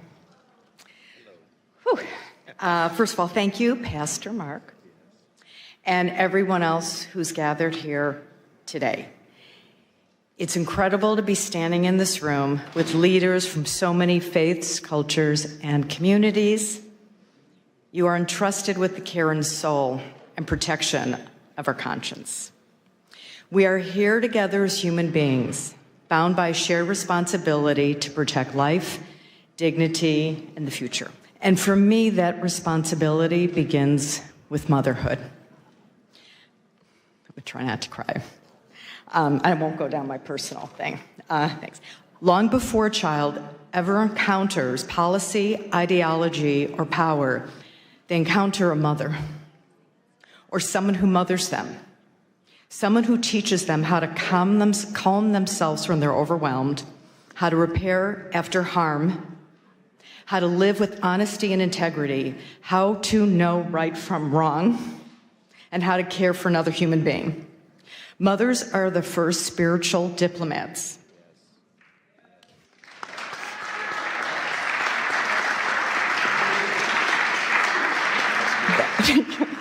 That our children will ever know. I think that was the most important thing I could say out of this. In kitchens, in classrooms, in car rides, in quiet moments, mothers teach empathy, accountability, courage, and compassion in action. They are not soft skills. They are the foundational skills of peace. This is why spiritual diplomacy cannot be separated from maternal wisdom. Because peace is not enforced from the top down, it is formed from the inside out. Wow, that's good. When mothers are supported, heard, and connected, families stabilize. When families stabilize, communities heal. And when communities heal, peace becomes possible. not as an idea, but as a lived reality. Spiritual diplomacy asks us to lead beyond labels and ideology. Motherhood asks us to lead with responsibility. Both are rooted in the same truth. Love is not passive. Love is protective. Love is courageous. And I'm almost done. We are living in a time of extraordinary division. Fear is amplified, trust is eroded, and too often the burden of holding families and communities together falls quietly on mothers, unseen, unsupported, separated by noise, a lot of noise, that tells us we are more divided than we truly are. But when mothers come together across faiths, across cultures, across borders, something powerful happens. They don't argue ideology. They protect children. They restore dignity. They remodel repair instead of revenge. That is spiritual diplomacy in its most human form. This is not about erasing difference. It's about honoring honesty first. It's about choosing wisdom over outrage, compassion over condemnation, responsibility over indifference. Spiritual diplomacy is not soft. And as we know, motherhood is not weak. And conscience is not optional. These are the strongest forces we have.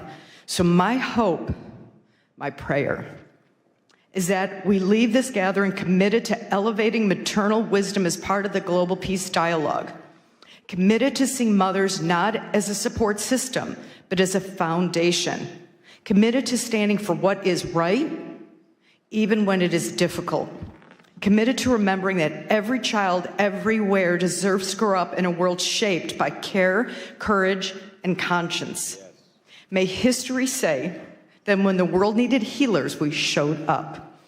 May it say that when peace felt fragile, we chose to protect it.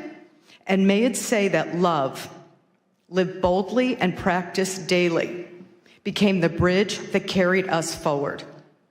And may mothers stand with you and with one another as partners in this work, bringing conscience, courage, and care to the future we're building together. I have one quick note. Okay? In a few moments, you're about to meet Scarlett Lewis shortly, and you'll hear her incredibly moving story and journey. And as part of today's commitment to peace, we're deeply honored to share the joy Mom will be bringing Choose Love from classrooms into homes and families, embedding peace and choosing love over fear into live daily practice for moms and children. And we're also going to be part of your beautiful ecosystem and help bring this message home everywhere in the world. Thank you and bless you all. That was so good. Oh my God, you did such a wonderful job. Our next speaker has a truly extraordinary background.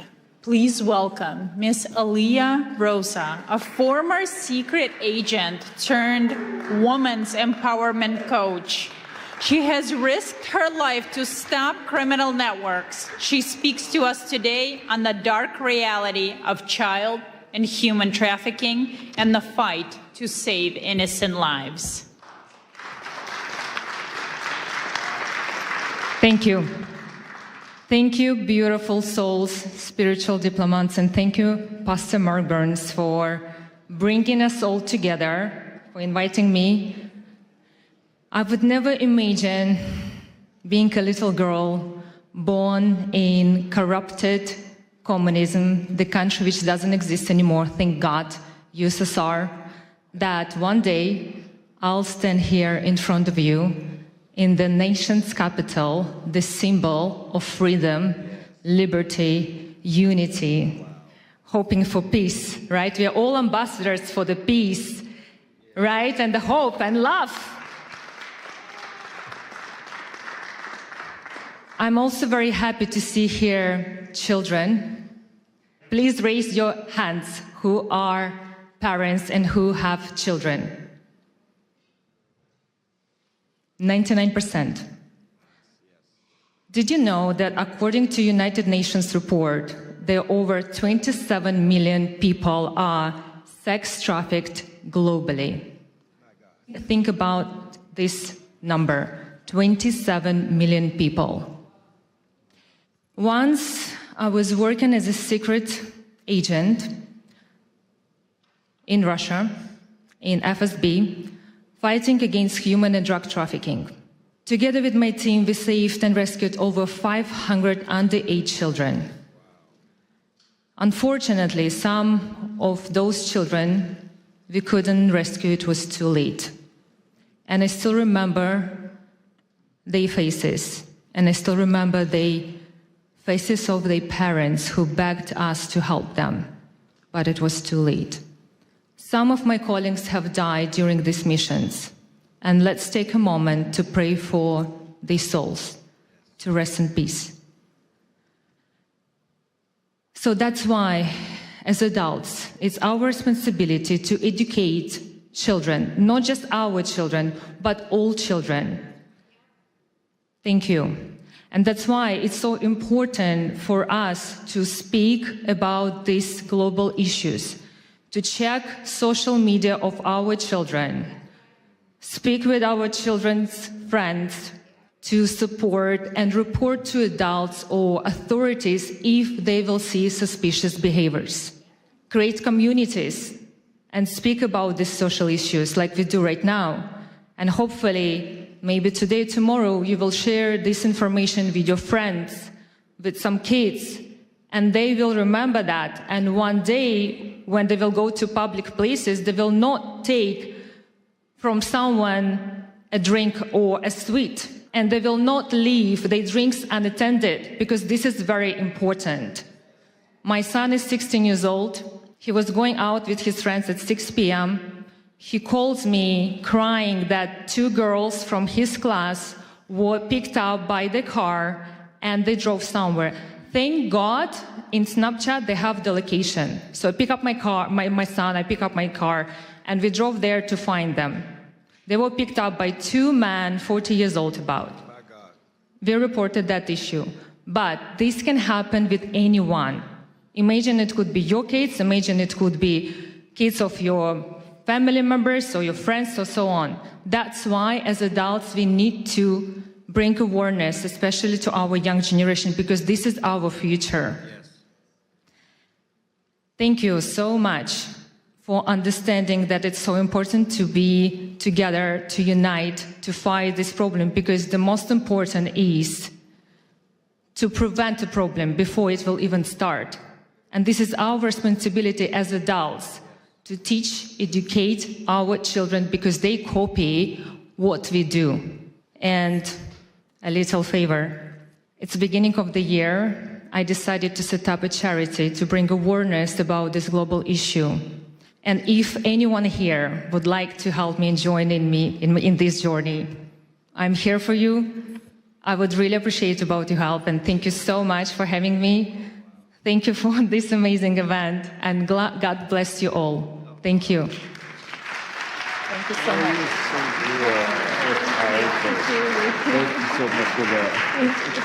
Thank you so much. Now, returning to the stage, our distinguished Indigenous leaders, Chief Joseph and Ambassador Lara Lynn Riverwind, co-founders of Firekeepers International. They address a crisis touching every community, from silence to sacred care. They will share how faith leaders must respond to the youth mental health crisis.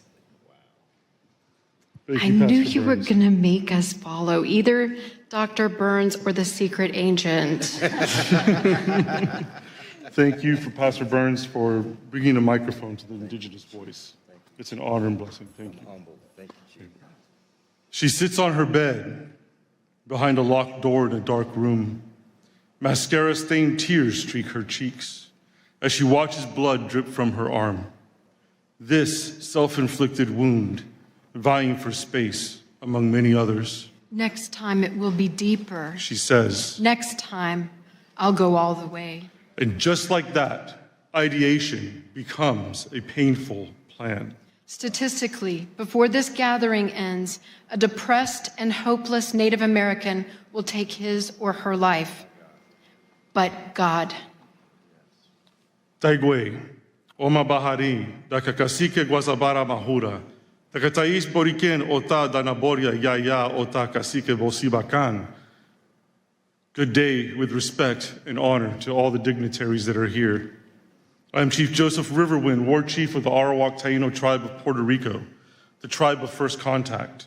I'm also a servant of Yahweh, the supreme spirit of all spirits and a disciple of the great chief cornerstone, aka Rabbi Yeshua. Shio, ganik di layaline ekwani unole dakudoa, chijalagi kanusida, dohi gesesti. Hello, I am Dr. Larlin Riverwind, the ambassador of the Georgia tribe of Eastern Cherokee. I serve Creator Yahweh, and I walk the white path of Yeshua, Jesus, whom my people have an ancient story about. For generations, Native people have lived with intergenerational trauma. Depression, identity crisis, and suicidal ideation are often lifetime struggles rather than temporary obstacles. As a result, American Indians and Alaskan Natives face suicide rates 91% higher than the general population and lead in depression, anxiety, PTSD, and substance use disorders.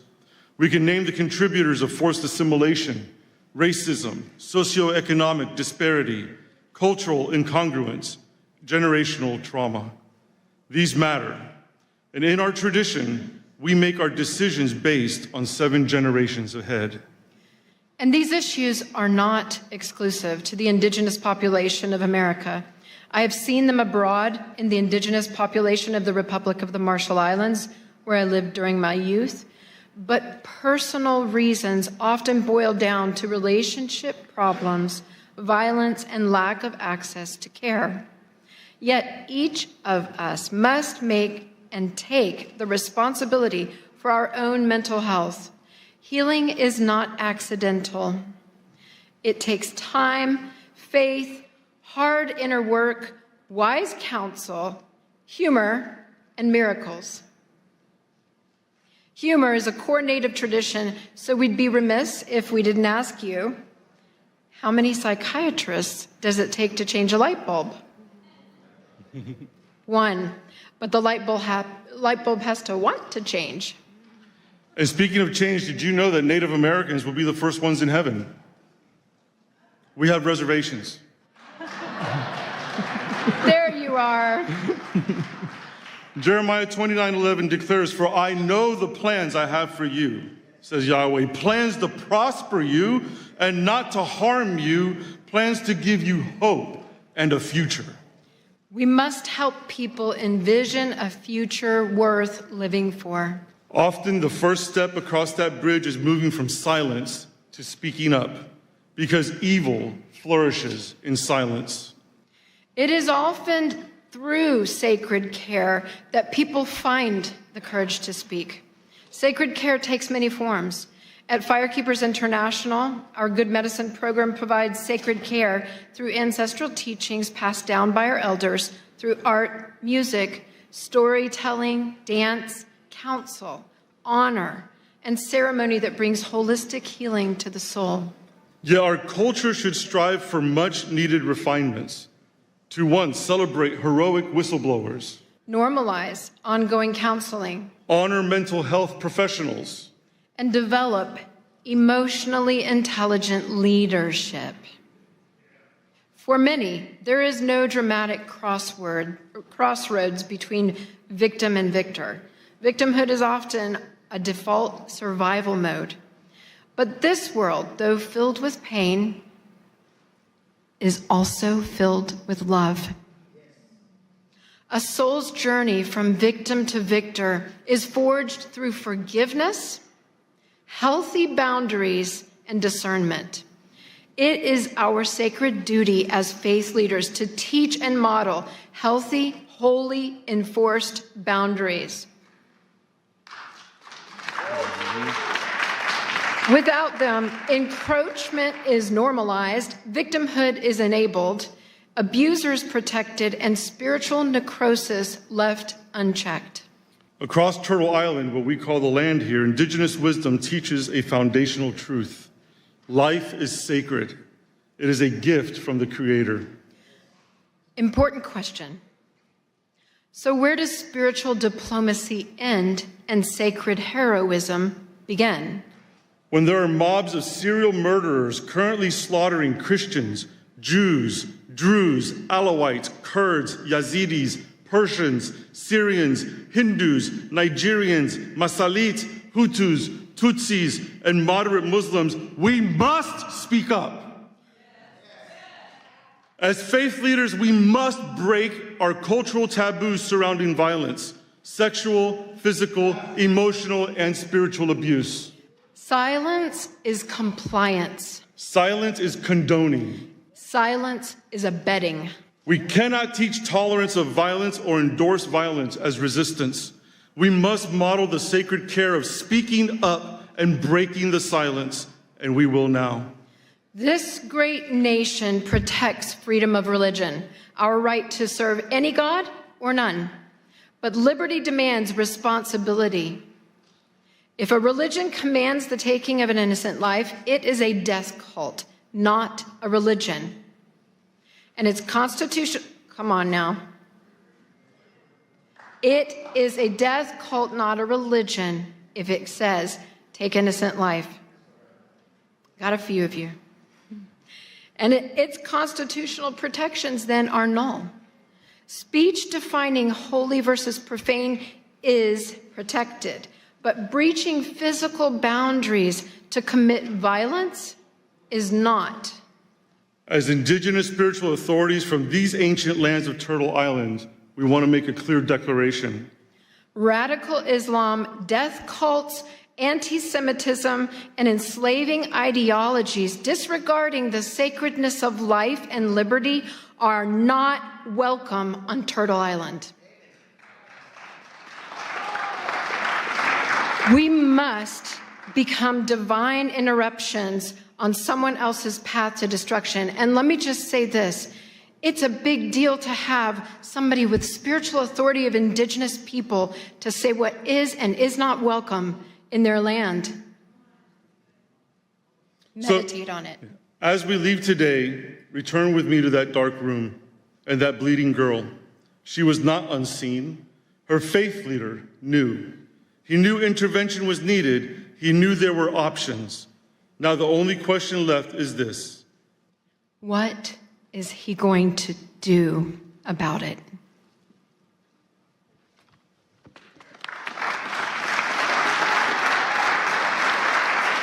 Thank you very much. Our next speaker turned an unimaginable tragedy into a global message of hope.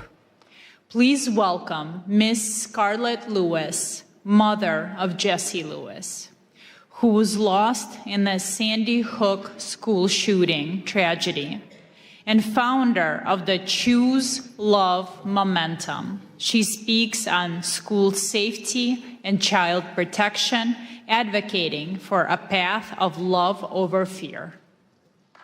Thank you. Thank you. I want to thank everyone for showing up today as boots on the ground soldiers, capital S-O-U-L, soldiers of love, spreading this message because that's exactly what we're doing. Hope and peace live and grow in this room. I can feel it. Thank you. I want to begin with a simple truth. When we talk about peace, diplomacy, or global stability, we're not talking about ideas. We're talking about lives. We're talking about our children. We're talking about what happens when love breaks down and compassion is absent. I know this not as a theory, but as a lived reality. 13 years ago, my 6-year-old son, Jesse, was murdered in his first grade classroom at Sandy Hook Elementary School, alongside 19 of his classmates and 6 educators in what is still the worst mass shooting in U.S. history in an elementary school.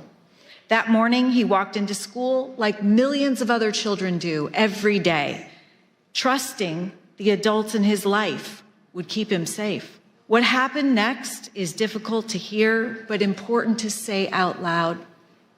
A former student returned to the school he once attended with the intention to cause maximum harm, driven by years of neglect, abuse, unaddressed pain, bullying, and revenge. He murdered Jesse's principal and guidance counselor outside the classroom and Jesse's teacher just inside the door. Then his gun jammed. In that moment, my 6-year-old son stood up and told his classmates to run. His courage saved 9 lives before losing his own that day. Kids and adults in this world are hurting. They're in such pain because they don't have understanding, love, role models, spiritual diplomats, essential life skills, and they know no other way to get relief but to seek revenge and to off-put their pain on as many people as possible. In fact, we know that through the latest science, revenge is the cause of all bullying, all violence, and all wars. We also know what the solution to revenge is in the brain. What stops the pain and the hurt is forgiveness. And we know we can teach forgiveness as a skill. In fact, we're doing that. The fact is that 100% of school shootings are preventable, as is the vast amount of suffering that our children are experiencing today. God is love. And when we bring love into our schools, we address the root cause of the pain and suffering that lead to what the Department of Homeland Security says the pathway to violence is: attack end. This is where we have been focusing our attention. After the fact, too late, focusing on the problem, always a step behind, learning from mistakes. We need to adjust our focus to the grievance end, to before the grievance, and give kids the skills and tools they need to be refined by the pain rather than be defined by it. After the tragedy, I was faced with a choice, one every human being faces, whether on a global stage or in a private moment of pain. I could live from fear, anger, and blame, or I could choose love. I chose love, but I'll tell you what, it wasn't my idea. When I came home to this little farmhouse that I shared with my 2 boys as a single mom, I found a message that Jesse had written shortly before he died. He wrote 3 words: nurturing, healing, love. I knew that those words didn't come from Jesse. They were a divine message that came through him, and that was the solution. And then and there, I dedicated my life to spreading this message in schools, homes, and communities around the world. Choosing love does not mean excusing what happened or denying justice. It meant refusing to let hatred take another life, starting with my own. Forgiveness was my response, not because it was easy, but because it was necessary. I realized that if anger consumed me, violence would continue to win. And we cannot afford that, not in our homes, not in our communities, and not in our world. We know that hurt people hurt people. If we could hear that cry for love sooner and respond, much of the suffering that leads to violence, addiction, mental illness, even war could be prevented. It's called proactive prevention, preventing the suffering that leads to violence and despair, and it's possible. What happened at Sandy Hook did not begin with a gun. It began with pain that left unaddressed, with disconnection, with humanity forgotten. And violence is always the final symptom of something deeper. Across cultures, faiths, and nations, our children are showing up with the same signals: bullying, mental illness, despair, addiction, suicide, violence. These are not separate crises. They're signs that love is breaking down and compassion is absent. Everything can be seen as either an act of love or a cry for love. It's our moral duty to answer that cry. And here's the uncomfortable truth. We cannot legislate our way out of this. We cannot blame or argue our way out. We cannot outsource or off-put our own responsibility. Peace begins with us. We can't wait for someone else to fix it because there is no one else. And it turns out love is a skill that can be taught and practiced, and this makes it available for everyone. I created the Choose Love movement to teach how to choose love as a thoughtful response in every situation, circumstance, or interaction, especially the hard ones. At its core is a simple understanding. Every day we choose love or fear, and the outcomes of these decisions look dramatically different. We were created in love, but our brains are wired to defend us and thus attuned to fear. Having these essential life skills enables us to have the courage to face pain, grow, and be strengthened by it, and not pass it on. And as Vicki from Joy of Mom mentioned, our work doesn't stop there. We're honored to bring Choose Love from classrooms into homes and families with Joy of Mom, because the home is where peace is practiced and the next generation is shaped. We can't always choose what happens to us, what someone else says or does, but we can always choose our response. When we choose love, even in the face of hatred, we reclaim our true, authentic power as humans, our self-control and our humanity, because the opposite of love is not hate, it's fear. When we understand this, we can look upon hate as suffering and with compassion. This is the work of spiritual diplomacy. It's choosing to see people not as enemies, but as human beings. It's responding to fear with courage, the same courage Jesse showed that lives inside every single one of us. It's replacing judgment with compassion and hearing the cries for loving action all around us. It's understanding that every thoughtful response rooted in love creates safety, locally and globally. Our children are learning how to respond to conflict by watching how we do it. They need leaders, spiritual diplomats, who understand that peace is not passive. It is active, it is courageous, and it is a choice. Spiritual diplomats must exist because the world is aching for moral clarity. When humanity disconnects, our children suffer. And every act of love, no matter how small, restores hope and reduces fear. The courage to spread nurturing, healing love is why we're here today. This is why spiritual diplomacy matters, to teach our children to be spiritual diplomats. And this is why the work you're doing and we're doing together is so urgently needed today. Thank you for choosing love. Jesse's favorite tale. Thank you so much. Oh my God, that was so beautiful. I love you too. You're so great. Thank you for giving us courage.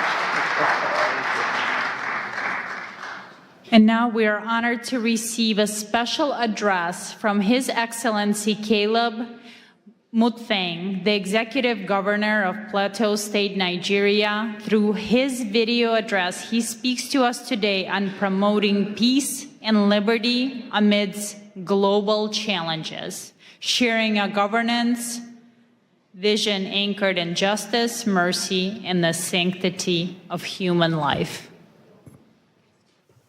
distinguished faith leaders, policymakers, members of the United States Congress, diplomats, and esteemed guests from all around the world, I bring you warm greetings on behalf of the good people and government of Plateau State, Nigeria.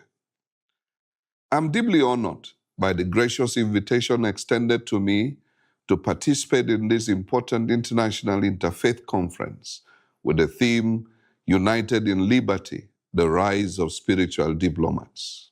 It is with all sense of responsibility that I regret my inability to be physically present at this time due to exigencies and demands of the office.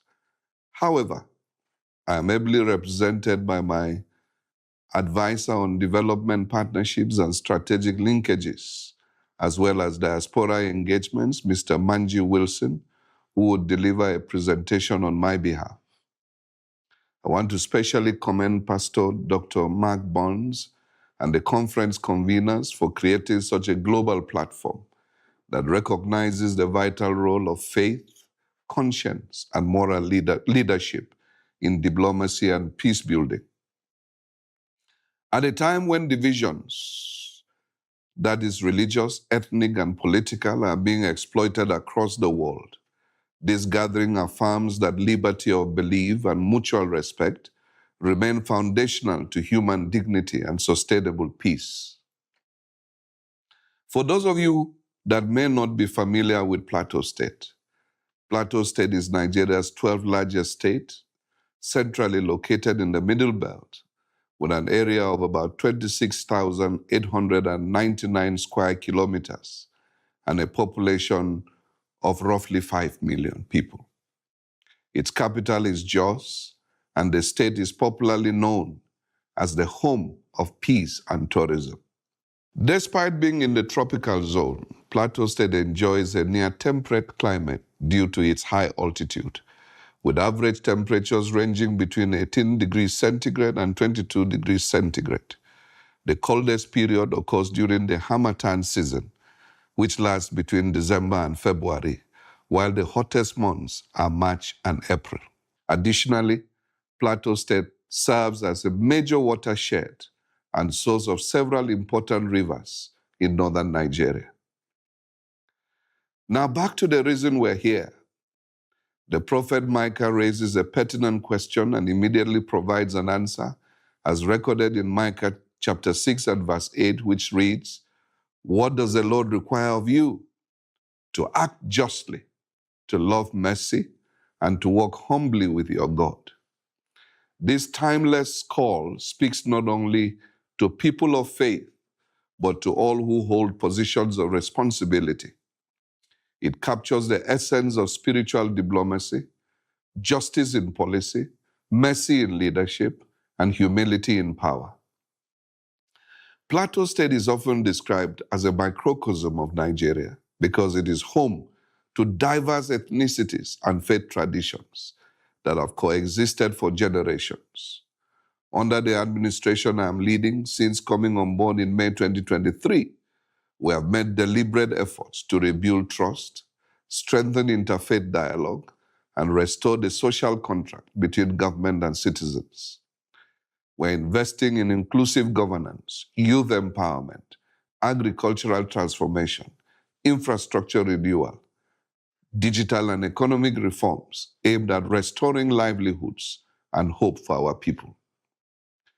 However, it will be incomplete and indeed dishonest not to acknowledge the grave challenges we continue to face, especially with regards to the persistent attacks by violent extremists and criminal elements that have led to the loss of lives, the displacement of tens of thousands, and the destruction of communities.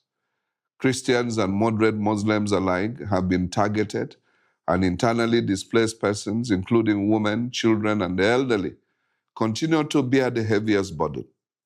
These are not merely security issues, they are moral issues that test our collective commitment to freedom of belief and the sanctity of human life.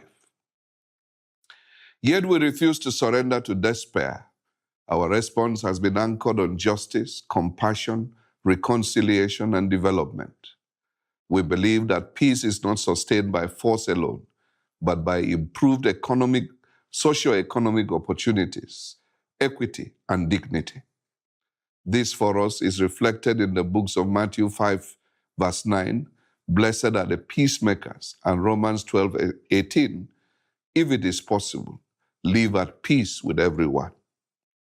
It is therefore my earnest appeal that this conference catalyzes meaningful partnerships with governments, faith institutions, development agencies, and the diaspora to as well support our modest efforts in humanitarian relief for displaced communities, strengthen peace-building initiatives, investments in education and livelihoods, enhance healthcare provisions, rebuilding and resettlement of affected communities, and amplify global advocacy for religious freedom.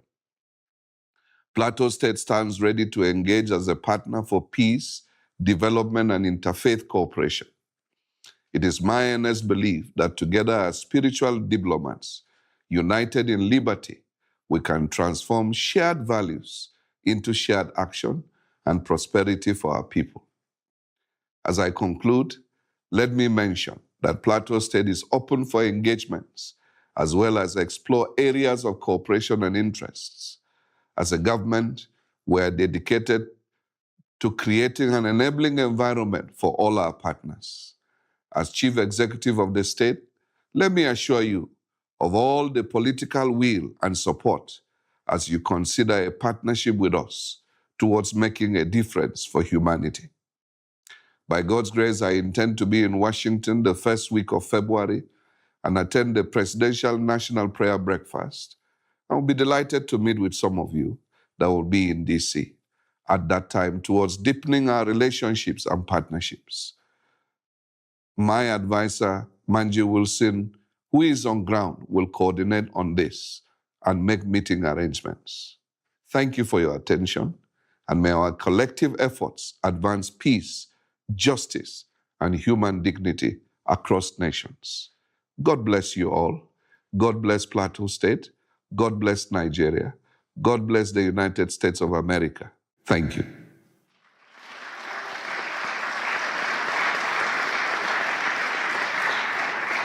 And now we would like to invite His Excellency Manji Wilson to the stage, Chief Technical Advisor on Development Partnership, Strategic Linkages, and Diaspora Engagement to the Plateau State Governor, Nigeria.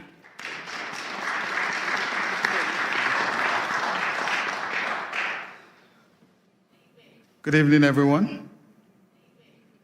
I know it's been a long day, and we are all loaded with all the information we've received from various speakers, so I wouldn't take much of your time, considering also that His Excellency has also delivered a speech. Distinguished members of the U.S. Congress and House Committee on Foreign Affairs, faith leaders, spiritual diplomats, Pastor Mark, thank you very much for having us today. For us in Plateau State, I know that so many of you have heard about Nigeria and the designation of the country as a country of particular concern. And I would say that one of the major reasons that Nigeria has been on the map is because of Plateau State.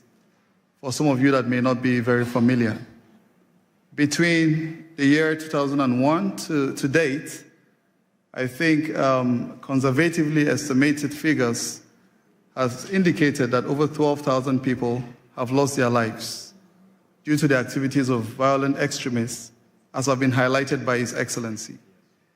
One of the most difficult moments for us when we came to office in 2023 was in December, and I remember quite well on the 23rd of December, when we were preparing for Christmas, people were making all the necessary arrangements. On the 24th, we got calls, and a particular village was attacked in 2 local governments, and over 200 people lost their lives within that one attack. This is not just an isolated incident. We've had so many incidences that have been recorded. And for so many of you, you must have also heard of Reverend Ezekiel Dachomo, who raised his voice on the genocide that has been persistent over the years. You know, as I speak, I read just a short while ago of about 6 people that Reverend Ezekiel had to bury today, that were killed just yesterday. 5-6 days ago, a family of about 4 were attacked. The father was killed, the mother was killed, the son was killed, and the only surviving person of that family is a 4-month-old baby. She was actually butchered, with a machete, but for some reason, God kept her alive. Earlier today, a friend posted, he visited her in the hospital. She was just discharged today from the hospital. There are so many stories, and I do not really want to weigh us down with a lot of these very difficult situations that we found ourselves in. I recall one of my friends, Stedman Harrison of the Global Outreach Ministry here in the United States, and a significant lesson he taught us during one of our sessions. And he draws from the book of Nehemiah, and for so many of us, we remember when Hananiah came visiting and Nehemiah inquired of what had happened, to the remnant that were left. And he shared the story of how the walls were all broken, the gates were burnt, and that completely weighed Nehemiah. Of course, when he went to serve the king observed, and you dare not come to the king with such a countenance. And the king inquired to know, what is wrong? You are not sick. I believe this is simply from a heart that is sick. Of course, he inquired of the king and asked of him, informed him of the situation and said, if it pleases you, please send me back to go and rebuild my land. The king granted his request, but he also further requested that the king should give him letters that he will take to the governors across the rivers. And he also inquired for support to get the timber, that he would rebuild, and he got every support that he needed. I'm just bringing this story to put together everything, that I would have been presenting today. To say for so many of us that are seated here, some of us had to travel. I arrived last night from Nigeria, came across the river, came across the Mediterranean, just to come here and meet with all of you doing very important work, to alleviate this very difficult situation that humanity has found herself in.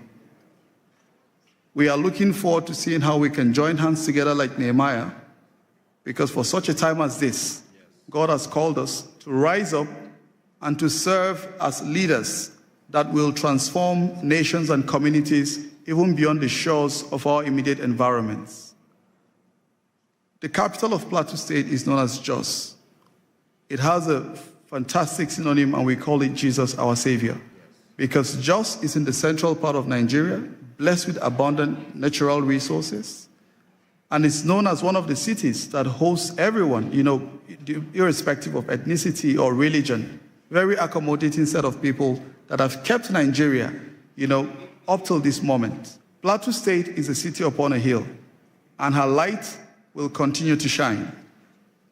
Plateau State is looking forward to seeing how to welcome you. Pastor Mark, I gathered you at contemplating coming to Nigeria. His Excellency will be quite pleased and delighted to host you.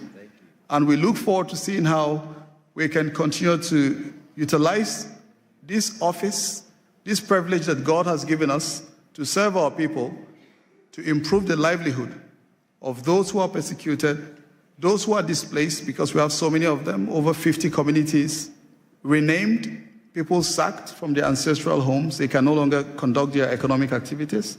Or we're doing what we can do as a government to provide all the succor and support.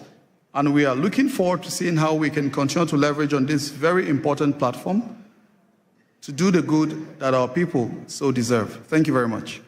Thank you. Please give my respect and love to your yes. Okay, right now we're going to have quick presentation by Dewey Honig. He wanted to present something to Pastor Burns. Thank you, Pastor Burns. It's a true honor. I have to head out, so I'm sorry for cutting a bit over here. First of all, a pin for you. Oh, thank you. Thank you so much. Wow. I could put it on. Yes, I'm going to hold it there. Okay, good. Thank you. Oh, Oh, wow. This is an award, Advancing Peace Beyond Political Award, Politics Award, presented to Pastor Mark Burns, spiritual advisor to President Donald Trump, founder of Spiritual Diplomats, in recognition of your visionary leadership and selfless dedication to advancing peace through faith, uniting leaders across religions, building bridges where politics cannot, and fostering peace where policies fall short. With admiration and blessing to the Honig, founder and CEO of the Lecturer Chamber of Commerce, and our Chairman, J. Morton Davis, who's 96 years old and very close friend of President Trump for over a half a century. Wow.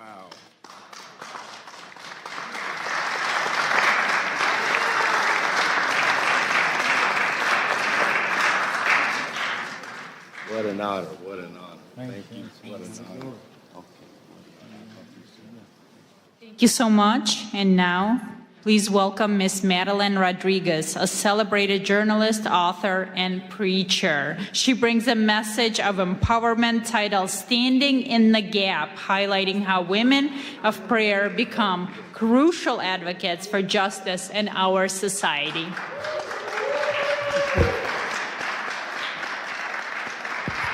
Thank you so much. I want to start off by saying my sincere thanks to Pastor Mark Burns for bringing together faith leaders from around the world for this important conference. Let's give him a hand. Through his leadership, he has created a space where faith and civic responsibility meet in service of justice and human dignity. Thank you for the opportunity to speak in this historic place where laws are debated, policies are shaped, and the future of millions is influenced. Honorable leaders, distinguished guests, and faith representatives, today I will talk about standing in the gap, how women of prayer become advocates for justice, and how prayer moves from the secret place into courageous action. I am the founder of Women with Purpose, a global movement of women who gather daily across nations and time zones through Zoom to pray. These women come from every background, culture, and life experience, yet they are united by one conviction, that prayer must move us to action and faith must compel us to pursue justice. For our God is a God of both mercy and righteousness. Prayer is so important that it moves heaven, transforms lives, and brings freedom, hope, and healing to the body, soul, spirit, and mind. Prayer is not just words. It is power. It is life flowing from heaven to earth. When we pray, what happens? What was lifeless begins to breathe again. What was broken starts to be restored. What was chained is set free. What was dark is filled with light. And what seemed impossible becomes possible. The word of God says in Psalm 34:4, I prayed to the Lord, and he answered me. He freed me from all of my fears. I also serve as chairwoman of the Faith Advisory Board for the United Nations Association of El Salvador. In this role, alongside the president of the organization, we are committed to cultivating and sustaining a prayer-rooted presence at the UN, at the United Nations. One that invites the global Christian community to engage through intercession and God's word. This work is grounded in the belief that when faith communities approach global engagement prayerfully and with integrity, they help foster peace, uphold human dignity, and strengthen cooperation among nations. Prayer doesn't just change our circumstances, it changes us as well. It makes us more compassionate, loving, and full of grace towards all people. To stand in the gap means to step into the space where others are vulnerable, unheard, or forgotten. It is the choice to intercede, to advocate, and to act when silence would be easier. One of the clearest biblical examples is Queen Esther. Esther was a woman of faith, positioned within power, yet initially hidden. When a decree threatened the extermination of her people, she faced a choice: remain silent and preserve her own safety, or risk her life to speak. However, Esther chose prayer, fasting, and courageous advocacy. She stood in the gap, approached authority with wisdom and humility, and ultimately saved her people from destruction. Esther's story reminds us that access without courage changes nothing, and prayer without action is incomplete. Her faith did not remove her fear. It gave her the strength to act. Throughout history, women of prayer have done the same. Women have prayed in kitchens and in sanctuaries, in upper rooms, in quiet corners, in homes of worship, and hidden places, often unseen and unnamed. Yet their prayers have shaped history, protected God's people, and challenged injustice. Prayer has long been the place where God forms courage in the hearts of women and men. It is through prayer that God forms fearless women. God plants courage in the hearts of women, preparing them to move with faith and strength. Why women? Why am I talking about women today? Because women have often lived closest to the cost of injustice. They have carried families through war, protected children through famine, endured discrimination, violence, and exclusion, yet refuse to surrender hope or believe in Jesus Christ. In our daily prayer gatherings with Women with Purpose, I witness this transformation continually. Women enter carrying the weight of the world on their backs, but they leave with clarity, courage, and a renewed commitment to stand for what is right in their homes, communities, and nations. When women pray, they do not merely ask for comfort, they ask for change. It's about honoring the image of God in every single person. It is about defending the widow, the orphan, and the stranger. It is about ensuring that no one is overlooked or forgotten in the eyes of the Almighty God. Just as Esther stood to protect her people, so God calls us to stand for those who cannot stand for themselves. Standing in the gap is not passive spirituality. It is saying someone must speak, someone must care, someone must act, and often that someone has been a woman. Today, in a world torn by division and injustice, we need women of prayer more than ever to rise, to stand with conviction, and let God's justice flow into every place, crying out for hope. We need women who will pray and vote, pray and advocate, because justice does not belong to one religion, one party, or one ideology. Justice belongs to humanity. And prayer at its best does not divide us, it unites us. And we stand here on Capitol Hill. Let us remember to protect the sacredness of human life in all its form. Let us pursue justice that is compassionate, courageous, and enduring. May our prayers not end in words, but move our feet, shape our policies, and restore dignity where it has been denied. When women of prayer stand in the gap, justice does not remain an idea. It becomes a lived reality. Thank you and have a blessed day. In Jesus' mighty name. What an ending. I'm learning from you. I'm learning from you. God bless you. Thank you. It's you. Okay. Well, first of all, listen, can we give all of our wonderful speakers a big hand clap? Was this not good? Was this not amazing? Listen. Yes, yes, yes. Yes, amen. Yes. I'm going to be real briefly, real quickly. First of all, I want to, I see we passed the lapel pins out. Everybody, please stay standing because we're about to go. You sit back down, you may not want to get back up again. We passed the pins out, and I wanted to give a declaration before you pinned yourself, but that's okay, you pinned yourself.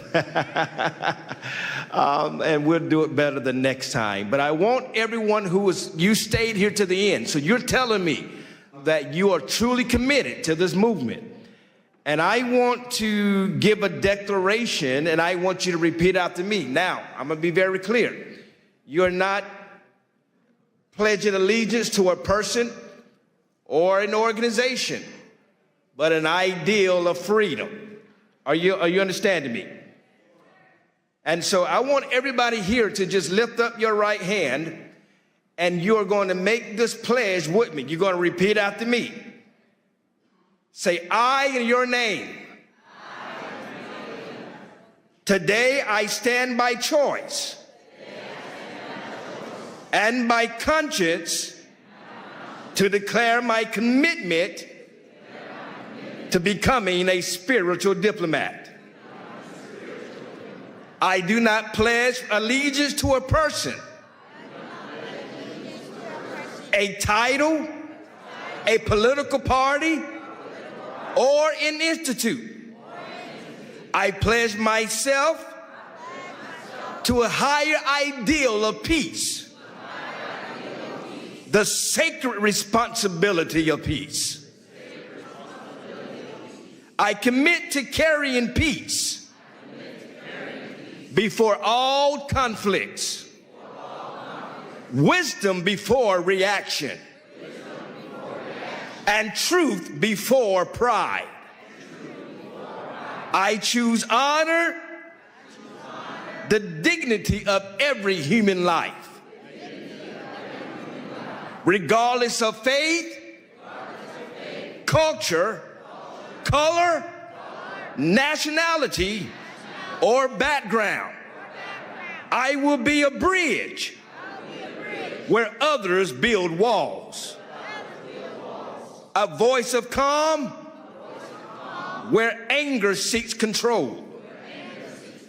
A servant of reconciliation where division has taken root. I accept the responsibility to listen before I speak, to seek understanding before judgment, and to act with courage guided by compassion. I commit to protecting the vulnerable, advocating for justice, standing firm against hatred in all forms. I recognize that peace is not passive. It requires discipline, humility, and strength. I will pursue peace in my own words, my actions, and my influence, in public and in private. In public and in private. In public and in private. In moments of ease and in moments of challenge. Today I declare that I'm accountable to my conscience, my Creator, and future generations. I choose the path of peace. I declare and accept the calling of a spiritual diplomat. So let it be said, so let it be spoken, so let it be committed. Congratulations, spiritual diplomats. Congratulations. Congratulations. And I want to quickly, before we dismiss, I want to thank, we got a couple of people to thank. We've got to thank ALLATRA, Miss Marina. Come on, give the president of ALLATRA. Y'all give a big shout out to all of ALLATRA. Where's Miss Valerie at? Where's she's at? She's running around here somewhere. Where's Valerie at? Valerie's so busy, she can't even tell that I'm calling her name out. Valerie, thank you. Y'all give Valerie a big hand clap, who's so hard. Miss Olga from the president of Creative Society. Y'all give a big shout out to Olga. and to every spiritual diplomat that helped make this happen. God bless you all. Many thanks to you all. And don't forget, in February the 5th, we're coming right back here during Ukrainian Week to have our Ukrainian conference. It is called Freedom Has a Name, and it's called Ukraine. You don't want to miss it. Be right here. And also, in 6 months, June of 2026, we're doing this again, but we're doing it at Mar-a-Lago in Palm Beach, Florida. And then in December, we're taking over the G20, and we're doing it again in Miami, Florida for G20. God bless you all. Thank you all.